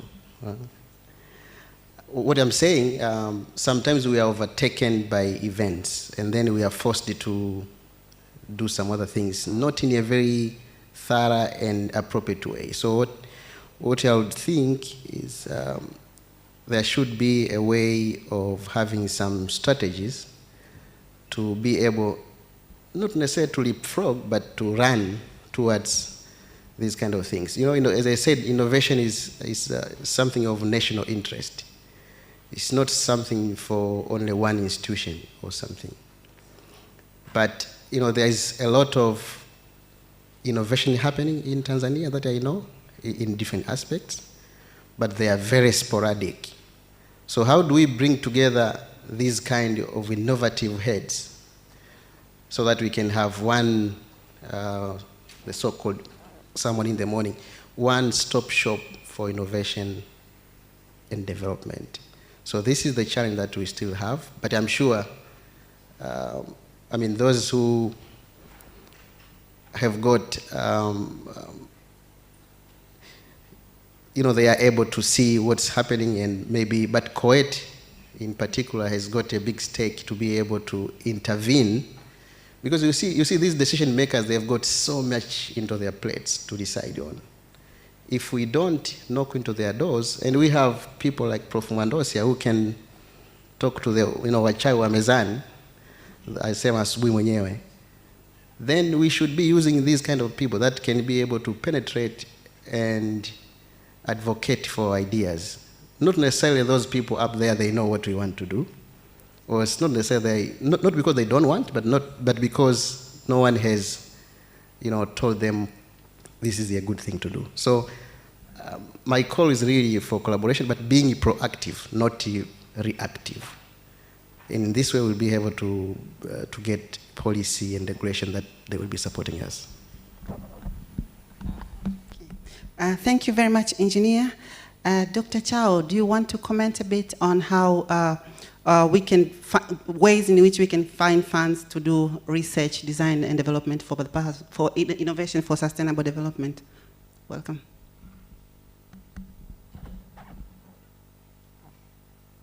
Thank you. Maybe a comment a little bit before I talk on the funding issue. I think my colleague has just mentioned about where we are now and is it the right position.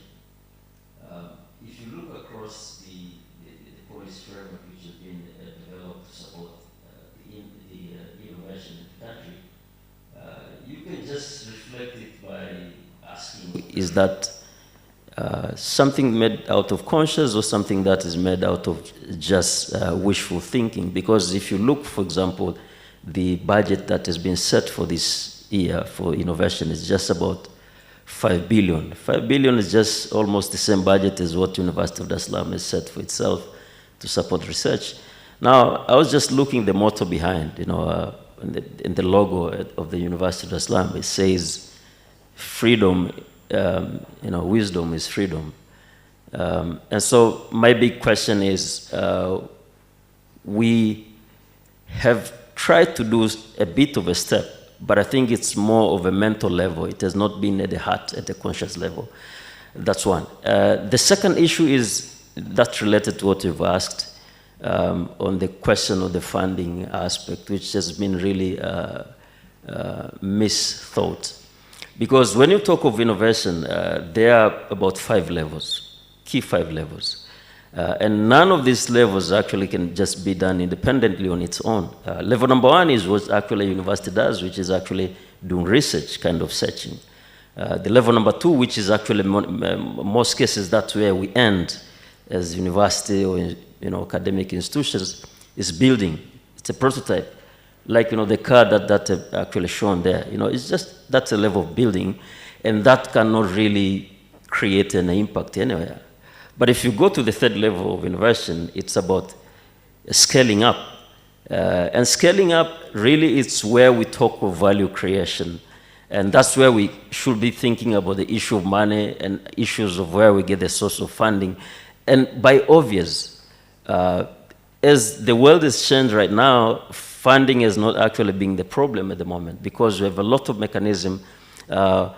If you can convince and you can show that you have a potential for value creation, the funding will actually follow that value aspect. But the third level of innovation, which is the highest level, and most of what has happened in the country, we haven't actually managed to reach it. It's not actually scaling, but expanding. But even scaling, there are 3 levels of scaling. We have something called outward scaling. Outward scaling is you are going to seek for market outside. You know, you've just developed your product here and you want to expand in Kenya and Rwanda. That's outside scaling. But there's something called also upscaling, which means you are targeting the specific user of your product. And then there's this deep scaling, which is to expand the number of users of your product, which most of this level of innovation have not reached there.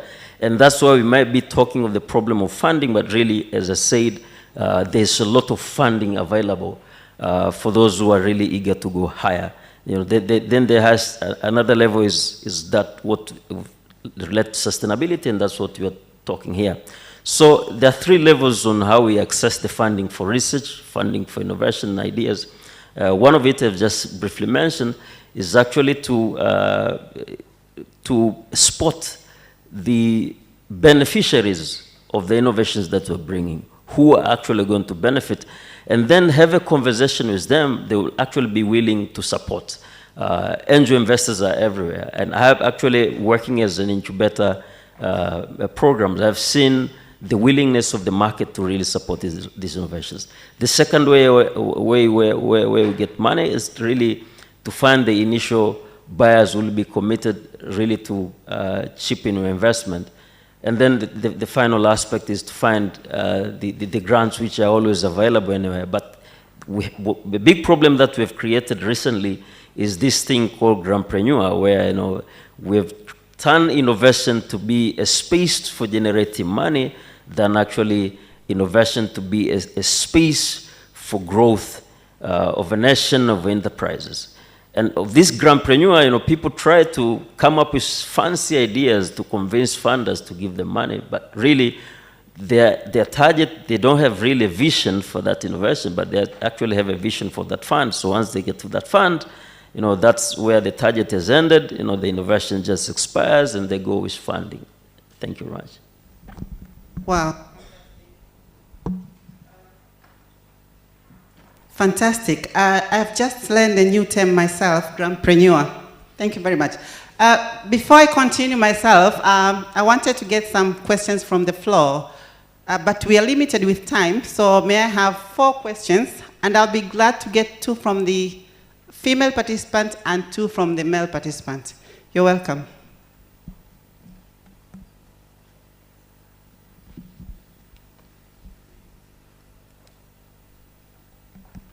Yeah, I see one at the back.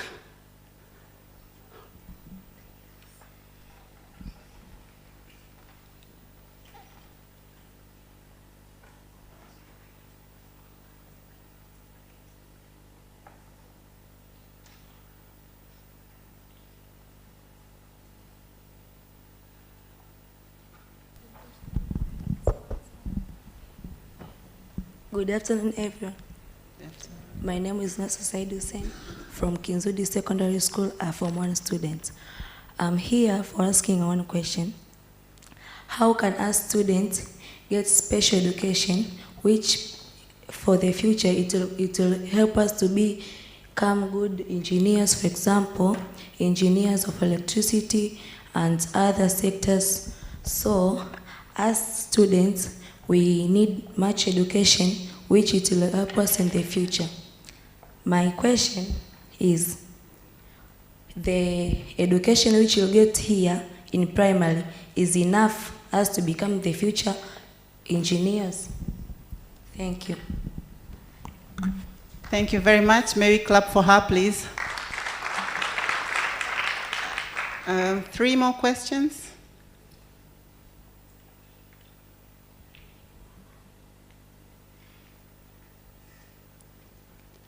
Okay. I think the panelists, you can respond to the question. Anyone wants to start? There was a hand there. Okay, thank you.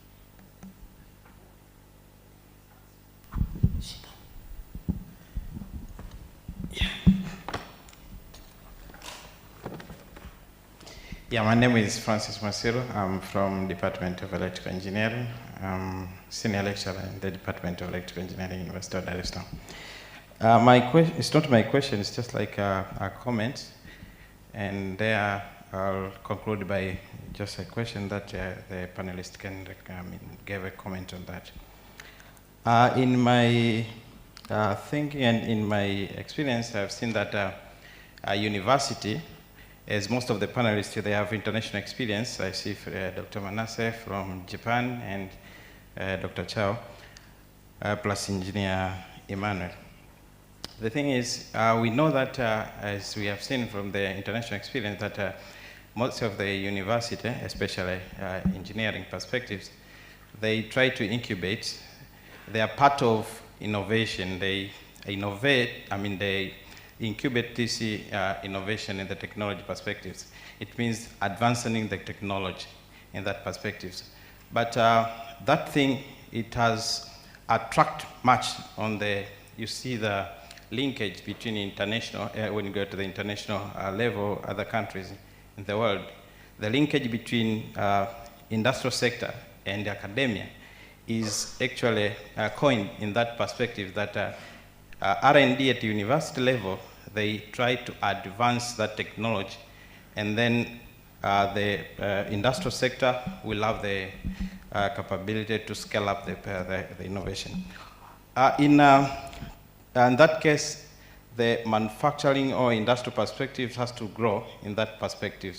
So my comment or my question is that what I see in the linkage between industrial sector and colleges, like College of Engineering perspectives to support engineering advancement in the country, is the delay or hinder is there is level of industrial perspectives, it has been low, but the level of industrial perspectives also fueled, or it can be advanced or stimulate based on the technology which has been developed in the university. As you already discussed, Dr. Chao, that if we try to embrace that to advance technology, not the fund that you are getting from the industry, because the industry will see that technology. That's when they can put money. We have seen, for instance, these big companies like Samsung that has done in the South Korea, and even Japan, most of the companies there. So my question or my comment that I would expect from the panelists, how do we move to that stage on the mutual benefit between industry and academia in the perspectives of R&D to advance the technology? Because we are in the technology now, Tanzania, that we are feeding, in the electric sector that we have seen, electrification in the transportation. So all the technology that we are talking in the developed country now are there in our country also. So how do we link it so that we can benefit, or you can capitalize that advancement on technology so that we can boost the economy perspectives? Thank you. Thank you. I'm seeing a lady here, and then I'll come to you.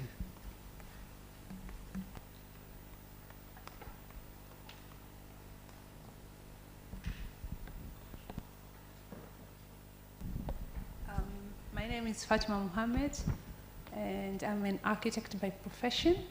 My question is, actually it's not a question, but it's more like I want to hear your opinion on a discussion where people, especially in developing countries, are concerned of the talks of sustainability that everybody is talking, we have to think of sustainability, but then Europe and America, they forged ahead because they were unsustainable. And maybe we need also not to really think so much about sustainability as we are right now, but forge ahead and then see, because our impact to the environment anyway is very low compared to other countries.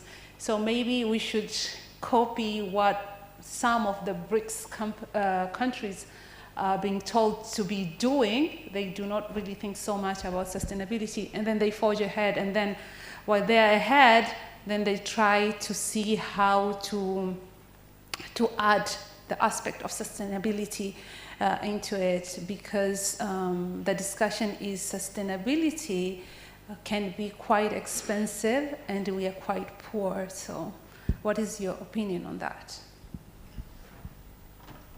Thank you very much. There is one hand at the back.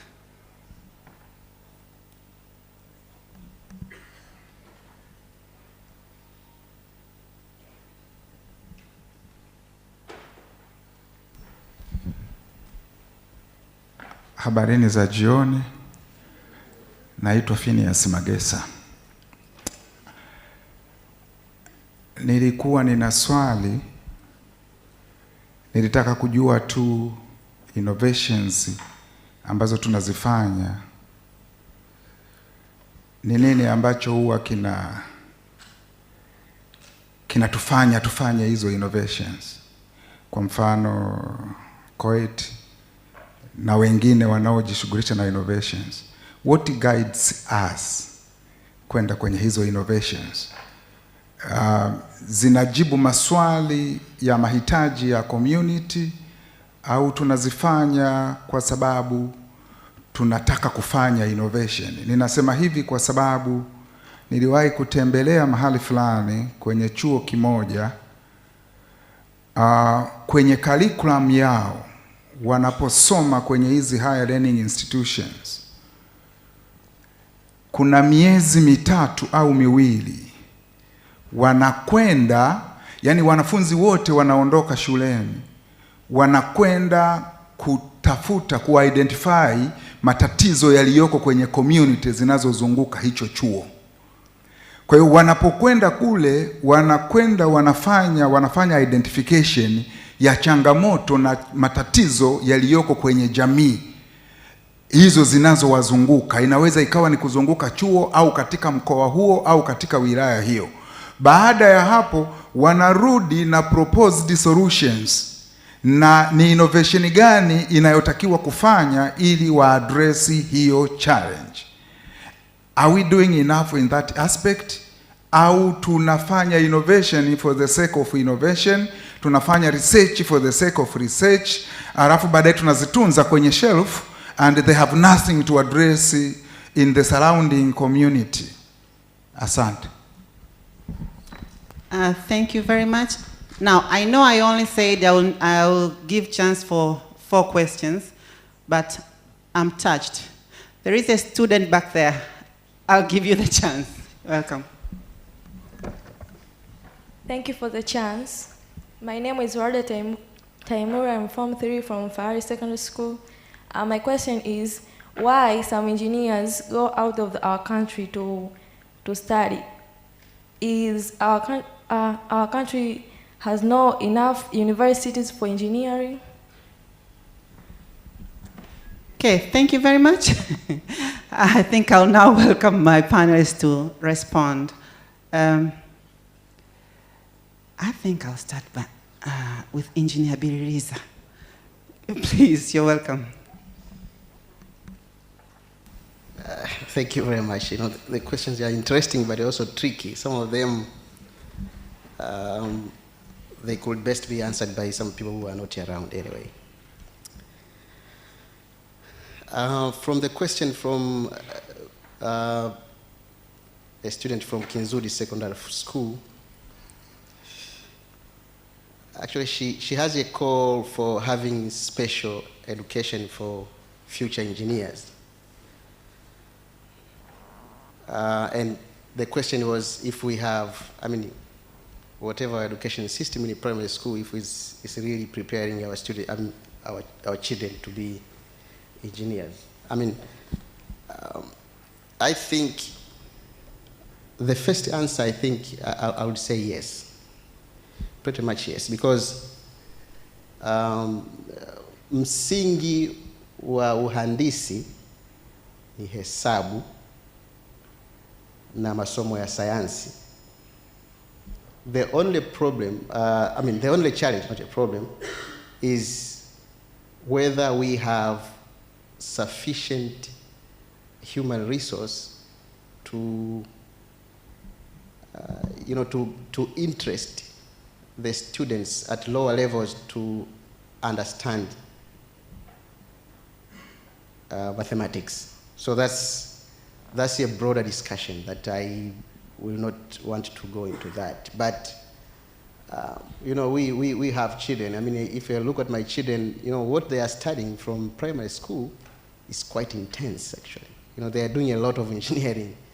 So I would say that's pretty much. But again, the education system differs a lot. I mean, from the national curriculum to the primary school, the so-called English medium.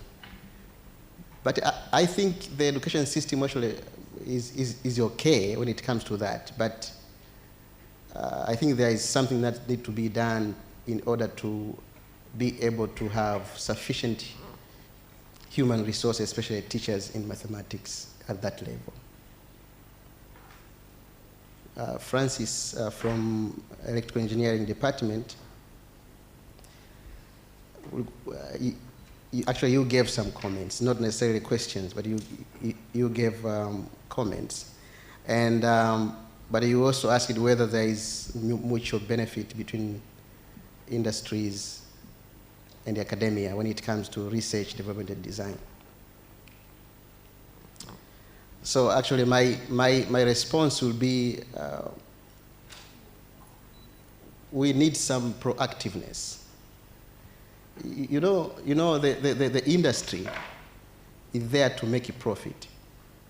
So anything that will be having some ingredients to make it profit, they will do it. But the academia, like CoET, their interest is not to make a profit. Their interest is to make the knowledge grow by doing the research and development and all that. So it's up to the academia to reach out and identify areas where they need some research. So I would think the academia, say CoET, should be proactive and engage with the industry and ask them what are the issues that they would want to be addressed so that they can make more profit. But of course, they're addressing some issues in the society. We should not wait for them to approach us. They will not approach us. My sister Fatma, the architecture, you heard from my presentation, of course, I touched a lot about what developed world has done so that they are there where we see them, and what our argument is, like what you just said, like if they did that by polluting our environment, and that's why they are now enjoying the development they have, why not us? There's a lot of debate about that one. But in philosophy, it's fallacy. The two wrong cannot be right. But then, there has to be justification on that. If you ask, we have been, telling those Westerners, at least I've been participating in some discussions, like if you want us to do the transition from whatever you did that made you that wealth, you should be able to also help us not to do the same thing that you did. And it is possible. With a lot of technological advancement, there is no need to do things that those guys they did back in 1970. We should be doing something with the current technology advancement, but we need help. Help in terms of skills, in terms of technology transfer, but most importantly, funding. So I'm very patriotic when it comes to Africa. So I always say we should ask those guys like you, we should do something so that Africa also develops the way you did. Use your own wealth that you took from us and help us do something differently. Phineas.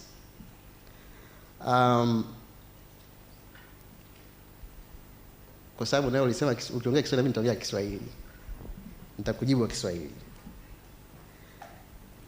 Well, labda sina jibu la kwa upande wangu.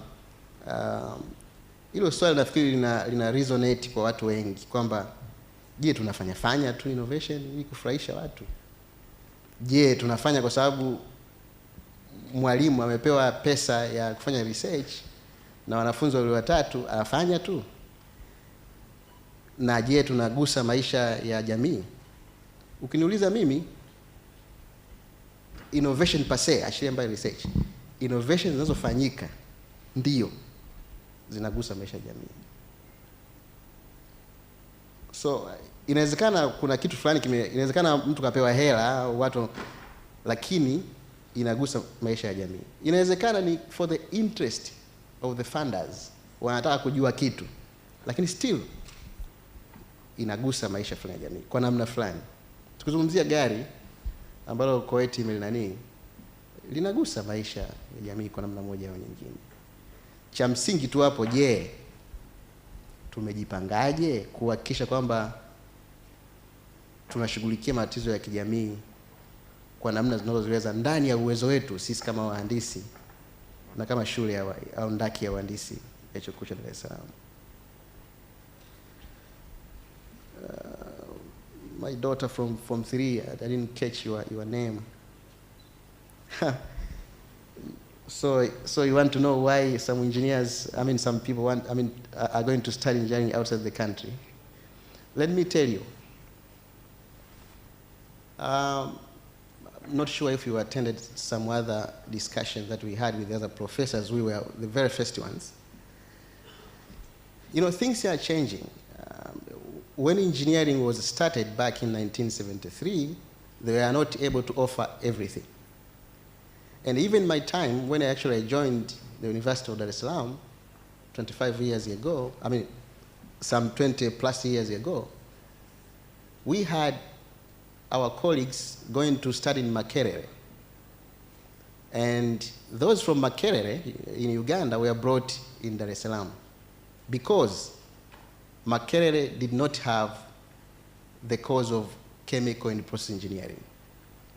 But of course we had electrical engineering here and they also had there, but because of the exchange thing, so some people were taken to Makerere University. That explains why some other engineers are not taking their studies in the country. And I'm fan of getting experience from somewhere else. I did talk about reverse engineering. So different countries, they have their different ways of teaching. And in the developed world, they have much more technology than we do. So taking people there to study engineering, that means we are also building capacity of our country at the same time. So, and again, kumpeleka mtu nje haina maana kwamba shule zetu mbaya. Ukienda nje, let me tell you, mimi nimesoma nje. Ukienda nje kuwa tu kule ni shule pia tosha. The way people live, the culture and all that, it's shule by itself. The same applies. We have a lot of students from Europe also studying at the University of Dar es Salaam. Is that not? So we also have those from the very developed countries are coming also studying from this country for all sorts of motives. But the most important part is you learn multicultural aspect. And if you are an engineer, then you also need to solve the problems of the society. You also have to deal with multicultural aspects. So there's no harm for people to, cross the borders and go and get some, some new skills, not only from educational perspective, but also from the cultural, whatever you see from the society. Thank you. Thank you very much, Engineer Biririza. Dr. Chao, maybe 5 minutes, because time is really running out of our time. Yeah, that's enough. I'll just make just a quick issues on few areas. One of it was, I think I'll not address the first one on the student, because that was, I think you well covered it. I'll talk about the issue of linkage between the academia and the industry, and where the mutuality of it. We definitely have the need to ensure that there's a linkage between the industry and academia, but as my colleague has said, that has to be driven by the academia themselves. In other countries, actually, what they used to do is they invite the industry to come up with challenges they have, which they need research, and then the academia use that as part of the project, which in fact create a lot of opportunities for creating patents. And of course, many universities get a lot of money from patent through this kind of exchange. But I will also emphasize the need to have internal linkages. I'm not sure how many people from business school who came here or from other faculties or colleges who actually participated. But business is driven by two things: innovation and markets. So if you have just one side of only innovation, just like trying to walk with only one leg.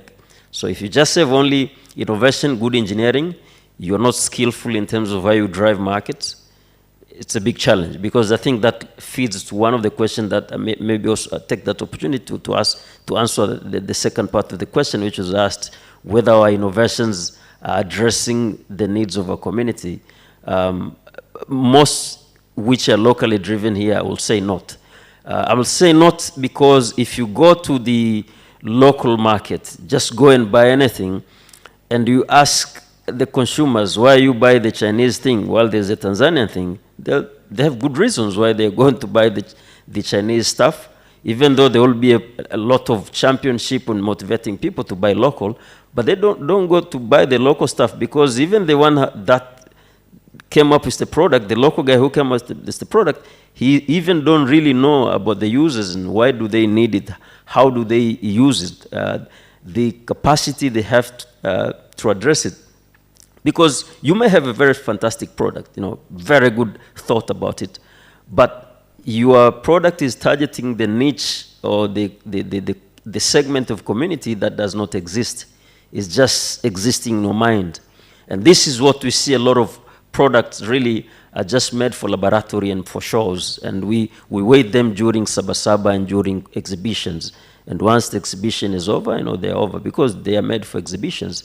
But it's important to really drive the innovations from what's needed in the market. And I think I've tried to combine two in ones.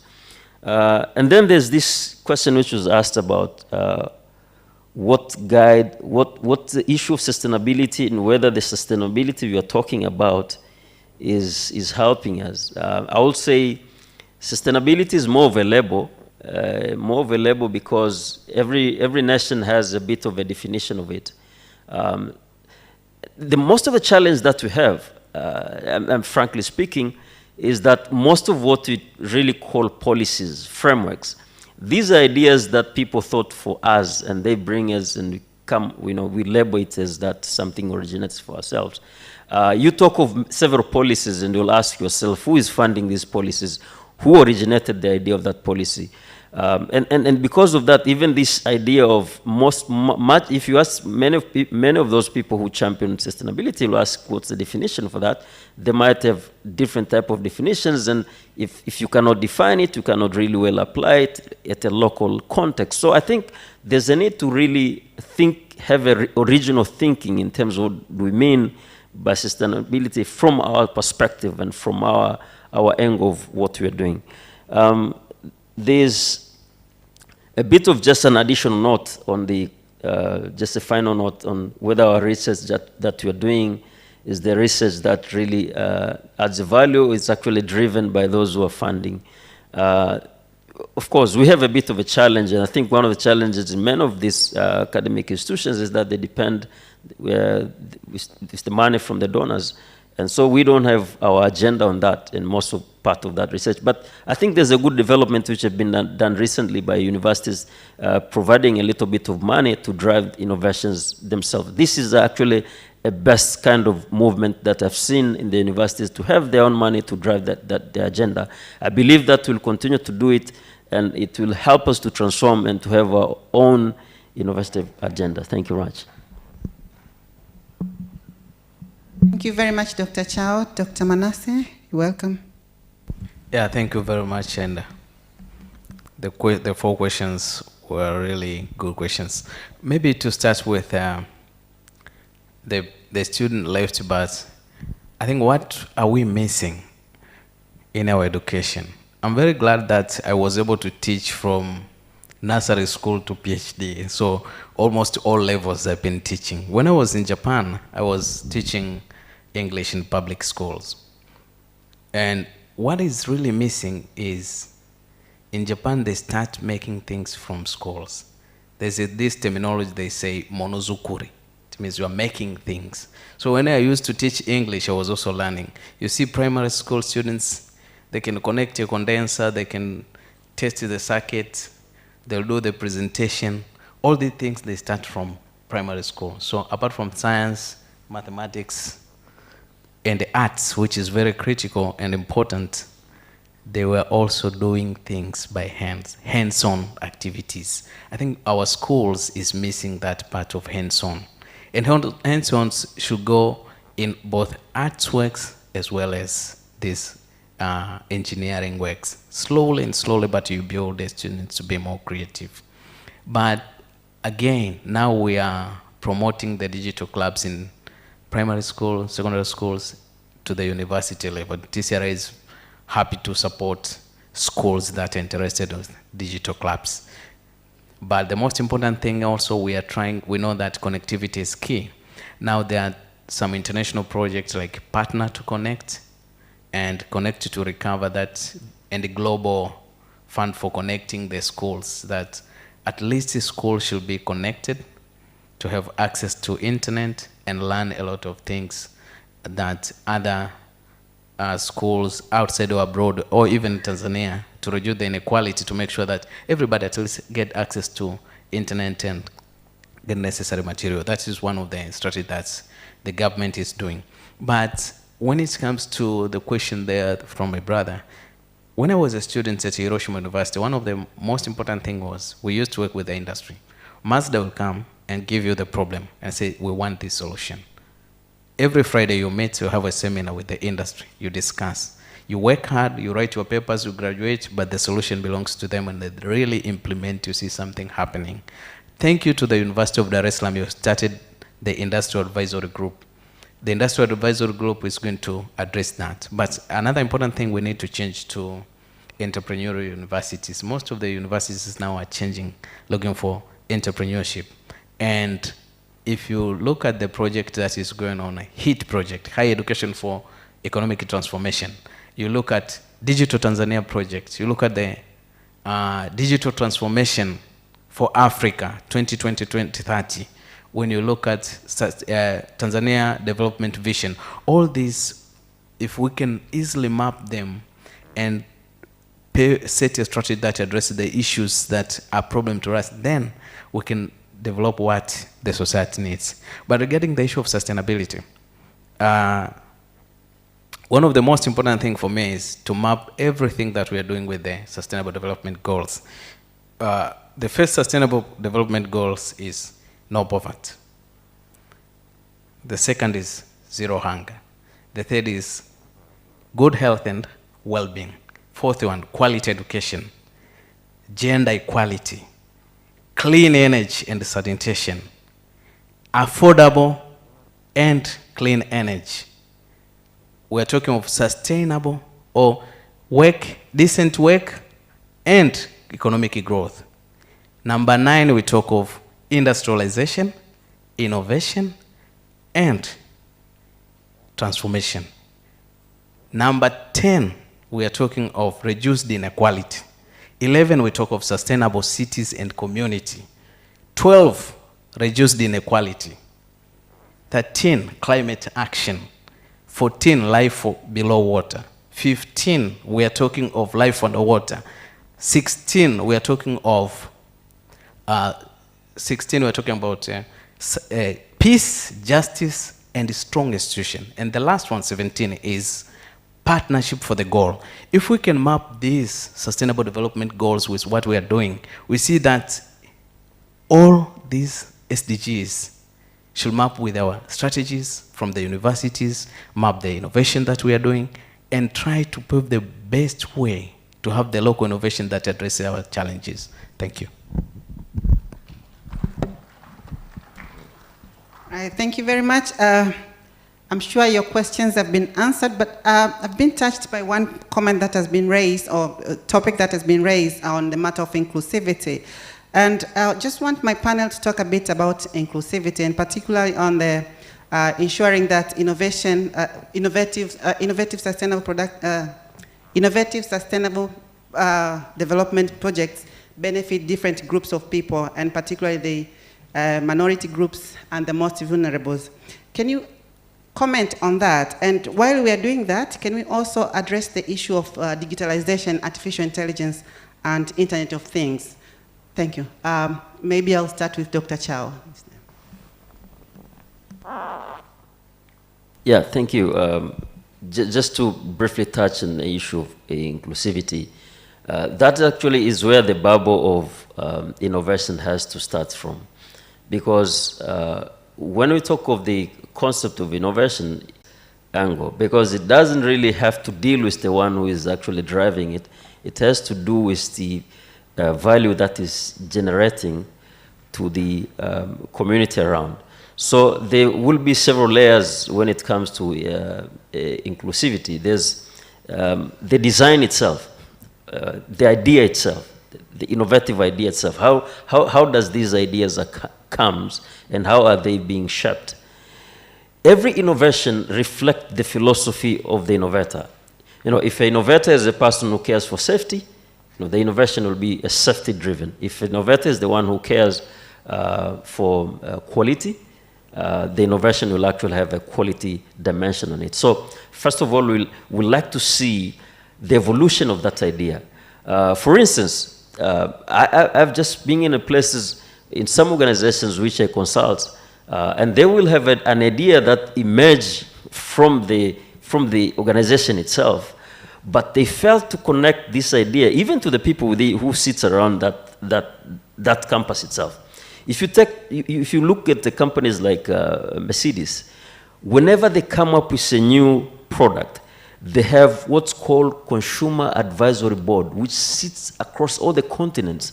And these Consumer Advisory Boards brings feedback on the idea. Before even talk about the market, before even talk about the prototype, they've already got global ideas on agenda that they want to develop. All ideas that have impacted the world, they have been actually a combination of different mindsets. And that's why inclusivity is important in every kind of innovation we do. I give you an example. Look like a Coca-Cola. You know, many people don't really know about John Pemberton, who actually came with that innovation. And it was actually accidental. He did accidental innovation. He was actually looking for his own medical treatment. But the one who actually came to take that idea and scale it to the next level was not an innovator, he was a business-minded person who actually saw the value in that idea and he bought it and he scaled it. We also see companies like McDonald's. You know, the one who actually came with that formula, he actually have a small idea of just sell it at the locals. But there's another group of guys who came, and they're the ones that scale that idea to the global level.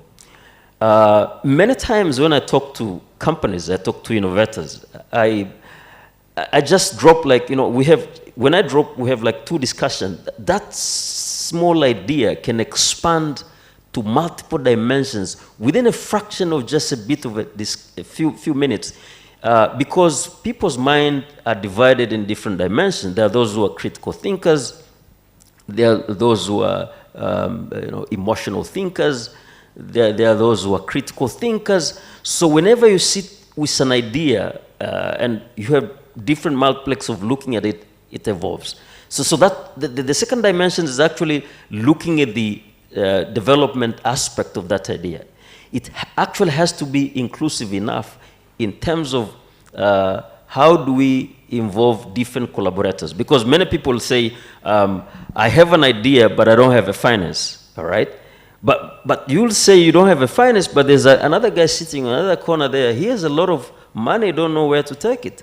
So how can you share your ideas and make sure that people comes and everybody who actually see the value of idea, he comes there and contribute to the ideas. I've actually seen with my eyes the ideas I've worked with. A guy come, just like a person who walked to me, he has nothing, he just has an idea. We sit on the table, we talk. I try to point some 2 other guys to come in the meeting to talk.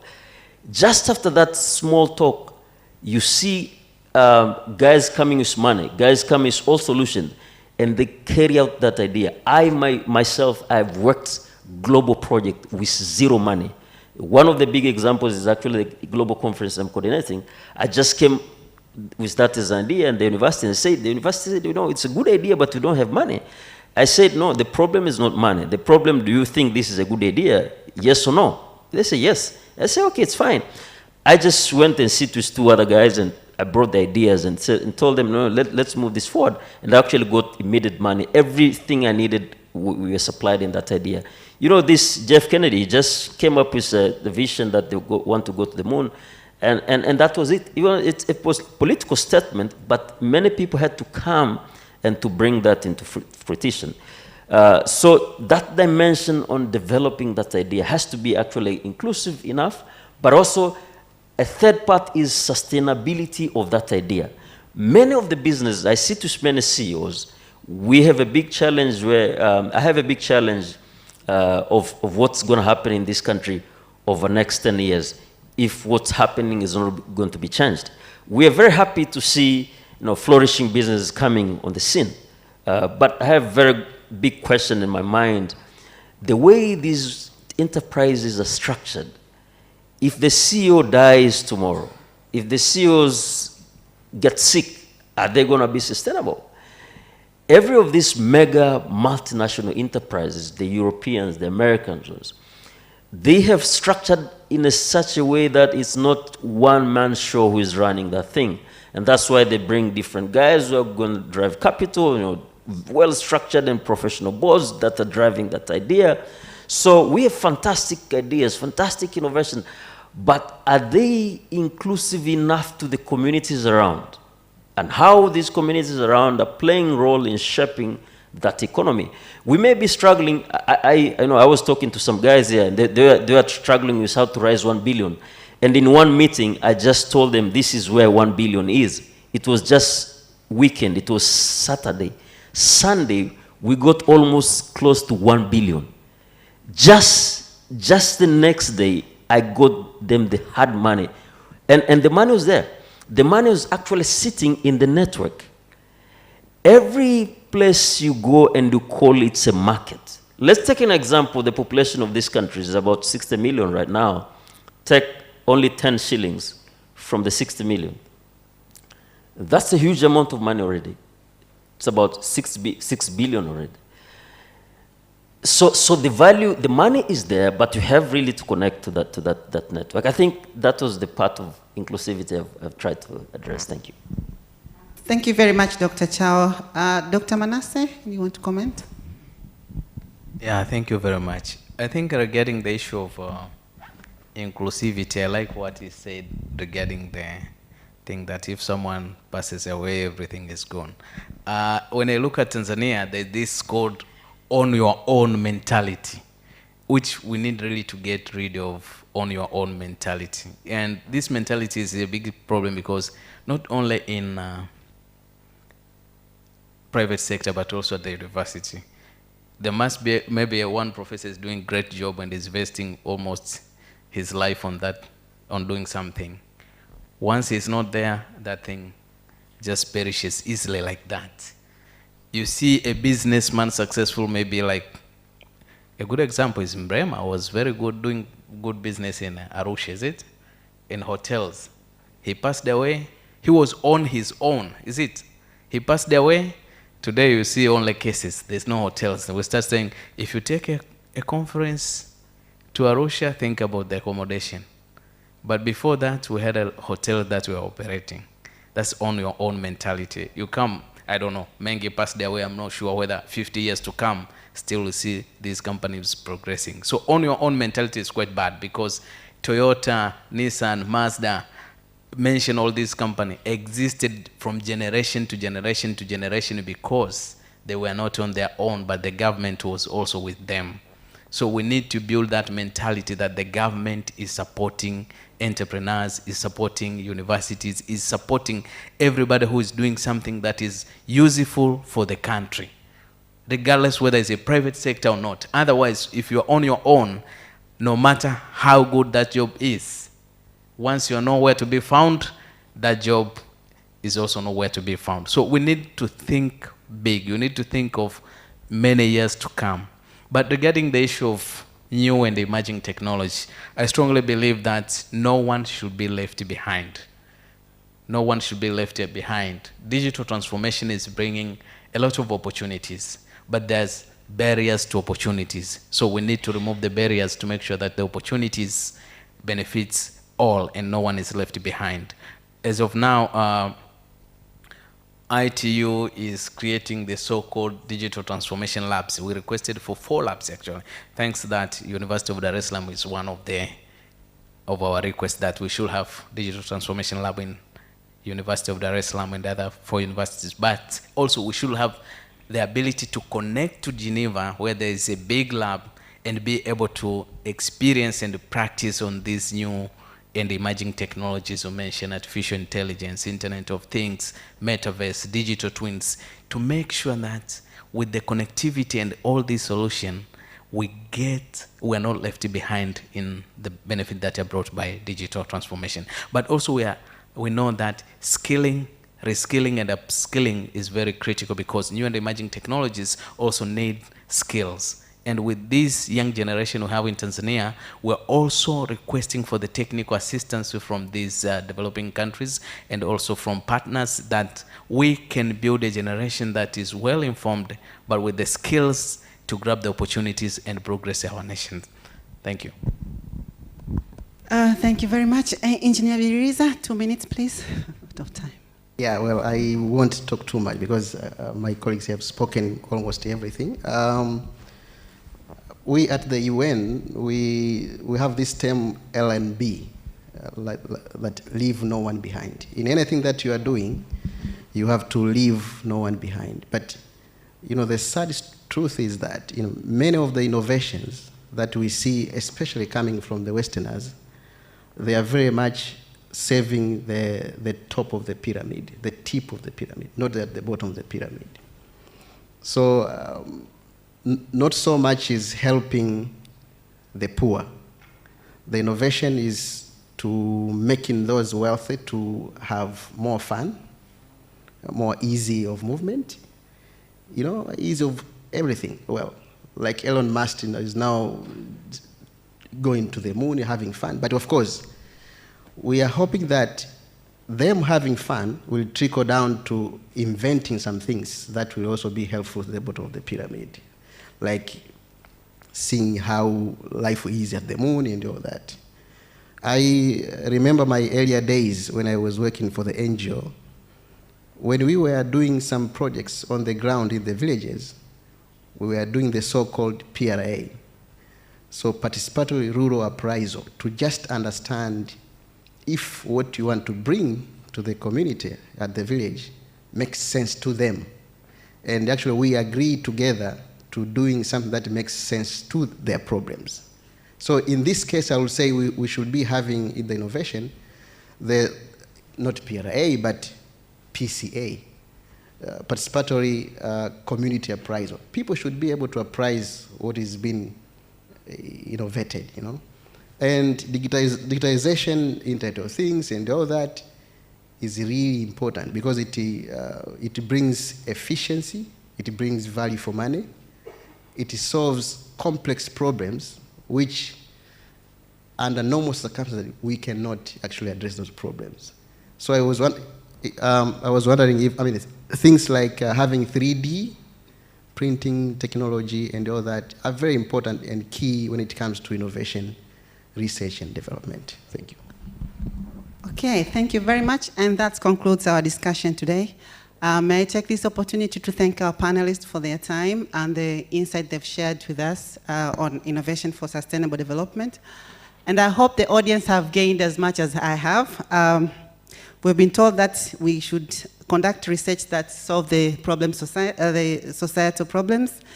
While doing that, we've been told to ensure that we don't do things on our own, but we've also been told to not leave anyone behind. With that, may I finish by borrowing a quote from Engineer Biririza, who said, "We should not just think outside the box, we should throw the box away." Thank you very much. We throw the box away. Do you have one in your hand? Can you throw it? Jamani, makofi tena. I must admit, one of the fascinating discussions around, especially some of these innovations, the subject of innovation is always very complicated. But I understand that it's a process, and it's good to have people who have been able to practice. Kuna watu wa biashara hapa, anakwambia just a day, billions of money. Dr. Nani?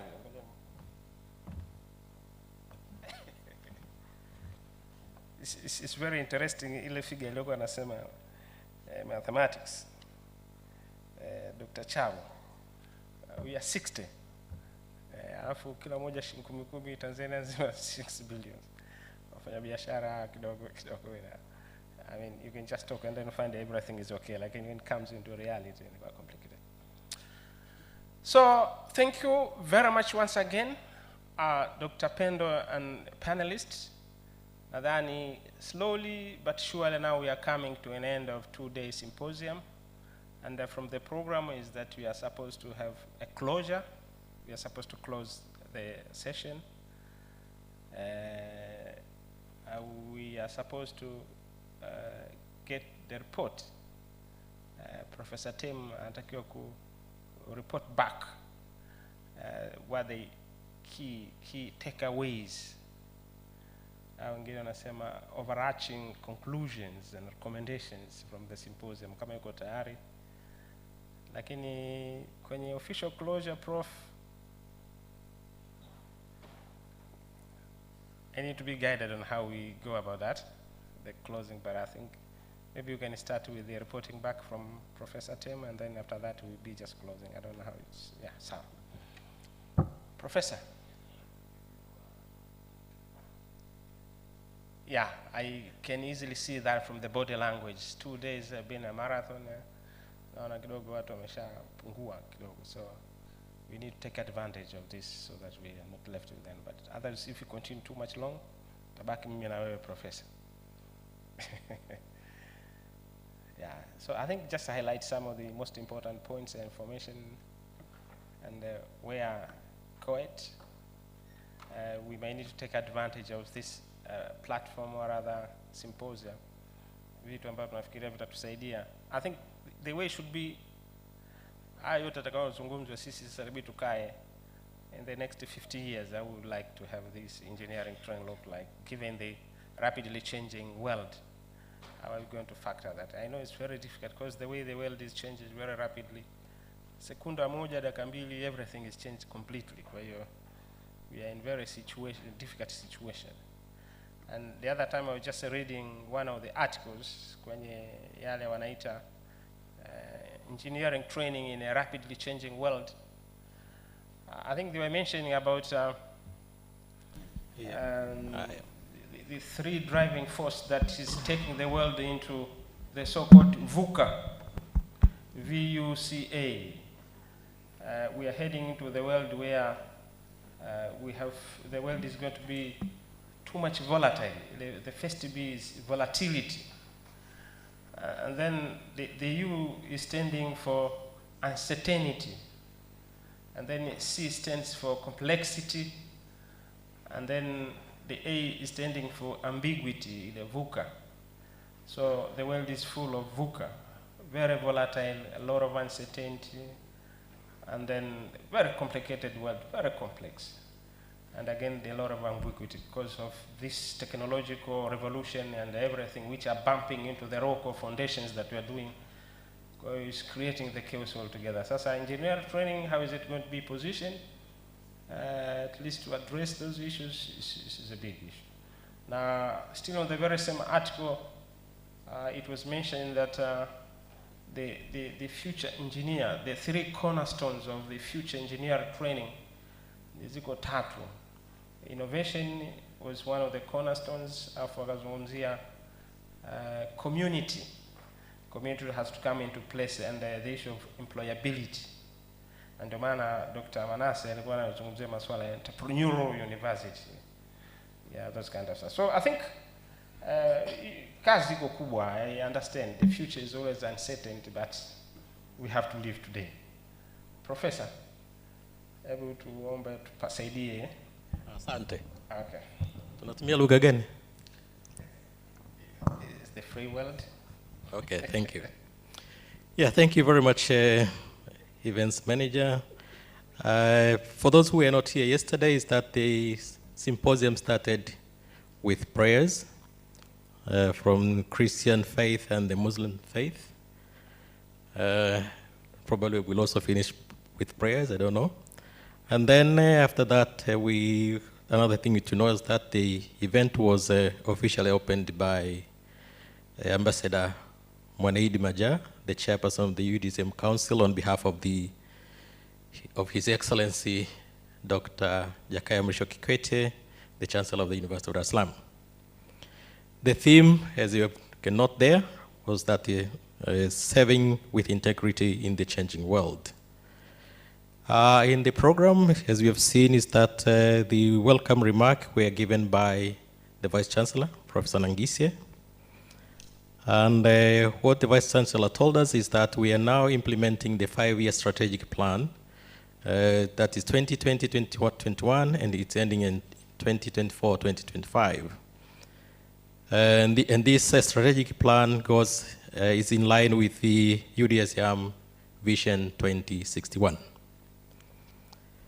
The university is currently investing about 3 billion per year to support research activities.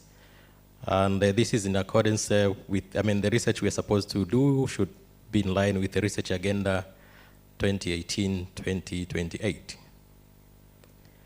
The Vice Chancellor also informed us that there are plans to form yet another school. And this school will be dealing with land studies. And if that school is formed, 3 programs from CoET will be chopped off. So CoET will be smaller. Then the principal of CoET, Professor Mwinyuiwa, gave us some background history from when CoET was formed in 1973 to today. The Faculty of Engineering 73, and then CoET sometimes 2006, and where we are standing today.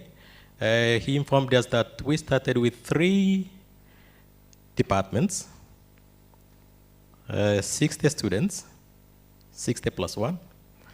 But today we have 6 departments and about an intake of 700 students. So it's a big jump. We had 3 departments, and now we have 6 departments. And we started with 3 programs, undergraduate programs. Now we have 10 undergraduate programs. But somewhere in between, we reached the 13 programs, and then some were chopped off again. Another achievement which we've seen over the 50 years is that when engineering studies started, here we had 0% females, but now we're about 25%, and the number is growing. And if I go by some examples in my own department, there was a time we had about 52% females, chemical engineering. That was 2018, if I'm not mistaken. Then the other things that took place yesterday, we had, of course, after those introductory information, then we had some greetings from different regulatory bodies and associations, ERB, IET, and ASSET, all of which congratulated CoET for the anniversary, and of course, they promised to continue working with CoET. But then one alumni, a representative of alumni, of course, beside the congratulations, he urged CoET to increase or to improve link with industry, because he noted that there is a weak link between CoET and the industry. So that was a positive thing from the alumni, so I think CoET will take that up. The German ambassador, who was representing the development partners, and as the main development partner, because engineering was started with a big assistance from Germany. She just informed us that, of course, that kind of support, like what we got in 1973, is no longer feasible. But Germany continued to support scholarships through DAAD. And when it comes to research collaboration, more support is given to renewable energy. So if CoET goes, if we want more money from Germany, then we should focus on renewable energy and not any other program. The ambassador congratulated the college for reaching that 25% female engineering students. But she said even that number is not good enough, because going by the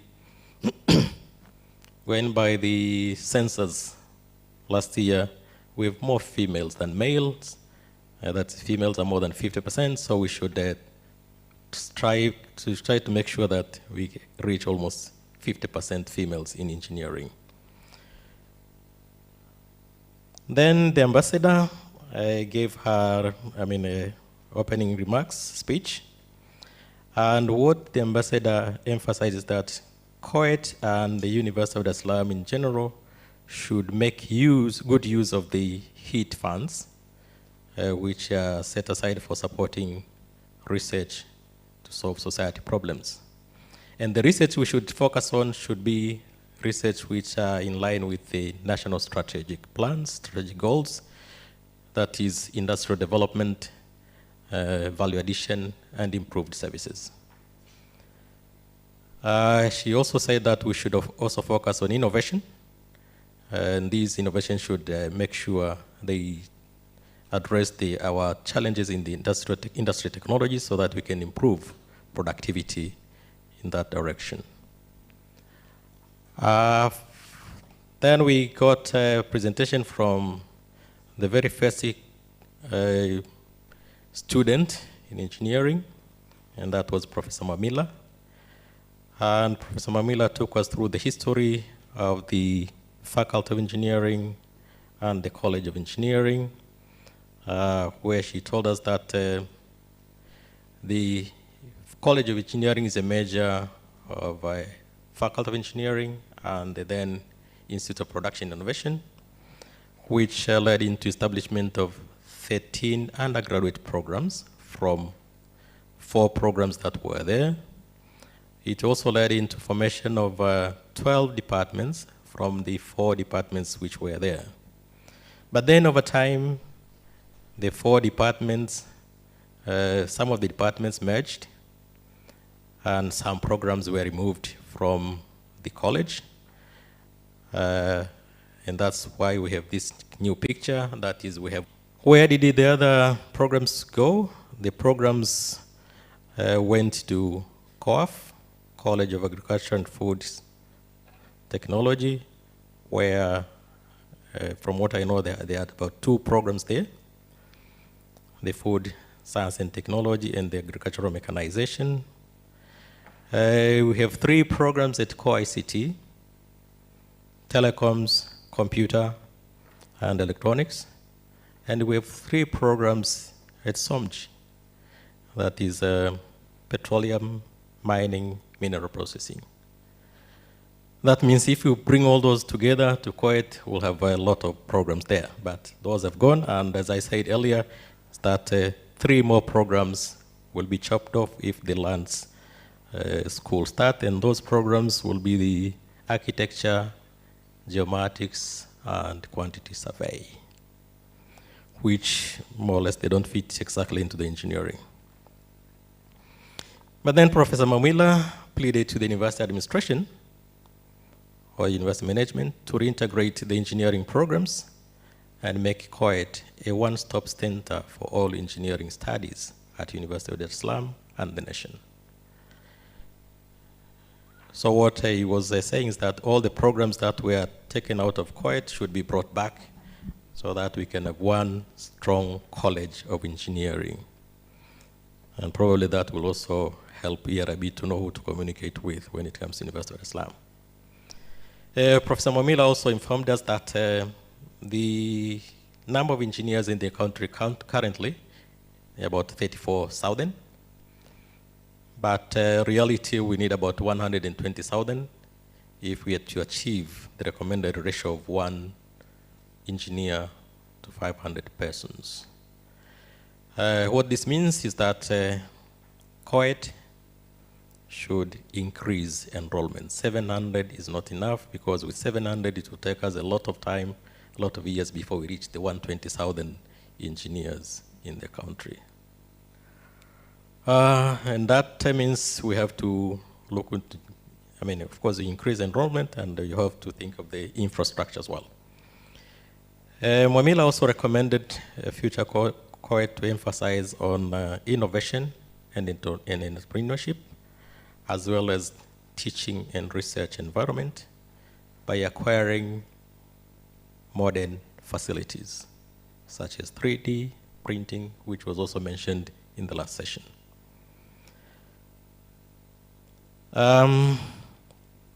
Because towards the end of the session yesterday, the acting DVC research, Professor Shani Amari, announced the organizations which have signed MOU with CoET through University of Dar es Salaam as a good way of collaborating. And yesterday's session ended with presentation of awards to our sponsors, that is the NBC, ERB, TANROADS, Interconsult, HURB, and Lema, Tanzania. So those are the things which took place yesterday. And today, we had a number of presentations, the 4 sessions. And most of the things that took place today, I think they're still fresh in your minds. So I don't have to go to a lot of details.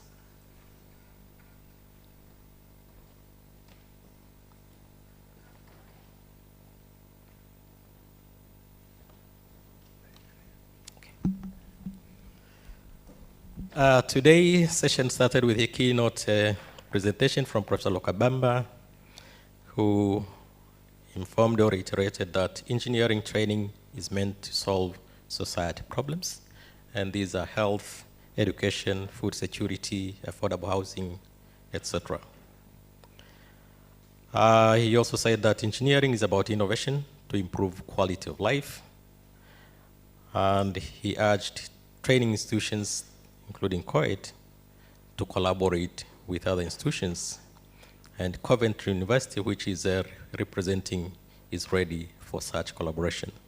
Because through collaboration, then we can have a better or easier way of handling the training problems. That was followed by presentation of strategic infrastructure. Strategic infrastructure include airports, railways, roads, power generation. And we got detailed information about SGR and how the project is being implemented and the design and build contract. We were informed that the technology that is within SGR construction is very advanced, and the training institutions have a lot to learn from there. We were also informed that DIT usually sends their students and lecturers to this SGR project, spending 2 to 3 months there, exchanging ideas and learning. CoET has not done that. So CoET was urged to emulate DIT approach, and of course collaborate not only with SGR, but with all other big projects, strategic projects, for learning and exchange of ideas, since technology is changing too fast for us to cope. Signing of MOUs might be a way forward, the good way to go. We also we noted that there are very few experts in the aviation sector in Tanzania, and that is an opportunity for CoET. Issues of pavement and runway construction in the aviation is different from the construction of roads, so CoET should find ways of participating or training in that direction. Of course, the discussion shows that engineering training requires investment, and investment should start from primary school. In this room, we had a lot of students from primary and secondary, and by coming here as a study tour, it's one way of learning, and that can cultivate their desire to pursue engineering studies in the future. So we should continue inviting them in such events. The other presentation was on innovation for sustainable development. That was the last session. And we are informed that innovation plays a significant role in the attributes of sustainable development. Sustainable development includes environmental, social, and economic aspects. And that sustainable development requires investment in research, design, and development. We are also informed that in order to achieve sustainable development, we have to embrace collaboration. That has been emphasized throughout the symposium. And collaboration could be at national level, regional, or international level. But then we have to make sure we create conducive and enabling environment for the innovations. That includes funding, policy, incentives, infrastructure, and the like. The other important thing in sustainable innovation is to monitor, track, and evaluate the results over time. And after evaluating, then you can make adjustments and change priorities to ensure value for money. All these require political will. If there is no political will, most of the things will not be actualized. So in this respect, CoET is urged to be proactive, to approach industries, government, and other collaborators in order to make sure the innovations coming from here are actualized. And finally, we were told that whatever we do, we should not leave anyone behind. We have to make sure everything is inclusive. In short, that's what was covered over the 2 days. Thank you for listening. Big clap for Professor. And I think you agree with me that most of the discussions that we had since yesterday and today have been correctly captured. And I think one of the highlights for today, you remember when Professor Mark Mandosia was willing actually to provide an opportunity for collaboration between University of Dar es Salaam and Ewura.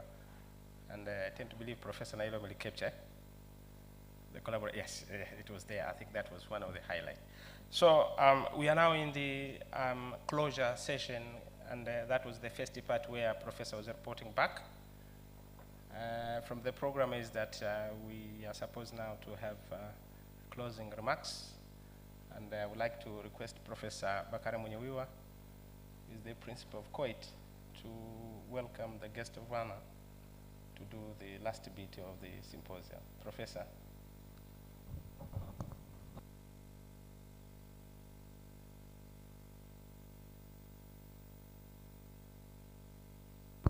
Jamani, mbona tumpigie makofi Professor? Asante sana Dr. Kimwaga. Kabla sijamkaribisha makamu mkuu wa chuo kufunga hafla hii, naomba ni kuseme machache, na hasa ni kutoa shukurani. Nikianza na kutoa shukurani kwa uongozi wa chuo kwa kuwezesha CoET kufanya hafla hii katika ukumbi huu hasa, lakini vile vile tuliweza kupata sapoti ya aina nyingine, kwamba tumeona wanafunzi hapa wamekuja, tumetumia basi la chuo kuwaleta, kuwatoa kule shuleni na kuwatoa. Kwa hiyo naomba kutoa shukurani hizo kwa hizo huduma ambazo tumezipata kutoka chuo, lakini vile vile naomba kutoa shukurani kwa uongozi wa CoET vile vile, kwa sababu ndio waliochakata hii, na ni actually hii kamati ilikuwa ni ya wakuu wa idara.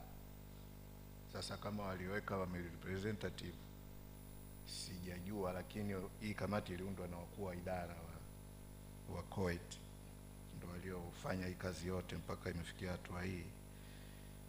Wengine naomba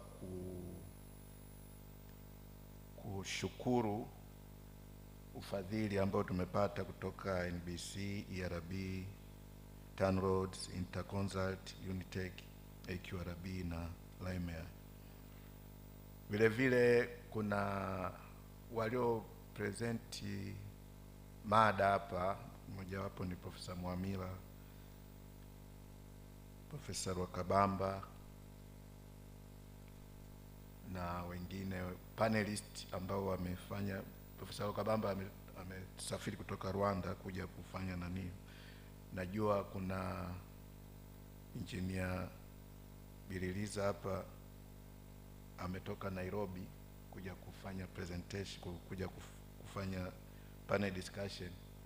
Nadhani alinionea aibu kwa sababu ni mwanafunzi wangu, lakini hata hivyo nashukuru sana, na vitu vingi sana. Huyu anafanya kazi UN Habitat, ni mtu mkubwa sana, kwa hiyo kumpata hapa ni tunashukuru sana. Lakini discussant engineer Mnyagi nadhani ana mambo mengi, na ukimwangalia of course ni mkubwa kuliko mimi, lakini ameweza kuja kushiriki. Lakini kuna watu wakubwa vile vile kama ambao walikuwa makamishna wa energy wapo hapa, hata kama sijawataja majina, wameweza kuhudhuria na kutupa input. Tunashukuru sana katika discussion ya hizi nani. Lakini vile vile sijapata malalamiko kama kulikuwa na tatizo la service provider, hasa chakula. Kwa hiyo naomba kuwashukuru, asanteni sana. Na wengine wote ambao kwa namna nyingine au moja au nyingine. Naomba vile vile nimshukuru Dr. Chao. Dr. Chao tumemuengage last minute, baada ya kumkosa mtu ambaye tulikuwa tumemtarget. Tukasema huyu nadhani anaweza kutusaidia, na kweli ametusaidia, amekuja kufanya discussion. Naomba usimame uwapungie mkono. Sijui umesema nini kwa bosi wako, huyu ni mwalimu wa Mzumbe. Lakini tunashukuru upo hapa kwa kutupa kuja kufanya discussion ya mada ambayo ilikuwepo. Kwa hiyo kwa ujumla nawashukuru wote ambao kwa namna moja au nyingine mmeweza kufanikisha shughuli hii. Asanteni sana. Kwa hayo machache, naomba makamu mkuu wa chuo utufungie hafla yetu. Asanteni sana.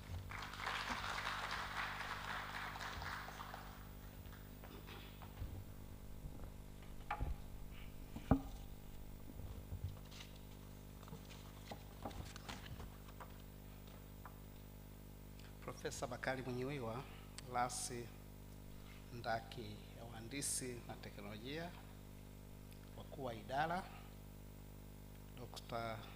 Alexander, mwenyekiti wa kamati ya maandalizi ya maadhimisho ya miaka 50 ya CoET, wawasilishaji mada ambao bado mko hapa, viongozi na wadau ambao bado mko hapa, na wageni waalikwa ambao majumuika nasi jioni hii tena. Mabibi na mabwana, habari za jioni. Ninaishukuru sana Ndaki ya Uhandisi na Teknolojia kwa kunipa mimi fursa kuwa sehemu ya maadhimisho ya miaka 50 ya utoaji mafunzo ya uhandisi hapa Chuo Kikuu cha Dar es Salaam. Mada wote mmeisikia, ambayo inasema kutumikia kwa uadilifu katika ulimwengu unaobadilika. Ni mada ambayo jana ilifafanuliwa kwa urefu na kwa kina. Nafikiri kupitia hii mada watu wamenufaika nayo, hasa sisi jumuiya ya Chuo Kikuu cha Dar es Salaam. Na hii mada ni moja kati ya nguzo kuu za utoaji wa huduma hapa Chuo Kikuu cha Dar es Salaam, na ofisi yangu inalisimamia hilo kwa makini kwa kiasi chake. Profesa Mfinanga nafikiri ni shahidi.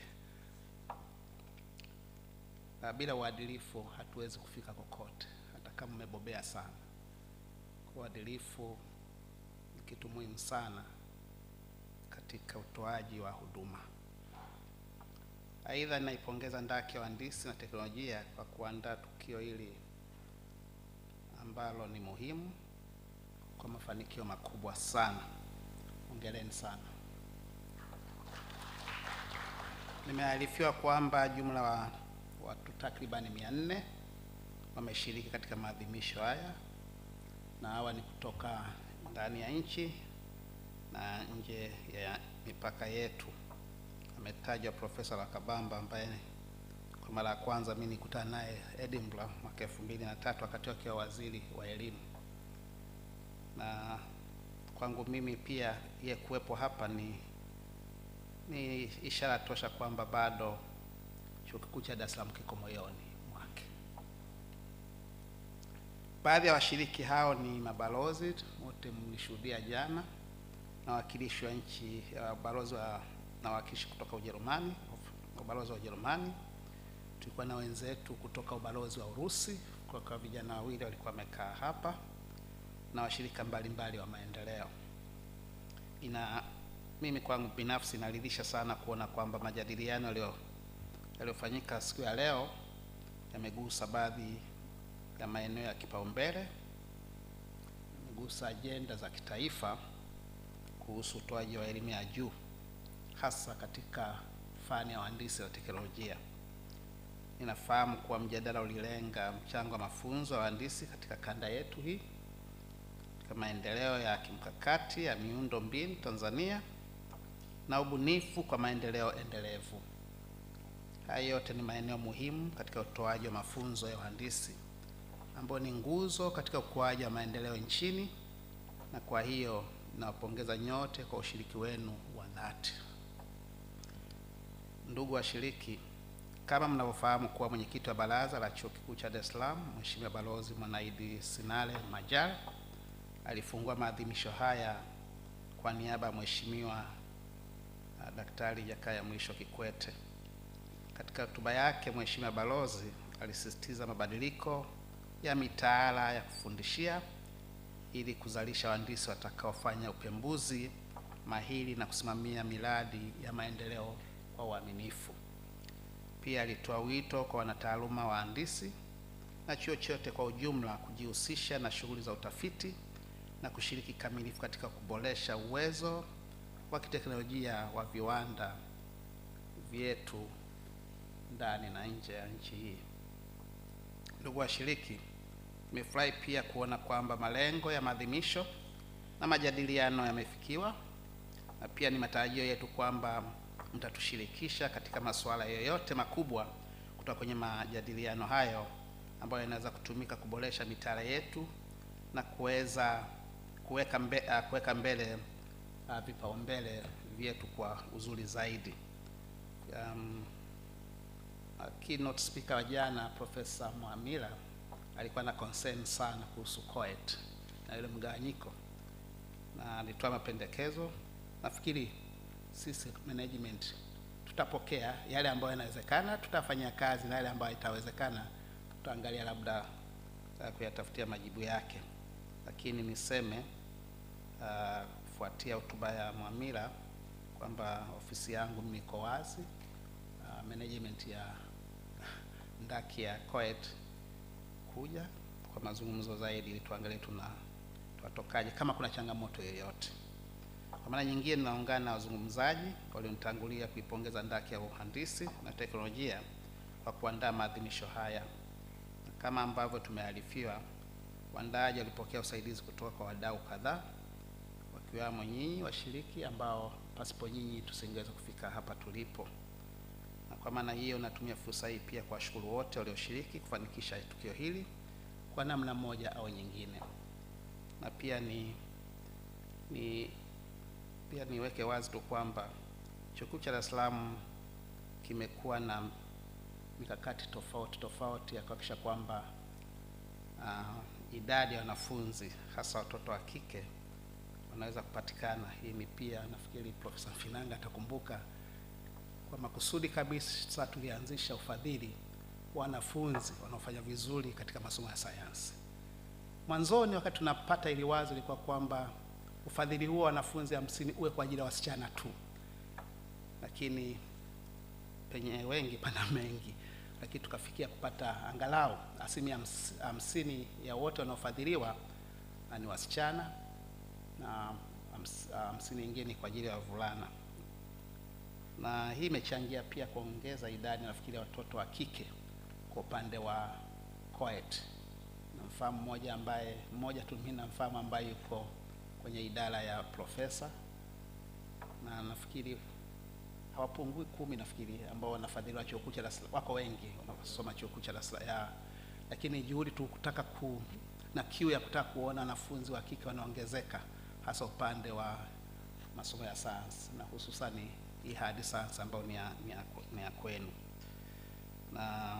Na hizi scholarship sisi tulianzisha mwaka 2009, nafikiri tutaendelea kuwekeza katika eneo hilo. Na kwa maelezo machache, naomba tu niseme kwamba kwa furaha napenda kutangaza kwamba maadhimisho ya miaka 50 ya utoaji mafunzo ya uhandisi yamefungwa rasmi, na ninawatakia safari njema nyinyi ambao mmesafiri kutoka nje ya Dar es Salaam. Mwana safari njema na Mungu atangulie katika safari yenu. Asante sana kwa muda.